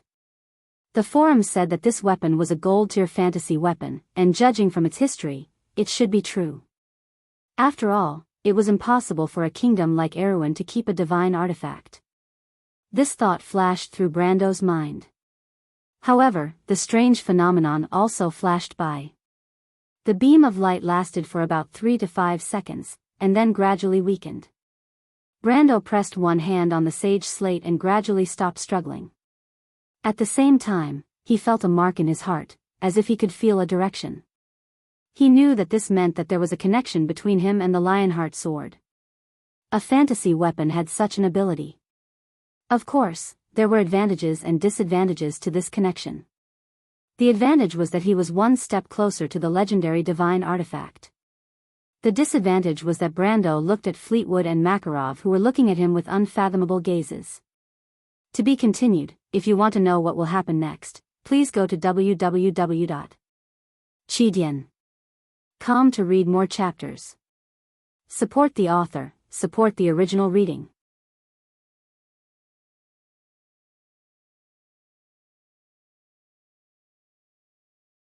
Chapter 200. The atmosphere in the forest was a little awkward. As the chief court wizard, Fleetwood naturally understood what happened, but he did not know how to react.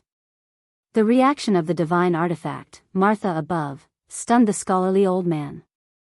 He had never thought of such a thing. But then again, if the other party was really a dragon, even at such a young age, it was not something that the few of them would be able to stop. But the problem was that Makarov was still raising his sword and slashing at the opponent's magic shield. Of course, it was not only them. In fact, Brando's mind was also in a mess.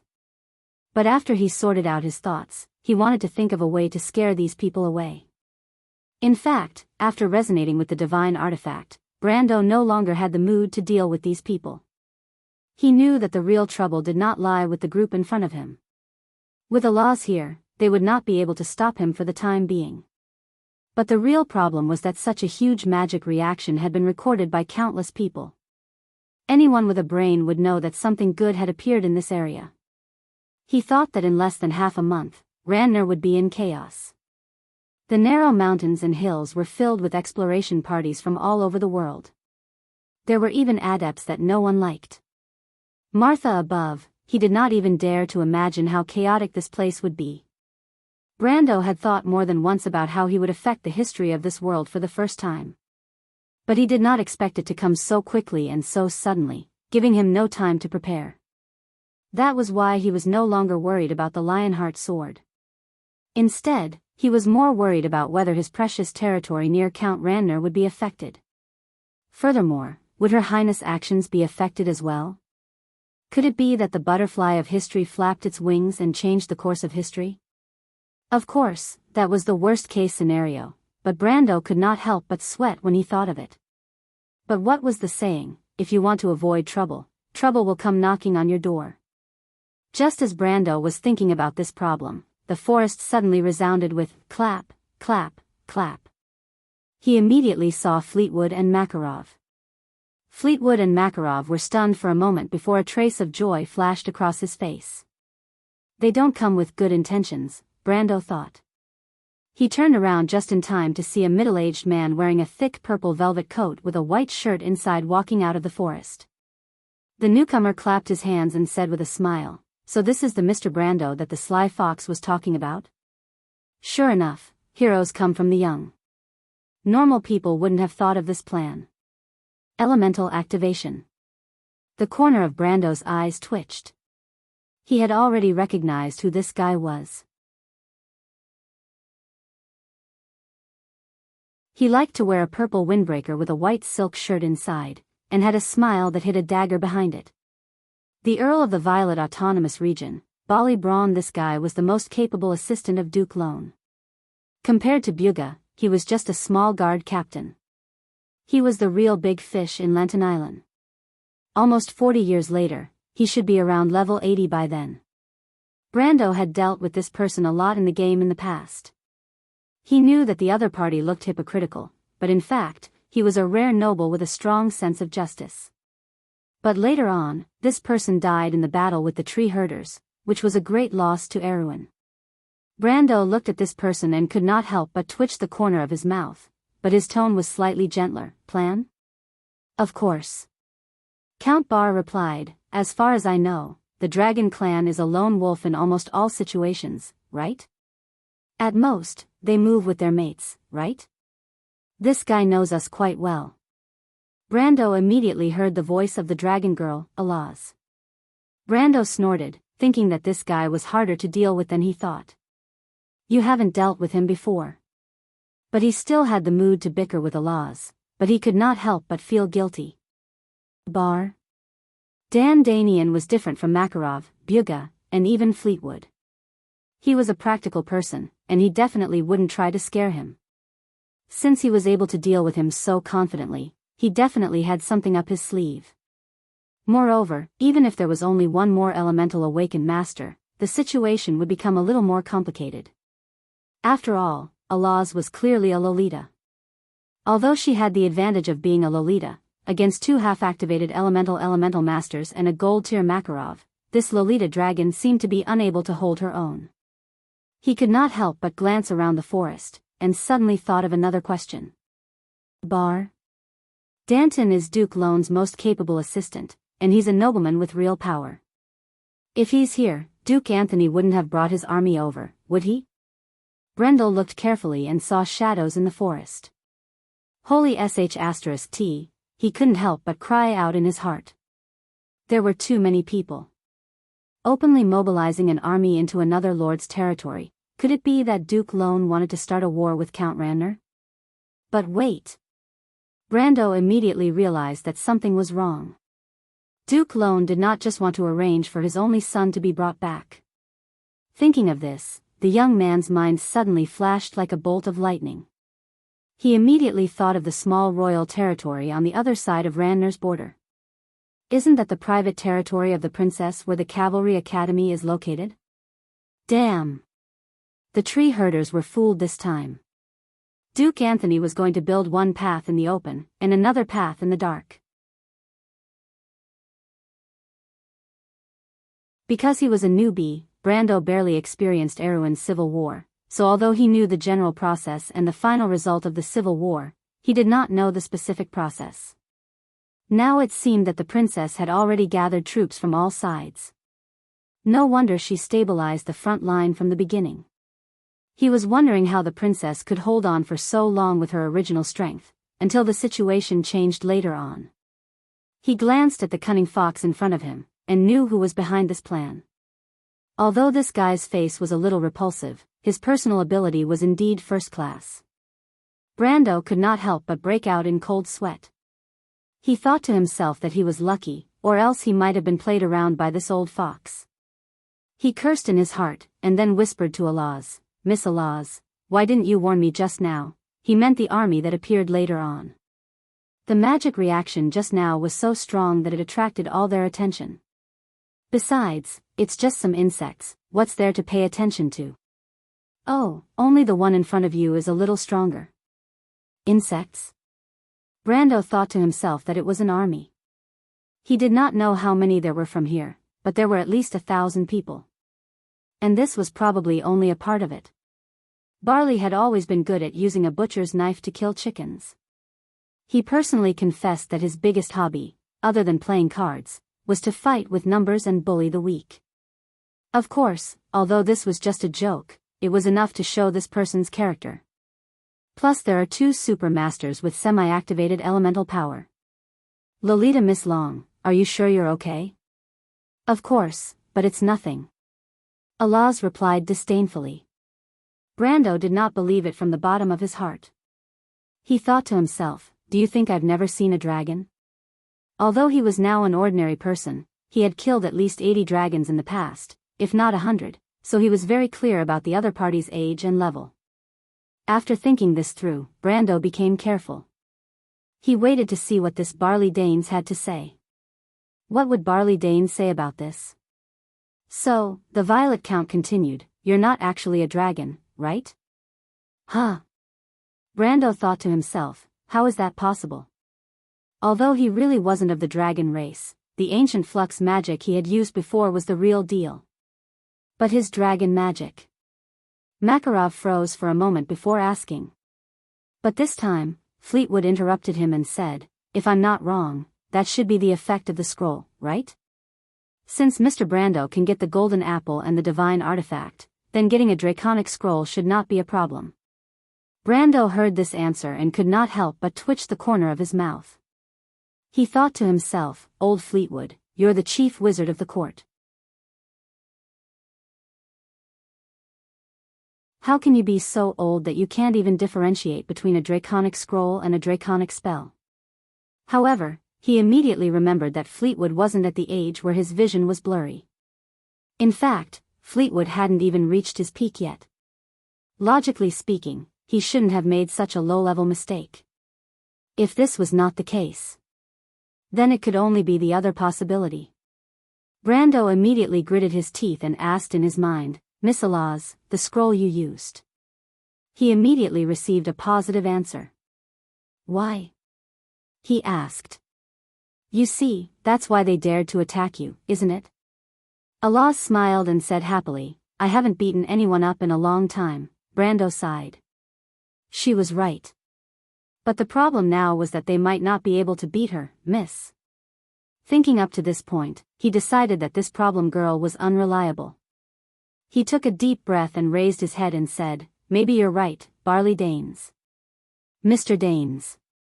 However, you can try and see how many of these spells I have, can't you?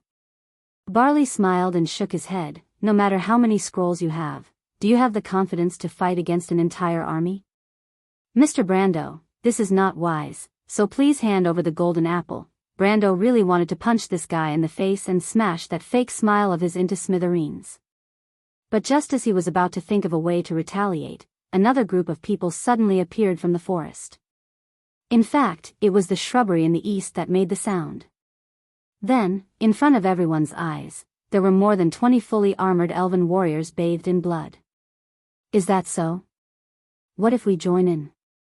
Nalathar took off his helmet and looked at Count Barley with an indifferent gaze. Gold rank, silver elves, Fleetwood and Makarov could only feel the corners of their eyes twitching. Barley? Dan Dayen was also stunned and almost choked on his words. How many years has it been since he last saw a silver elf? The Violet Earl stared at the 20 or so people and finally squeezed out a sentence. Silver elves, former allies. You're the only race that didn't participate in the Civil War. Are you going to start a war with the humans because of this person? Nalathar nodded and looked at Brando. I owe him a promise. Fine, Barley sighed, but even so, you want to fight against Duke Lone's army with just 20 elves? I admit that you're the strongest warriors, but my men. But he couldn't finish his sentence. In fact, it wasn't just him. It was as if everyone was suddenly silenced. Everyone, including Brando, saw a dazzling silver light appear in the forest, and the unicorns that the Elven Knight rode, the Him Legion.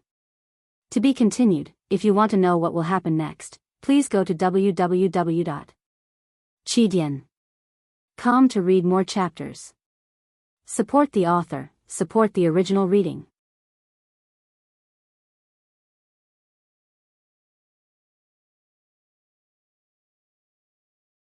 Chapter 201. Your Highness, there are too many enemies.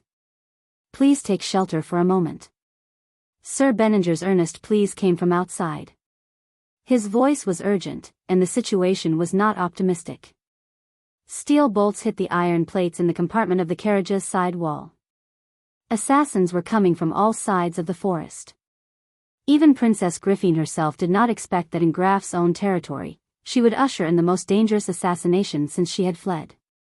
However, the young girl pursed her lips and looked straight ahead with her pale silver eyes. She replied, No need. I will wait here for my knights to arrive. Your Highness. Sir Benninger. Yes. It's nothing. Thank you. The girl said calmly. The voices outside the carriage stopped. The young man turned around and put his hand on the hilt of his sword. All that was left was the courage in his heart. As usual, the half-elf girl was wearing her favorite silver-white princess dress. Her hands were folded on her knees, and even at this moment, the girl's sitting posture was even more upright than the most meticulous young lady. The princess of Erewhon's royal family exuded the majesty of an ancient family. Even in the eyes of the strictest nobles, she was the brightest pearl on Erewhon's crown. In the eyes of the princess, the only heir to the throne of Erewhon was looking at her timidly from the opposite side of the carriage. Sister. Haruz, the only son of King Oberg VII, whispered in fear. The girl glared at her only brother coldly. Haruz, take your sword and turn it around. Haruz had always been obedient to his strict sister, and this time, he did not dare to disobey. He overcame his fear and carefully turned the sword around. There was a line of small words engraved on the scabbard. Call my name Courage. This was the motto of the royal family of Covardo, and it was also the motto of the half-fairy princess. But when it came to the only son of King Oberg VII, it became a glaring irony. The little boy grabbed his sword with both hands and looked up at his sister helplessly. The latter's sternness and the danger lurking outside the carriage made him at a loss for what to do. Tears welled up in his eyes. Seeing her brother like this, even Griffin couldn't help but sigh. Her heart softened, and she said softly, It's okay. I'm here. I'll protect you. The little boy wiped his tears with his sleeve and nodded vigorously. The carriage became quiet. The battle outside also seemed to have quieted down. In Graf's Royal Cavalry Academy, everyone on the field, in the classrooms, and in the corridors could not help but stand up and look at the strange scene outside the arched window. Freya looked up in a daze. All she could see was the silver beam that pierced through the clouds. Under the vast sky, behind the mountains, the light that connected the sky and the earth was like the Babel Tower in ancient myths. With the light as the center, the clouds slowly moved to the sky thousands of miles away, as if they were forming radiating fish-scale patterns in a wider angle. The magnificence of the scene was beyond all words in the mortal world. It could penetrate one's soul and make one tremble from the depths of one's heart. What was that? The girl was wearing the training equipment. She had one hand on her ponytail, and she was so stunned that she forgot to put it down. Her face reflected the light of the clouds as she stared in that direction. What was Lady Martha trying to tell the world? More and more people came to the training grounds of the Royal Cavalry Academy. The crowd screamed and passed information to each other as if the end of the world was coming. Everyone looked up at the sky in the south and held their breaths. The whispers of the crowd became louder and louder. The instructors who came out to maintain order quickly joined in the crowd. They shook their heads in disbelief, unable to believe what they were seeing. This is a resonance reaction, right? What did you say? He saw the girl who had one hand behind her head pressing down on her ponytail turn her head and stare at him with a questioning look on her face with her bright light brown eyes. Count Beckberg's second son's heart skipped a beat. This was a rare opportunity. The majority of the students in the Royal Cavalry Academy were male students. The few female students in each batch naturally became the target of these nobles. Freya, who had an outstanding appearance and temperament, was even rarer because she did not have any family background. She was called a delicious prey. This hunting game was spread among the senior students, so the prey naturally did not have any awareness. However, Freya instinctively felt that there were more and more strange people around her. This made this girl from Butchie instinctively feel nervous and uneasy. However, she could not help but take a second look at the blonde boy who answered her question. He seemed to know something. It's a type of magic reaction, but it's so strong. I've never heard of it before. The second son of Count Beckberg immediately showed his best side and replied with a smile. Magic reaction? Freya's heart skipped a beat. She inexplicably thought of a certain night in the Golden Tree Canyon. She did not know how that fellow was doing. However, she immediately turned around to prevent her burning expression from falling into the eyes of others. The girl from Butchie raised her head and stared at the silver pillar of light. The light was gradually fading. She took a deep breath and tried to calm the panic in her heart as she asked, "Where is that place?" "If it's that direction, it should be towards Ranner." Ranner. Freya could not help but place a hand on her chest. She could feel her heart beating vigorously. "Brando, is that you?" "I miss you so much." The girl's restlessness and shyness were seen by the youth as a sign that his attack was effective. What an inexperienced country girl. He could not help but think in his heart. However, he maintained a gentle smile on his face and wanted to say something else. But it was at this moment that a hurried bell rang throughout the playground, interrupting the young people's sweet talk. Everyone on the playground had to reluctantly withdraw their gazes from the strange phenomenon in the southern sky and look in another direction on the playground. The silver bell of Basta Academy was hung on the top of the bell tower of the administration hall. It was only rung during celebrations or the most urgent situations. Thus, everyone could not help but think, what happened? Is it related to the strange phenomenon from before? But a group of cavalrymen had already entered the field from the other side. As soon as they entered, they separated the people on the field. The leader of the group was a girl wearing a purple swallow-tailed military uniform. She rode her horse in front of everyone, then turned her horse around and stopped. She raised her chin slightly and looked at everyone from each grade. "From the moment you hear this order, go to your positions. I'll give you 3 minutes to prepare for battle." The girl's voice was low and slightly hoarse, but it was like a cold wind that swept through everyone's heart, causing everyone to feel suffocated. Prepare for battle? What battle? A mock battle? But it's not the time to test it yet. Someone from the preparatory grade, what?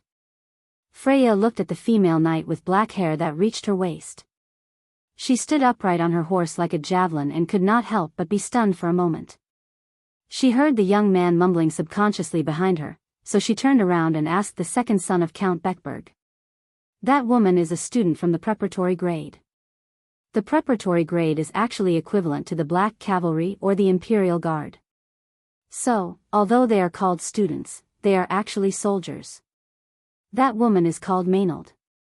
She is the daughter of Madame Miller. Or let me put it another way, it might be easier for you to understand. Madame Miller is the sister of Duke Lone. She married a knight a few years ago. Her husband died in the 10 Years' War and has been living at home ever since. This is her only daughter. The second son of Count Beckberg replied with a serious face, "That woman is a genius of the Basta Academy. But then again, those who can enter the preparatory grade naturally can't be compared to the useless trash like us." Maynard. Freya remembered this name. At the same time, she looked at the youth and smiled at him with some gratitude. "Don't say that. I think you're very powerful. You know so much." The second son of Count Beckberg was stunned. He saw the serious and sincere look in the girl's eyes and could not help but be slightly moved. But this feeling was only for a moment. The youth sneered in his heart and thought, "Wait till you have a taste of me, then you will know how powerful I am." Hee hee. Asterisk asterisk asterisk asterisk asterisk. The Silver Elven Knights stood silently in the forest, facing off against Duke Lone's private army on the other side. There was no wind in the forest. The black and silver swallow-tailed flags drooped dejectedly in their respective camps. After the clouds in the sky dispersed, the afternoon sun shone down on the forest without any reservation. It formed a solid light pillar at the edge of the treetops. These light pillars fell on the lily insignia on the flags and the bear and wolf insignia on the flags. Other than the occasional sneeze or the neighing of the warhorses, there was no other sound in the forest. It was an awkward silence. Macaro, Fleetwood, Bugha, Count Bar, Nalamines, and the Silver Elf Knight Commander who was wearing a long, pointed helmet. None of them said a word. Only Brando sat calmly in the middle. He knew that Alaz was right beside him, so he was not too worried about any trouble.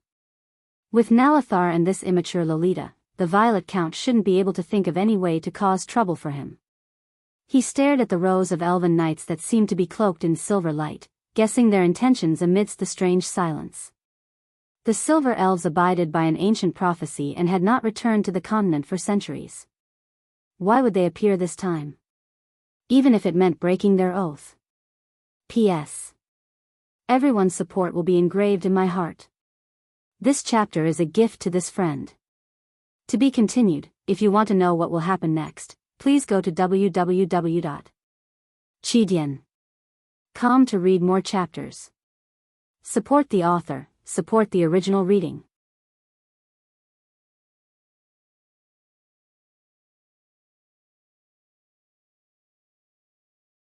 Chapter 202. The strategy guide did not mention anything about this part of the story, probably because they ended it too early. Who would have thought that the Silver Elves had already appeared on the continent before the First War of the Black Rose? While he was thinking about this, he went to rummage through the corpse of the Acolyte of Earth out of boredom. The residual magic in the corpse was condensing into a crystal of high purity.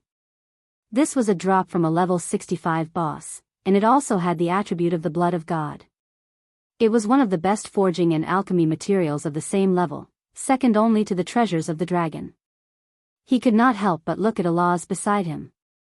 Of course, he could only see air. "You have a weird look in your eyes, Mr. Brando." "Is that so? But Alaz already has a mate, and I'm not interested in humans. But if it's Mr. Brando, I don't mind giving it a try once in a while." Cough, cough. Brando choked and coughed. Both sides looked at him. Count Bar turned around and looked at the Silver Elves with cold eyes. He broke the silence first. "Let's negotiate." The Silver Elves nodded. In fact, the long and boring negotiation lasted until the evening. The only real participants were Bar, Fleetwood, and the Silver Elf Knight Commander. On the other side, Makarov and Bugha, under Brando's instructions, helped eke out from the bushes covered in blood and reluctantly thanked him. The Silver Elves had made it clear that they wanted to protect Brando because he protected their king's tomb, so they had no choice but to lower their stance. In fact, Brando gained more than that. He felt that he had won the highest level of respect from the Silver Elves. Not only were the warriors friendly to him, the Silver Elf commander even gave him a piece of ginkgo leaf in private. Of course, Brando did not think that it was a token of love. Although it looked like a bookmark, he knew that it was not as simple as a bookmark. In fact, it was a token of friendship. In other words, if he were to be harassed in Erewhon in the future, he could take this ginkgo leaf and seek political asylum. Of course, this was just a joke. This ginkgo leaf represented that the Silver Elves owed him a favor. As long as he or his descendants carried this ginkgo leaf, they would be able to obtain a chance to ask for help from the Silver Elves. Brando did not know what the request for help was. He only knew that in his previous life, someone had used this item to rent more than 100 heavy elven infantry from the Silver Elves. The term of the loan was 100 years. Although they were not as rare as the Phoenix Guards, they were still one of the best troops on the continent. However, even though Brando was itching to give it a try, his rationality told him that it was unwise to be impatient. After all, this was the real world and not a game. Building a good relationship with the Silver Elves would be beneficial in the future. If he were to appear impatient from the start, wouldn't this noble and cold race look down on him? Wouldn't that be a loss? Even though the Violet Earl looked at the scene with a solemn expression, he knew that he could not allow his subordinates to fight the Silver Elves here. The reputation of the Sacred Hymn Legion was once known throughout the continent. Even after 7 centuries, no one dared to challenge them. After comparing the strengths of both sides, the Violet Earl made a wise choice. After both sides left the neutral zone, they returned to their respective camps and ordered their troops to turn around and retreat 300 meters. Only then did the atmosphere in the forest calm down. Brendel sat beside the acolyte of Earth's corpse and looked at the scene with surprise. Even though he did not participate in the negotiations, he knew that the core of the negotiations was about why the Silver Elves had reappeared after hundreds of years of disappearance. Even though this area used to be part of the Elven Empire, it was given up by the Elven Empire. Thus, the Erewhon Empire had the right to declare their sovereignty. Today, after 200 or 300 years, this area had become part of the Elven Empire's territory. Even the closest allies of the Elven Empire could not casually step into this area. However, Brando could see that the Silver Elves were extremely stubborn. He did not know what kind of agreement was reached between the two sides that made Bali and Fleetwood accept it. Why do you think the Silver Elves returned to the continent? He suddenly asked. The dragon girl Allah's nonchalant voice rang out. How would I know about those weird fellows? They don't interact with outsiders. Ayaya, don't disturb other people's business. Allah's voice suddenly complained. Business? Of course, Allah's voice sounded proud. I'm writing a script about the Knight Brando. It took me a while to get the idea. Oh right, I forgot to mention to Mr. Brando that my profession is a poet. Poet? Brendel's brows furrowed as he listened. It seemed that the profession of a poet was extremely popular among the dragon race. He remembered a very famous plot in the game. There was a giant dragon that created a huge underground city, and then captured a few powerful monsters and placed them in there, turning them into bosses and other monsters. Then, it let the players who did not know enter the challenge. It recorded the results of the challenge and then wrote a story. Of course, those who actually defeated the boss would be able to obtain a treasure. This treasure was actually a very small part of the dragon's collection. In fact, it was later proven that it was not even 1/10 of the profits it obtained from each story. He remembered that the dungeon was a level 45 dungeon. At first, the players thought that it was just a normal dungeon. But later on, the inside story was discovered, and it became a popular story. But the dragon race's bad taste was also evident. Of course, in comparison, this giant dragon at least got rich through labor. Compared to some unscrupulous robbers, it was much better. Of course. The dragon girl seemed to be proud, but suddenly her tone changed. Don't bother me, it's so annoying. Forget it, I'll go write it myself. After she finished speaking, Brando heard the voice beside him go silent. Tisk, he could not help but sneer. But at this time, he suddenly heard a click behind him. The young man thought that Alaz had returned so quickly. But when he turned around, he saw Nalathar standing there. At this moment, the former commander of the Phoenix Guards had taken off his helmet. He looked at Brando seriously, and then at the corpse of the giant beast beside the young man. A trace of doubt flashed in his silver eyes. Brando was stunned. But then he smiled and suddenly said, "I think, Nalathar." Nalathar looked at him and was slightly startled. "It's better if you wear the helmet." "Why?" the silver elf asked indifferently. "You're too handsome, I'm a bit stressed." The young man sighed. For the first time, Nalathar could not help but smile. He thought about it seriously, and really did put the helmet back on. Only a pair of silver eyes were left on Brando. But Nalathar paused for a moment and said, "I'm leaving, Brando."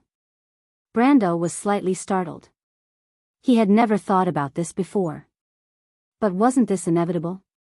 The mission was over, and Nalathar should of course return. He suddenly wanted to say something, but the words were stuck in his throat. The scenes of fighting side by side with Nalathar for the past few days replayed in his mind. Although there were no unnecessary words, but the sense of trust that came from the bottom of his heart grew. He looked at Nalathar and lowered his head. Where would Nalathar go after he returned? The Silver Elf King's tomb, or the altar? The power of Shay's altar was weakening by the day. Although he said that he would return one day to bring Nalathar news to the outside world, who knew if they would ever meet again? Perhaps it would be like a real storyline mission, and he would only meet Nalathar once. When he returned, there would only be a lonely altar left in the forest of Chablis. Brando knew that this was very likely. He wanted to say something, but his heart suddenly felt empty. It was so empty that he could not say anything. The young man hesitated for a long time and said heartlessly, "You're leaving, Nalathar. But you haven't done what you promised me." "Don't tell me you don't want to go back on your word," the Silver Elf commander snickered. "Going back on my word? You humans invented a good word. Of course, I'll do it." As he spoke, he took out a scroll and handed it to Brando. Nalathar hesitated for a moment and replied softly, "My thoughts are written on it, my friend." Those words struck Brando like a bolt of lightning, and he stood there without moving for a long time. Nalathar smiled and handed the scroll back to Brando, then leaned forward and hugged him. "Thank you for bringing us to a battle that I haven't seen for a long time. My blood is boiling again." "You're very good," and the battle was exciting, but all good things must come to an end. "Also, you owe me a promise," the Silver Elf commander whispered. "Remember to tell me what happened outside, decades, 100 years. Don't go back on your word, my friend." "Is that how you say it?" He struggled to pronounce the word, "go back on your word," in Kurlutz, then asked with a smile. "Yes." Brando raised his hand and rubbed his eyes. "The wind is a little strong." Nalathar nodded in understanding, and his body slowly disappeared into the air. Only his final smile was left, but it was also fading away. The heroic spirits of the 20 elven warriors turned into white light and soared into the sky, disappearing into a distant place in the southern forest. Everyone saw this scene, but only the Silver Elves, Alaz, and Brando knew what really happened. The young man saw the Silver Elf Knight commander nodding kindly at him from afar, as if he was comforting him. Brando felt a little relieved, and felt a little better. Indeed, Nalathar was right. All good things must come to an end. Isn't that right? To be continued. If you want to know what will happen next, please go to www.chidian.com to read more chapters. Support the author, support the original reading. You're tuning into the Dreamy Love Stories YouTube channel. Don't forget to subscribe and join us on this journey to catch the most captivating stories.